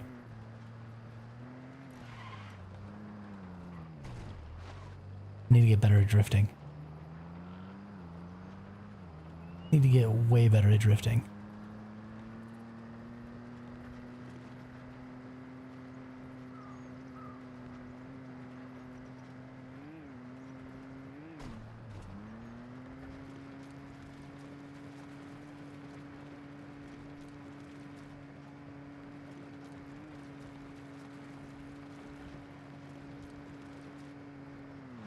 Oh.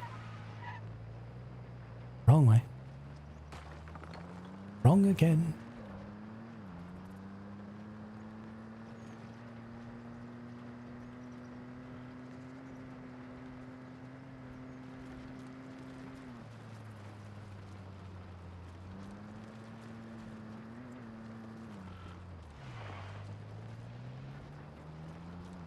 Another thing is all for science. It's not all for science, and you know it. It's all for power. You're just using science as an excuse.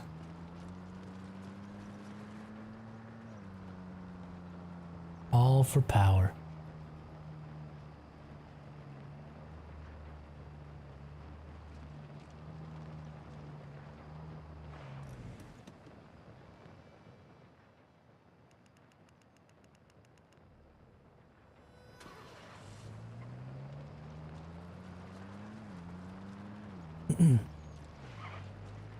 Okay. So this isn't where I want to be. Let's get up.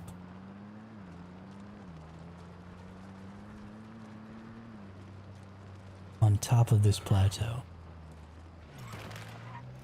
Because this is kind of where I think the best spot is going to be. Because this is a really... And even though you can kind of cheat and hop up here... No, you can't cheat and hop up there.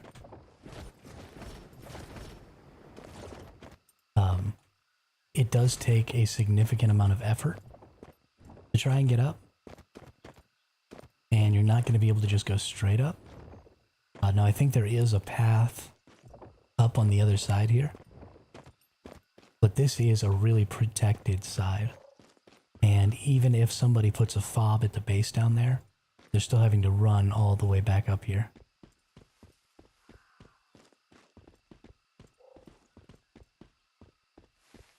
Fish's all for science comment didn't get put in chat, but I see it in your chat on the stream. Oh, good.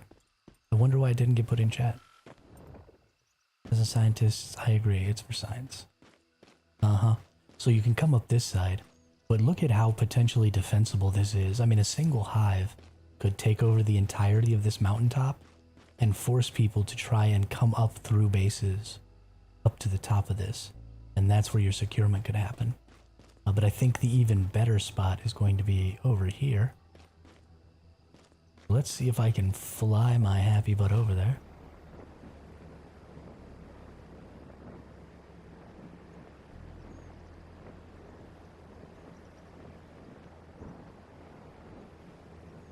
Bot doesn't allow evil. Exactly. Exactly. That's how you know that what you're saying is evil fish. The bot doesn't allow it.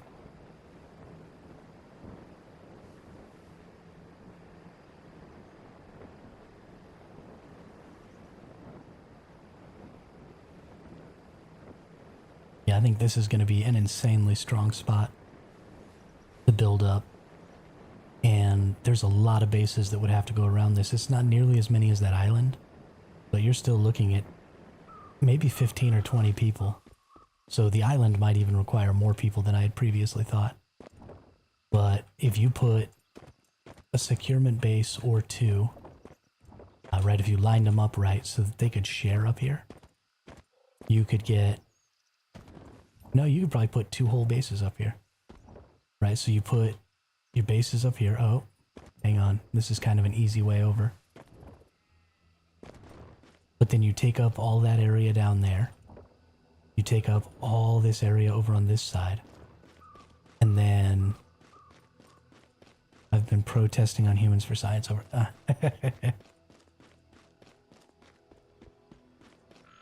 Okay, a serious question. Do you know what zones will each faction have as their safe places? Yes. Actually, it says right on this map. So if you take a look, you'll see down in the bottom left of that map there, you have the Mayfly base safe zone. And that is going to be... gosh darn it, I forgot the names of the cities again. That is going to be Deadsville, and I want to call it the Marsh, but I know it's not the Marsh. Mayor's Market. Mayor's Market. Okay.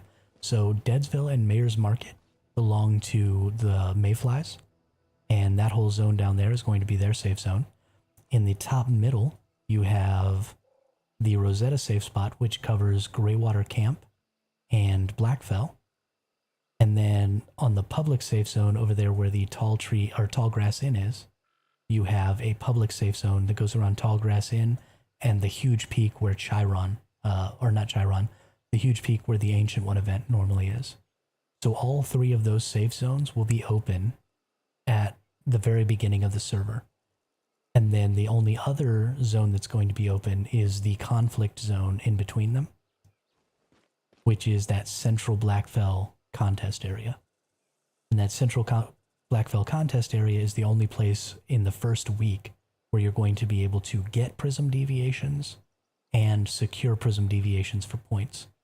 And you're not going to be able to get either of the two special new prism deviations during that first week because they don't open until weeks 2 and 3.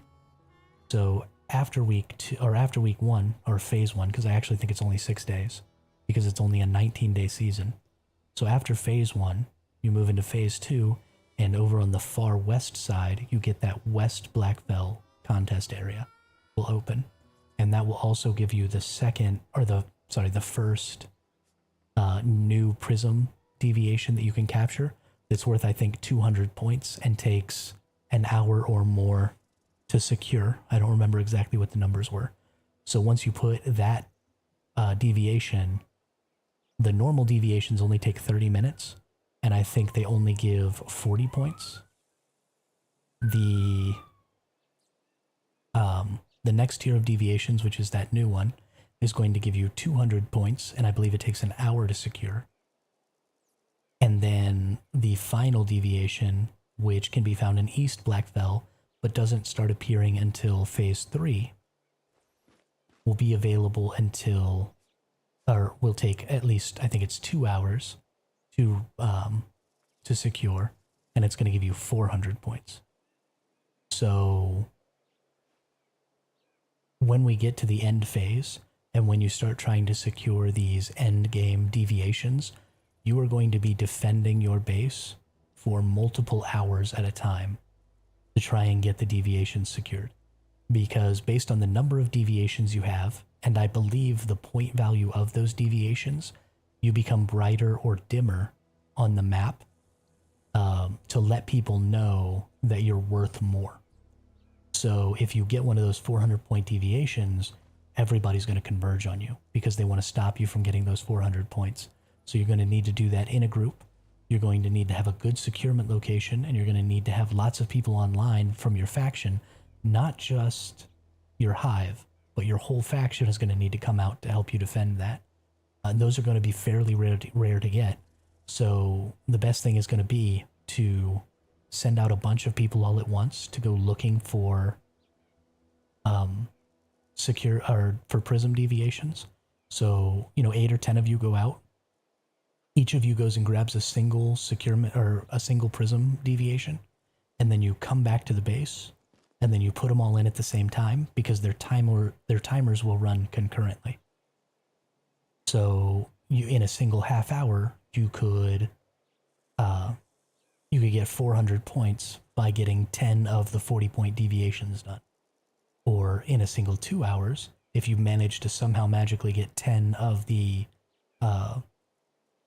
highest tier prism deviations, in 2 hours, you could do 4,000 points because they all run concurrently. So, well, thank you very much, Big Fish. I appreciate that. Always love to have new subscribers in the channel. But it's going to be very, very important. You will not be able to win with just having a good hive. It's going to be absolutely impossible. You are going to have to communicate with your faction, and you're going to have to share resources and locations, right?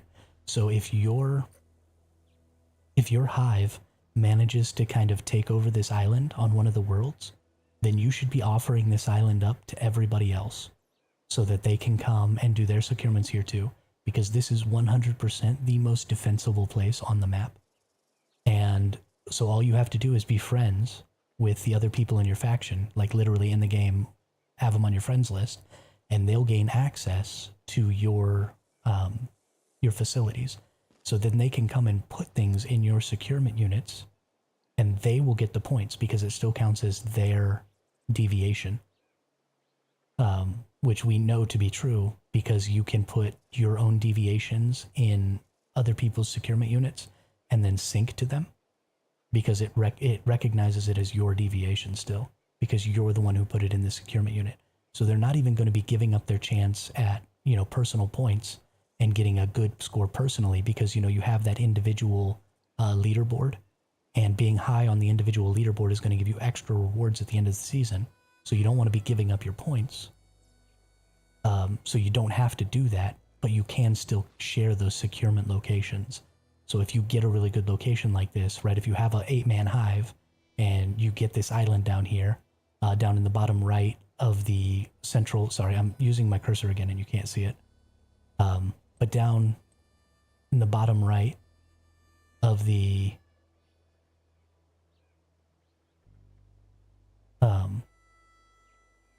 central Blackfell contest area, if you look down in the bottom right of that, there's an island that is inside of that contest area. That's the most defensible spot in the game, because if you take over that entire island, nobody can put a fob there. So every time you kill someone, they have at least a 30-second to a minute swim before they can re-engage in the battle. And that's important because there is no death timer in this game. Right? You die, you come back to life, and you just immediately go back to the fight. So in order to create a death timer, you have to create distance to make people have to run farther to get back to you so that you get a little reprieve. And that's why fobs are so important, because if you don't have a fob, right, you don't have way to repair, you don't have the resources to repair, then all they have to do is kill you 5 or 6 times. And then you have to go all the way back to wherever your base is, right? And then you have to come all the way back down here to start fighting again. So you take yourself out of the fight for 20 minutes just to go repair your gear. If they're only securing a 30-minute deviation, then by the time you get back, they're done. You're giving them a free 20 minutes to just chill, you know, walk outside, have a cigarette, come back in and kick your butt again. So you have to have that fob, because you have to have those resources available to defend yourself. And if they want to break your siege, then that's also going to force them to have to come out of their base and try and break your fob so that they can send you packing, so that they can try and get a reprieve for that 2 hours. So if they don't come out and break your fob, then that means they have to spend the whole 2 hours defending instead of trying to attack you, break your fob, and then maybe get, 20 or 30 minutes while you try and regroup and get yourself back together, where they don't have to do anything. They don't have to waste ammo, they don't have to waste time, they don't have to waste energy, right? They're just chilling, waiting for you to come back. So very, very important to bring that fob, because it puts pressure and it gives you a good location to attack from over and over and over again.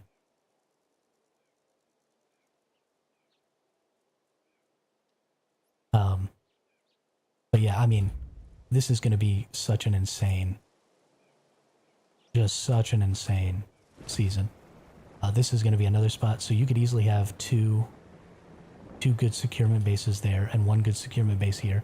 This is not nearly as good as that island, but because it's so close to where the safe zone is for Rosetta, this is really deep in their territory, and so would end up being a pretty good location for doing some securements. And that's going to be true of all this, right? You've got that big mountain range you see right in front of... Oh, you can't see anymore. Sorry. You've got that big mountain range that you see right in front of me over there. That big mountain range is also probably going to be... Let's see, is that in... Yeah, that is inside. That's this right here. So that's probably a good spot to put a securements thing up there. Right near Blackfell, I don't know... so this mountain right here, I don't know if that's inside the Blackfell safe zone. It might be. But if it's not, this peak right here has no direct access. In order to get up to the top of this, you have to literally scale a wall. And so you could put a good base up here. Actually, let's reopen this. And let's take a peek at where the Rosetta base is. And let's see if I can see whether or not that's in there.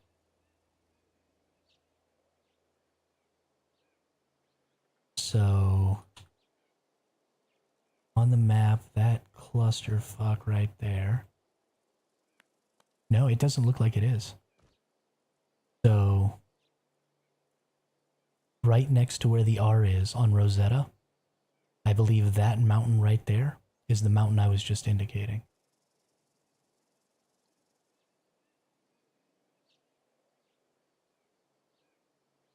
So I believe that that is outside of the Rosetta securement or safety area.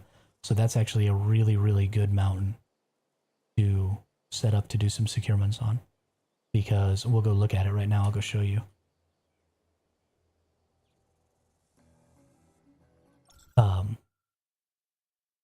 There's a big old tree up there where you can get fetch-a-lot bunnies, but there's literally nothing up there, and you can't go up there with... Oh, while I'm here, let's build a garage. Let's repair my stupid car.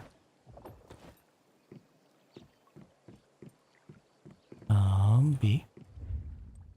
Structure, nope, facilities. Garage.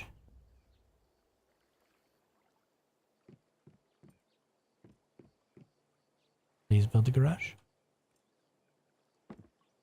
Por favor. S'il vous plaît. There we go.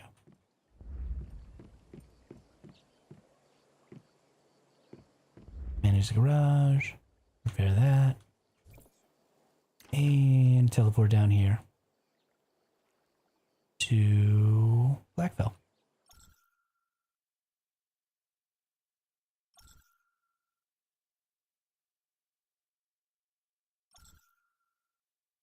Let's go check this spot out.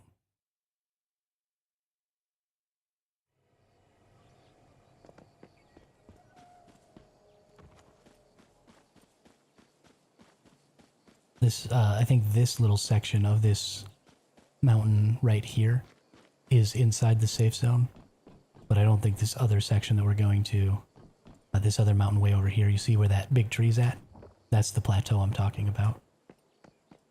And I have seen people build up there before, so I'm fairly certain that you can still build up there. But because it's so close to Blackfell and it's so close to the Rosetta safety area, I mean, it's just a really, really convenient spot.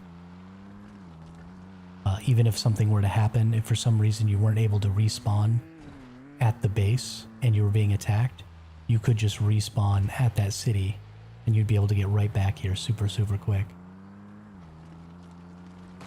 And you could have your home base fairly close to where you were doing your securements, which would be pretty important.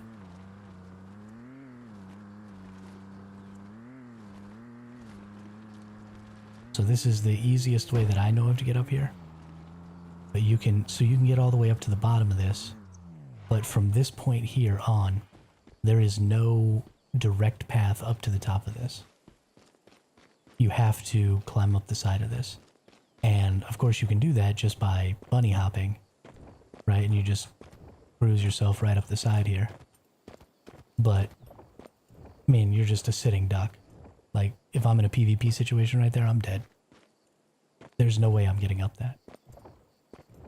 But then you have this whole area up here that you can build all around the outside, right? Make walls so that even if you climb to the top, you wouldn't actually be able to get up. You'd have to destroy structures and stuff to create an area for you to get up. You can build a ton of bases up here, right? And then you just set up your securement bases in the center, probably right around this tree. Get 2 to even maybe 4 securement bases built up here and put them all together. And you could have, I mean, if you got enough people in your server, in your faction, that were all working together, you could bring 80 to 100 prism deviations to this location and just defend this location. Now, if you did that, everybody on the other faction would come and attack you, and it would be this crazy huge war. And it would kind of be epic, and the lag would be horrendous, and nothing would get accomplished. But it would still maybe be fun.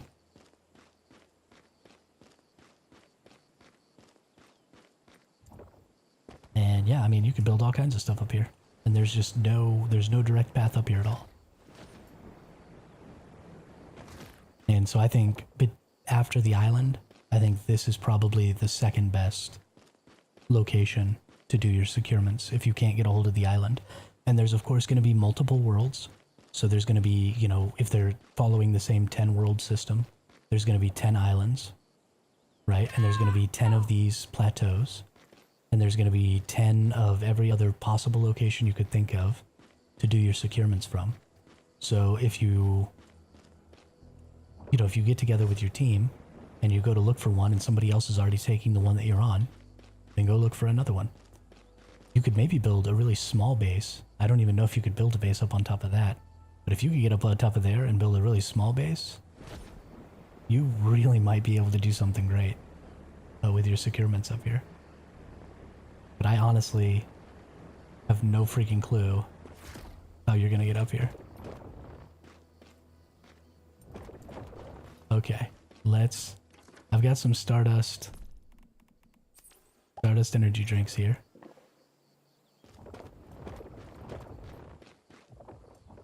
Oh yeah, there we go. Okay. I mean, it'd be the teeny tiniest little base you ever made. But you make yourself a little 4x4 or something. How's anybody gonna get up here? You can put turrets upside down on ceilings, at least on the vehicles you can. I don't know if it's possible on regular structures, but you could maybe put some turrets like upside down, facing down or something, I don't know. It'd be pretty freaking funny though. Pretty freaking funny.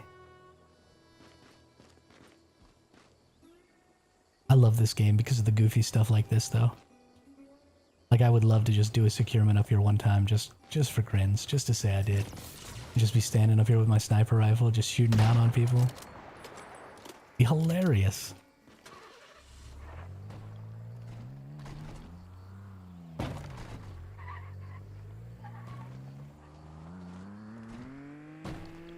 You know, you get some bases down here, right? If you're maybe a 4 or 5 man hive, you could maybe ring this in some bases so that people couldn't even get up to the base. And then you just put your securements at the top. That'd actually probably be a really good small turret or small group securement spot, because it'd be so hard to get up there. And if you had, you know, a couple of decent bases down here, you could really do something there, I think. But I mean, this is going to be the first Prismverse Clash season, which means that everything is pretty new right now, and not a ton of strategies have been, you know, worked out. Not a lot of people, you know, have had an opportunity to actually know people have had an opportunity to really look at. Oh, I thought that was an albino goat. I was going to get him. To really try and strategize and make a good idea of what they're going to be doing when the server starts. So this was the fob, right? I am going to continue to stream all of the different base types that I think you need to make, because as we've talked about a couple of times, I think as a hive, you're going to need about 4 different base types. So you're going to need the fob, which we built today, which is going to be your portable base that you're going to plunk down next to people you're attacking.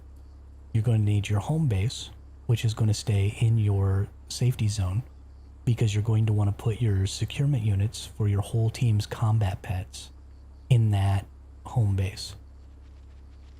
And so, whoops, I almost died. So you'll put a bunch of securement units down, and then everybody in your hive will come and put their combat deviation in your securement unit at that home base that's in the safe zone. And that way there will never be a time when their securement unit gets destroyed and they lose access to their combat deviant until they can go back and remake that securement unit. So you want to keep those all in the safe zone. That's what your home base is going to be for. It's going to be for growing crops. It's going to be for raising and slaughtering animals. It's going to be for making your foods. All of that stuff is going to happen in your home base. You know, save up all your resources there and all that stuff. The next is going to be kind of a twofer, which is your core bases and your walls. And we're going to build each of these. Actually, my home base, I probably should have just kept my original base, because that was a pretty good home base. But we're going to go through and we're going to build each of these. Then we're going to save a little idea of what we want our home bases to be. But the next is going to be the walls base, which are what are going to be around your core. Your core base is where you're going to be doing your securement. So most of your players in your hive are going to be wall bases. You're going to need maybe 5 or 6, well, actually 4 or 5 wall bases. So if you have an 8-man hive, you have 1 fob, 1 home base, 1 core base, and 5 wall bases. And those 5 wall bases are going to surround your core base, and they're just going to create a layer of defense. So there's a whole extra base or 2 that the enemy has to get through in order to get to your core to stop you from doing your securement. And then your core base is going to be just kind of like your fob, right? It's just going to be this small shell, and it's going to be as dense as it possibly can be with defenses. And then you're going to have your securement units in there, and that's where you're going to put your deviations for securement. Now, because of that, you're not going to be able to have 20 nutcrackers there, but you can have 20 nutcrackers in your wall bases. You can have 20 nutcrackers in your fobs. So you're going to be able to have like 100 nutcrackers running around defending your core base, because you've got 5 wall bases that all have 20 nutcrackers. So there's going to be a whole lot of defenses around that core base. And then that's where you're going to do your securements, and that's where you're going to defend from. So we're going to build all of those things. We're going to take a look at where some of the best places to do those things are. And I'm going to actually be putting out, instead of just the streams, for the next 6 days after stream, I'm going to try and put out maybe a little 20 or 30 minute video that's based on what we did during the stream, the build that we made. So tonight is going to be the fob, and I'm gonna put that out tomorrow. And so there'll be just a little 30-minute video on, okay, this is what a fob is, this is why you need a fob, this is how you build a fob. Here's my mock-up of what I think a good fob is. This is what the person who controls the fob should be doing. And this is how to get the most out of your fob when you attack a base, and that'll be kind of it. So we're going to keep doing that all week as we lead into Prismverse clashes starting on the 26th. So we've got less than a week to get ourselves all the way prepared and understanding exactly how this particular scenario is going to play out. So, and to plan. I mean, we've only got 6 days to plan.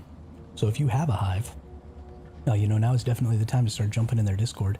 And that's the other thing, is as soon as I figure out whether or not I'm going to be able to join that creator server,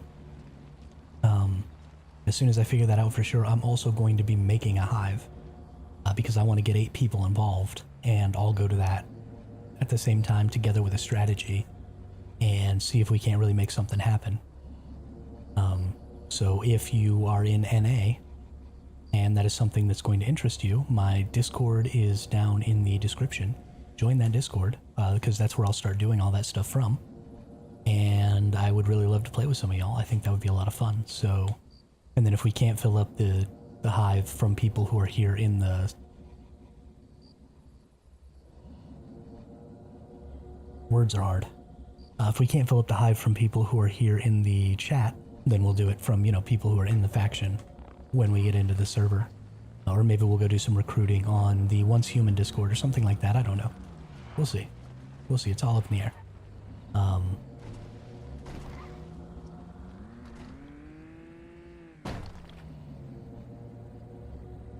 Crash. Gosh, I love crashing vehicles. It's just easily the most fun. Whoops. That was on accident. So I also need to maybe go get some more creatures. My creatures are not necessarily in the best spot.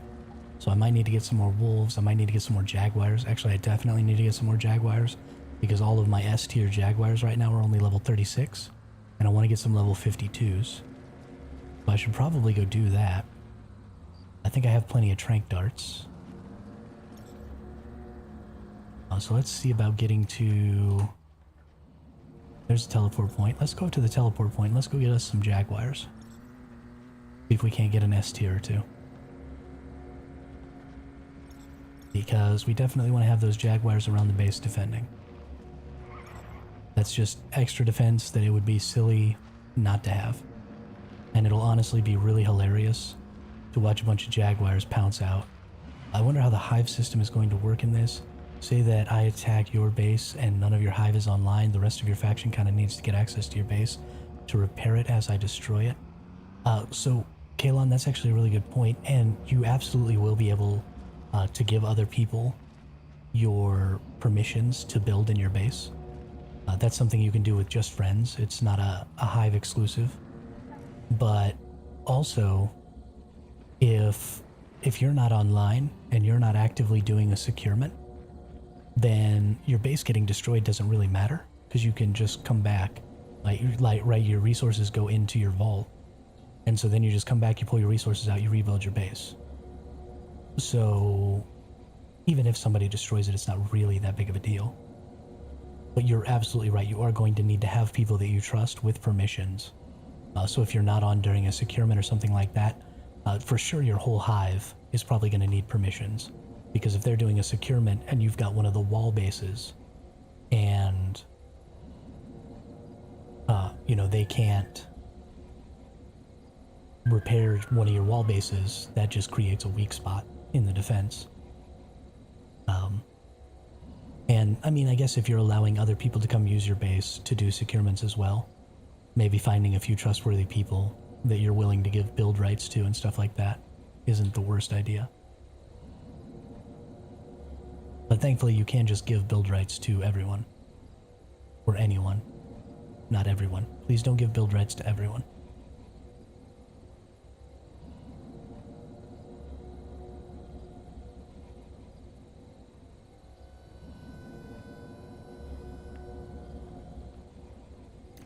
Yeah, but that's definitely a good thing to be thinking about.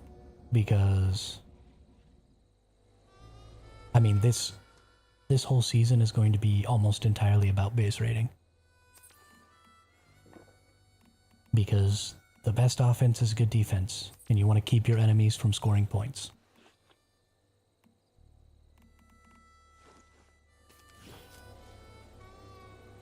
Okay. Let's go over here. Let's go see about some jaguars. Let's go see about some kitty cats. Let's get some good kitty cats.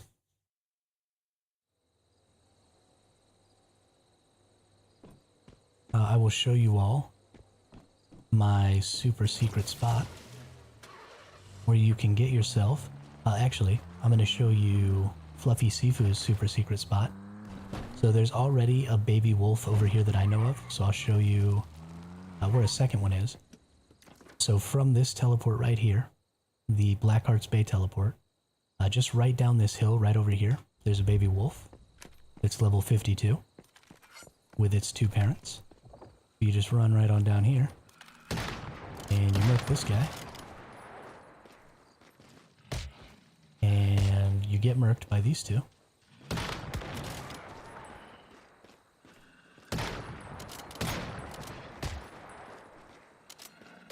I don't have any rifle bullets on me, I don't think.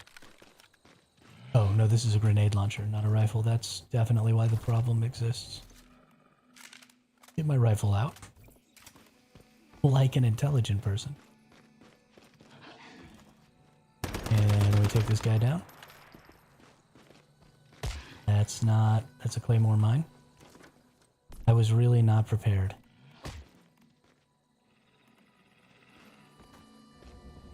Please stop killing me, baby wolf. Okay, we're gonna take these down here.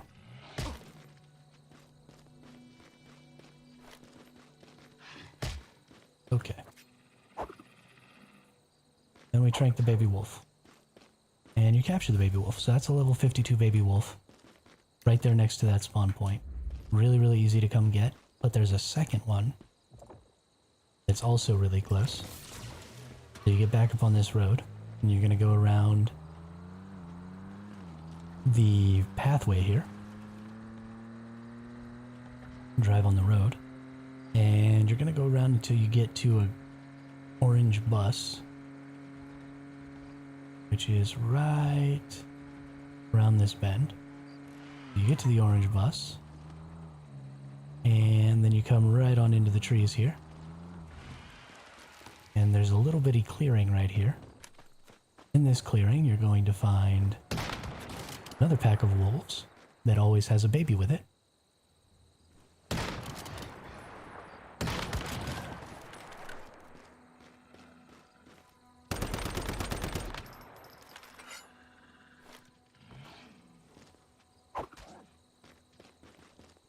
And then once you capture that baby wolf, you can move on to capturing the jaguar. So that baby wolf is right here. And then the jaguar is just right up here. So the reason I'm catching baby wolves, and the reason I think baby wolves are important, is because they have access to advanced traits that the adults don't have access to. I don't know exactly what those advanced traits are. I just know that they have access to advanced traits that the babies don't. There's the leopard. Right there. Sometimes he's down in this water. But the spawn points in this game are static. So if you find a baby wolf or a baby bear or a leopard or anything like that that spawns anywhere, it is always going to spawn in that same spot. Now I cannot guarantee, however, that during Prismverse Clash, that the spawns for those creatures are going to be the same, because while we are going onto the same map, we may not have the same spawns. I don't think that they would change the spawns, because that's a lot of effort, and the spawns are static across all of the servers that run this map. So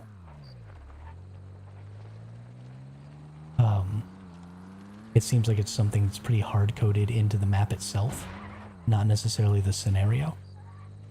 So they would have to go and change that, or make a new replica of the map, or something like that, and change all the spawns, which it's entirely possible they did that. But I think it's safe to assume they probably haven't. So even during your Prismverse Clash season, you could probably come get creatures this way. But then if you just cycle through the worlds, you're never going to run out of creatures to capture. Their respawn rate is fast enough that as you cycle worlds, you won't ever catch up to the respawn. But then the next thing you're going to want to do is, I only keep A tiers and S tiers because they have a chance to have some really good stats or some really good traits. Because you can get up to 3 traits on an A and up to 4 traits. Well, not up to. You will get 3 traits on an A and you'll get 4 traits on an S. So I like to keep all the A's and S's and see what I get. And then you just take them back to your base and you do that little trick where you can see what the traits are going to be before you raise them. And so that way you can see if you have a good A or a good S. And if they're not good, then they're not going to have traits that you want. Especially if they're not going to have things that you want to breed into your line. Because I'm not positive that breeding is going to inherit traits. Right? Because they haven't told us whether or not that's going to happen yet. But I think it's safe to assume that that is a good possibility. And to prepare based on that assumption.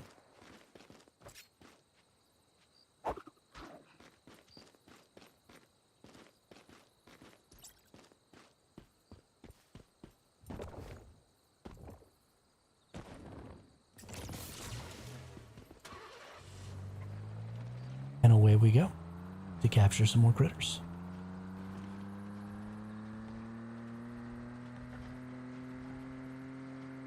Did anybody not get a chance to look at or to watch the 1.2 reveal trailer yesterday?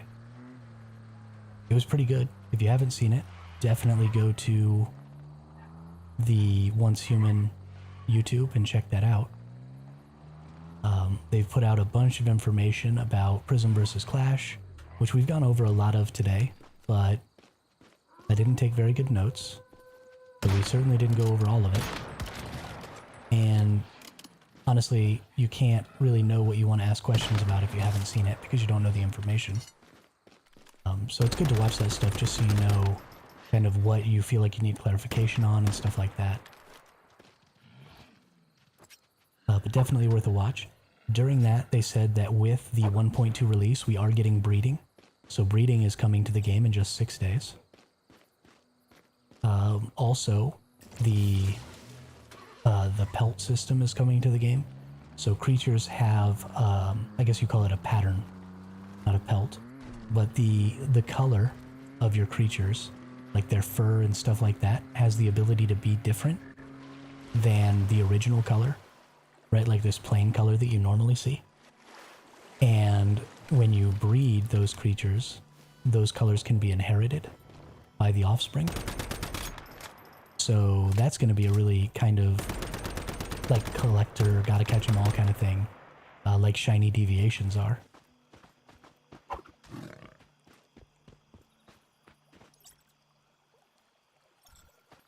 Is getting cool pelts for your creatures. And so that's coming to the 1.6 patch. What are some other things that are changing? I feel like there was some more stuff. I'm just not quite remembering. Anybody else remember anything cool that came out in the 1.2 update? I don't know why I keep calling it 1.6.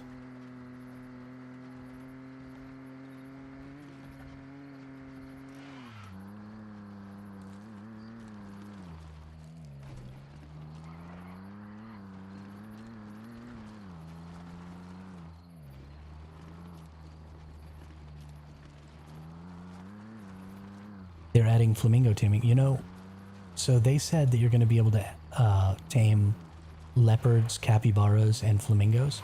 But that's already a thing. You can 100% already tame flamingos, capybaras, and leopards.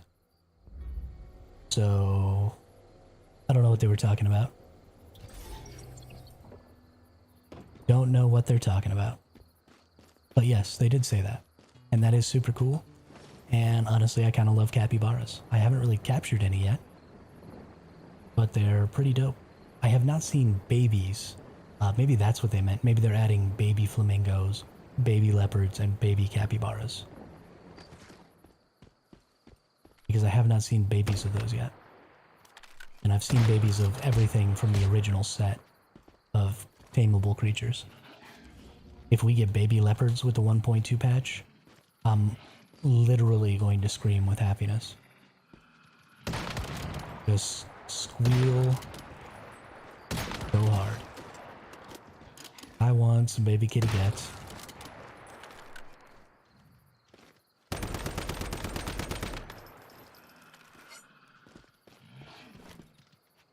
I want some baby kitty cats. Of course, if they give us baby leopards, then all of my adult leopard hunting is going to be for naught. Because then I'll just want to get babies. But whatever. That's fine.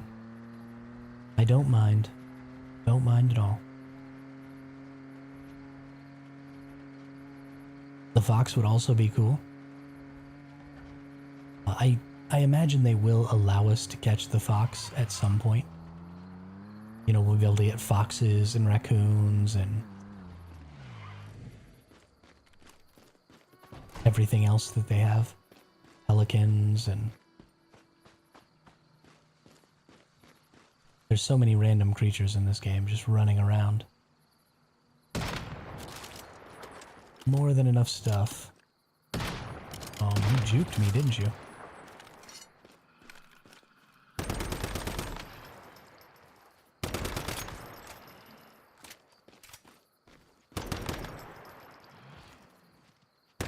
And if they're gonna have different color,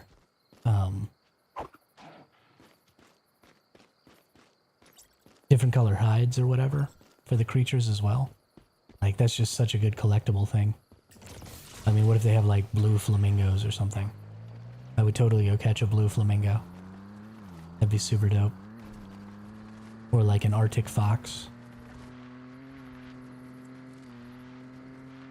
Super dope.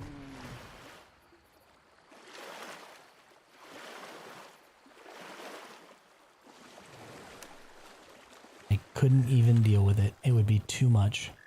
Cuteness overload.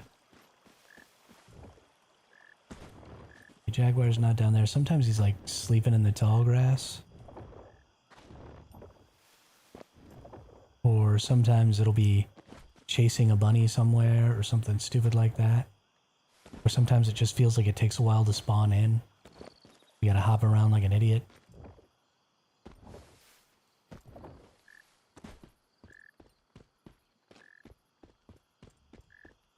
Where are you, leopard? But nobody's ever over here farming them. Like, I never, ever see people over here doing this. I never see people farming creatures in general. Maybe that'll change because we've got the breeding update coming. But nobody's really getting excited. Oh, there he is. Wake up. Oh, it's a she. Wake up, yo. So this is what I was talking about, though. The water is invincible. Oh. It must just have a little bit of its booty hanging out. So that I could hit it.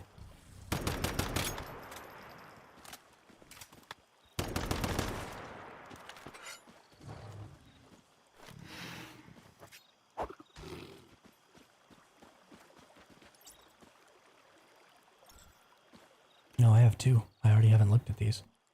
Ooh, a grade A. Ooh, 2 grade A's. What's up, leopards? What is up? That's nice. I'm pretty happy about that.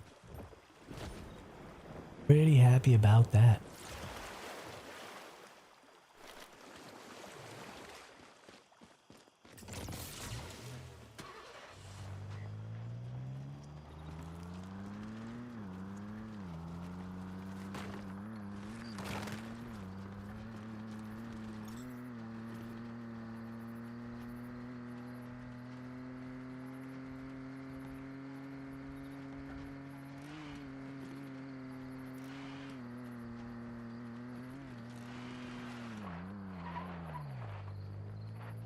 Wee.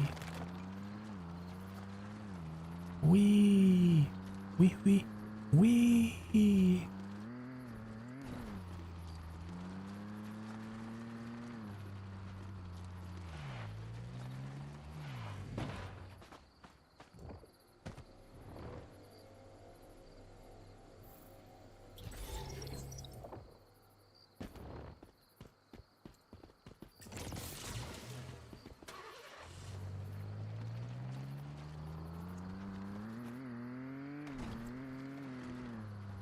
I'm on top of the world looking down on creation.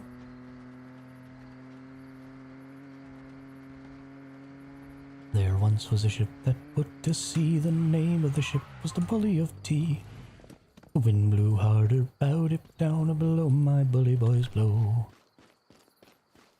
Soon may the wellerman come to bring us sugar and tea and rum. One day when the tonguing is done, we'll take our leave and go. Oh, I forgot to go get the other baby. I'm so used to just coming and getting this baby wolf, because this is the only one I knew about for a while.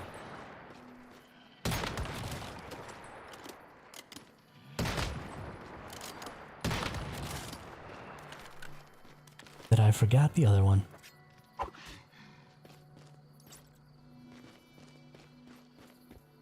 Alas. Alas and alack.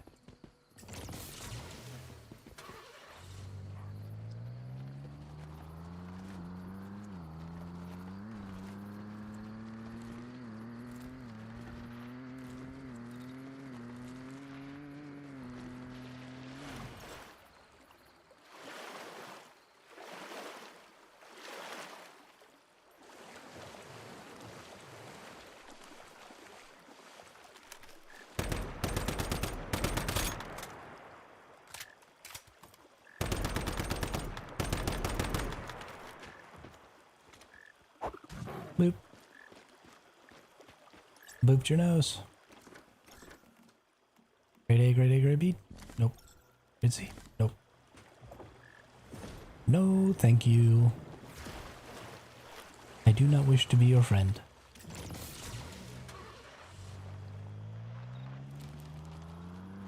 The captain called all hands and swore he'd take that whale in tow. Soon may the wellerman come, bring us sugar and tea and rum.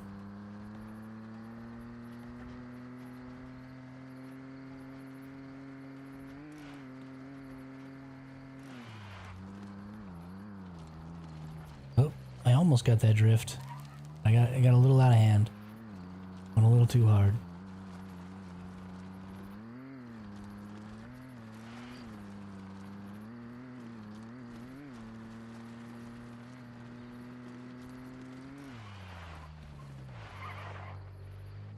You know, we've done this on the motorcycle, but I actually need to check.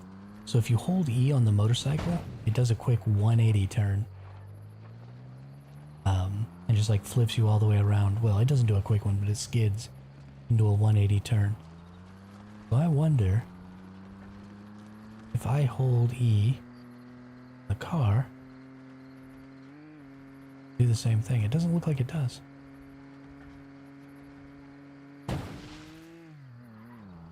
Strange.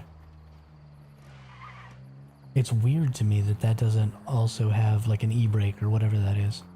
It causes that flip. What about holding Q? When you hold Q on the motorcycle, you can do a wheelie. Doesn't look like that's a thing here either. Strange.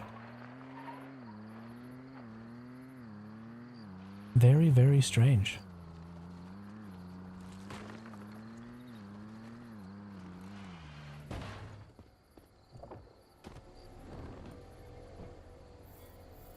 Go to World 4 this time and actually remember to go get this other baby wolf, whose location I stole from Fluffy Sifu.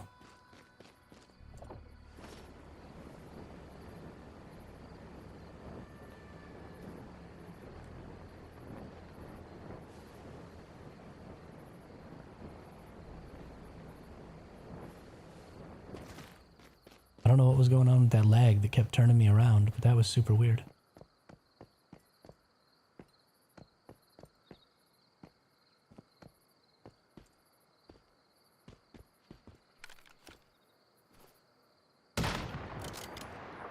Wow. The game has suddenly become really laggy.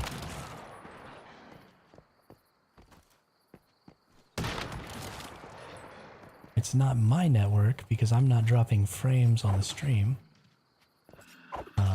You're just seeing this. Oh, jeez. Oh, that's pretty funny. Oh my gosh. Oh my gosh. Ermagerd. Yeah, it must just be this world is super laggy or something.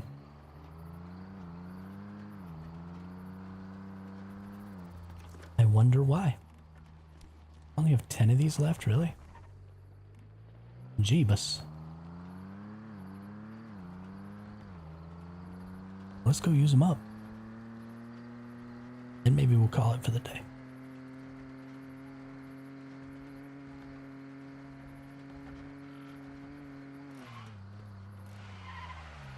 Win by a lottery ticket, got the pink jelly on the first try. Heck yeah, go buy me one too. Shoot.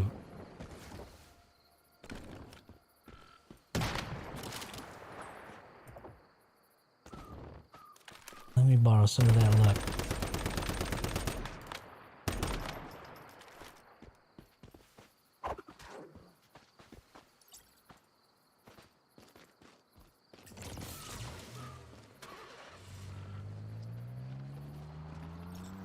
That's ridiculous. Ridiculous.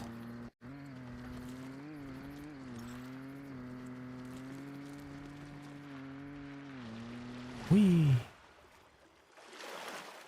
I like watching the vehicle carry its momentum into the water and across. It's always really fun.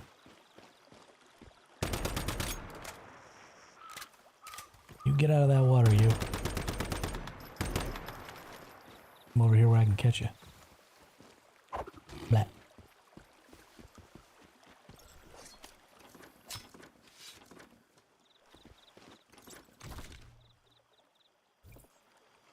Oh, I'm having trouble with my buttons.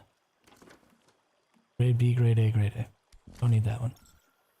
Ooh, a grade S baby wolf?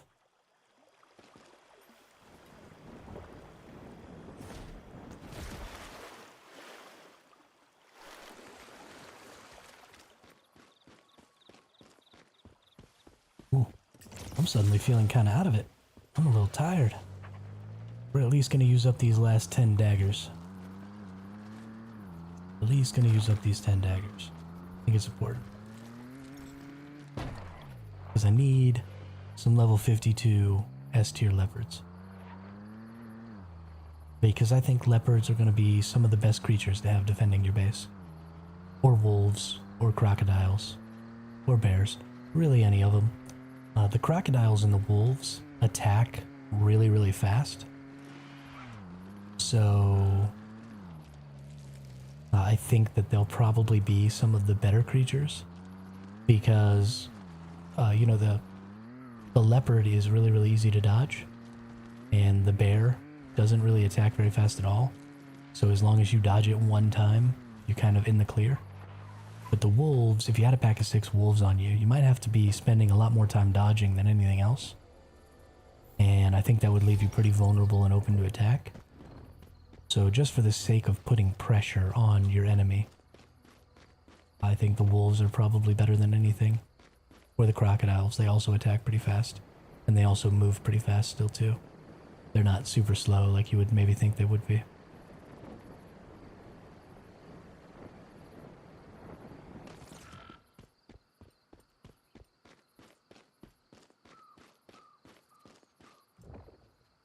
Where's my wolves?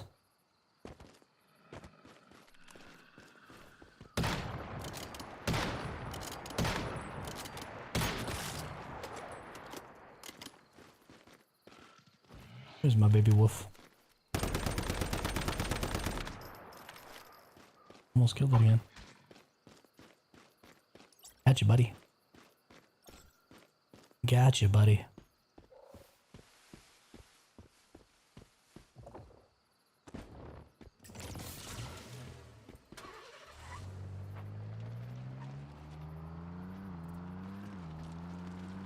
I think I need to use my whim potion for featherweight.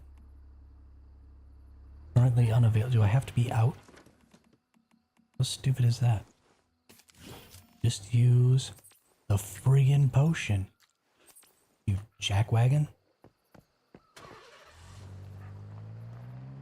You friggin' jackwagon.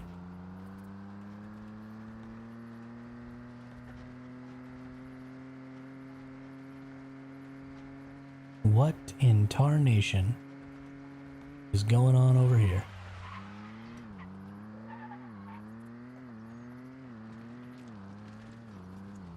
I gotta tell y'all, when I just start randomly talking, I say some things that really don't make any sense.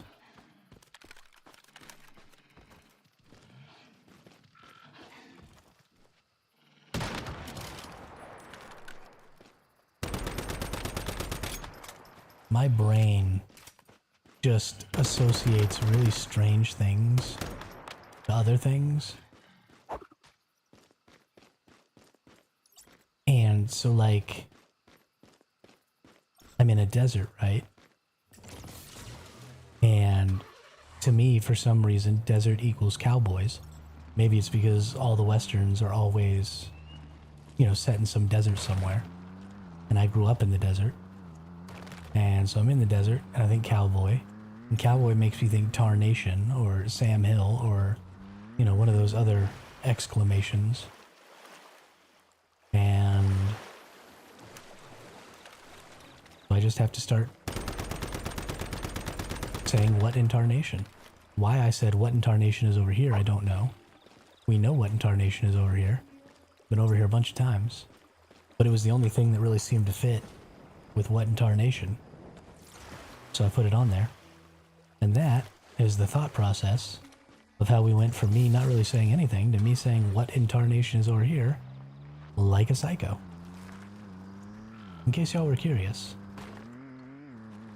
That's how we get there.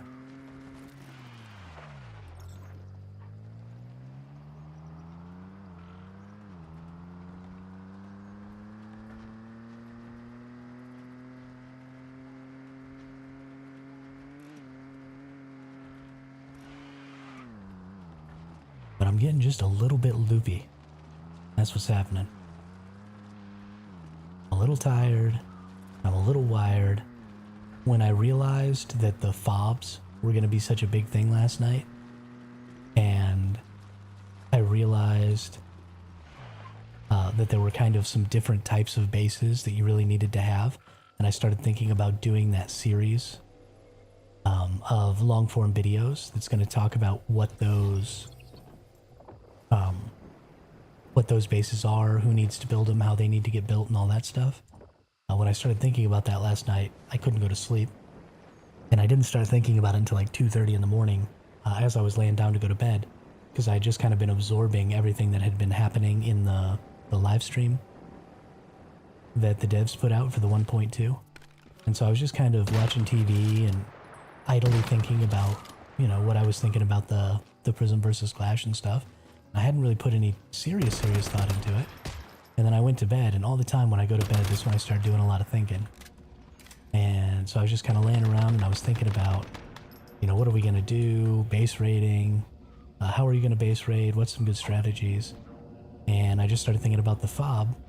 And then I started thinking about, well, how do you defend against a fob? And then I started thinking about, well, you know, just all kinds of other stuff. And then I ended up getting up and turning my computer back on and sitting in front of my computer playing the game and dinking around with stuff for like 2 or 3 more hours.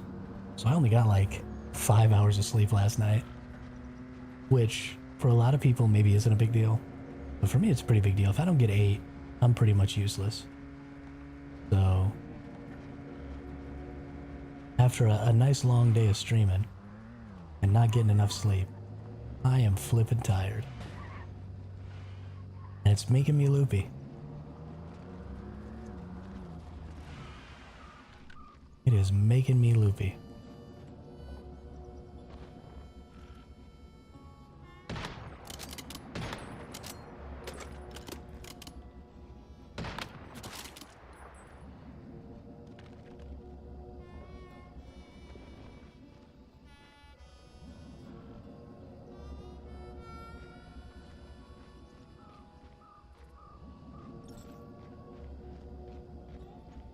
Oh, there you are, baby wolf. We off like hanging out with your girlfriend or something? Okay. I need you to stop dodging my flippin' knives. I've only got 1 knife left now. So we're gonna go get us another jaguar. Then we're gonna check all these bad boys. Then we're gonna take them back to the base and check their traits. And see if there's something we want to keep. And then it's friggin' lunchtime. I'm getting hungry.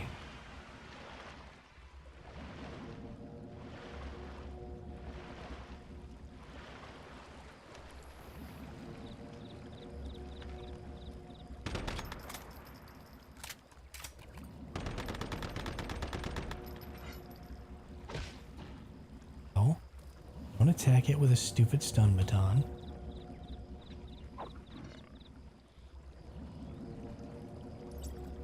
Alright. Let's see if any of these are something I want. Got 2 A grades and a C grade. Nope. C grade. B grade. S grade. C grade. E grade. Oh, and ooh, 3 A grades. Hey, that's pretty good. That is pretty good. Let's go back to base. I can even find my base anymore.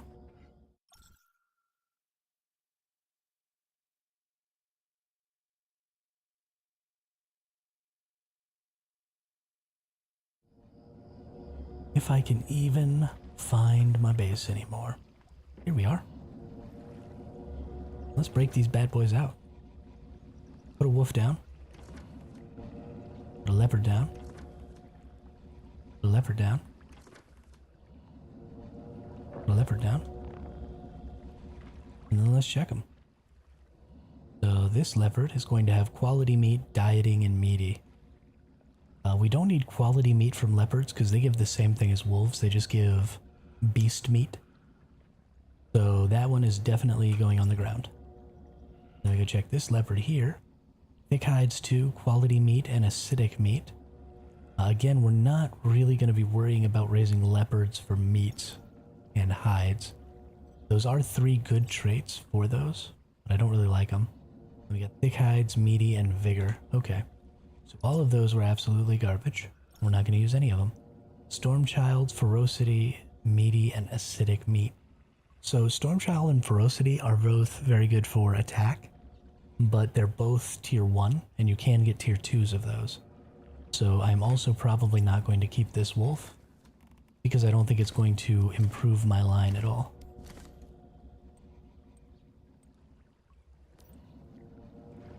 So we're going to just dump that. And then I want to go check real quick. I got some battle pass rewards available. Let's go ahead and claim those. What are we on, level 32? What do we get at 40? We get jungle suit gloves. 50, we get a sticker. Then at 60, we get our cool little AK, which I'm pretty excited about, honestly. Fantastical. Don't know what that is, but okay. Oh, we almost dead. Heal up a little. Alright. Well, it's been a little over 5 hours, almost 5.5 hours here. And I think that's probably where we're going to call it for the day. We got everything that we wanted to get done. We got this fob built. I'm really happy with it. I certainly think that somebody out there is going to create a better fob than I've got going on right now. This is just a first iteration, but I think it's a pretty good try, and I think it's definitely going to serve its purpose. So thank you everybody who came out today and watched. Thanks to anybody who subscribed or followed over on Twitch and YouTube. And thank you very much to everybody who was in the chat or lurking today, just to help keep the stream interesting and entertaining and help promote the stream to other people. That's really the most important thing to this channel growing, is that effort that you all put in, not necessarily the effort that I put in, right? Y'all coming and doing this stuff is way more important to my growth than my own activities. So thank you all so much for that. We have seen incredible growth on this channel over the course of the last month.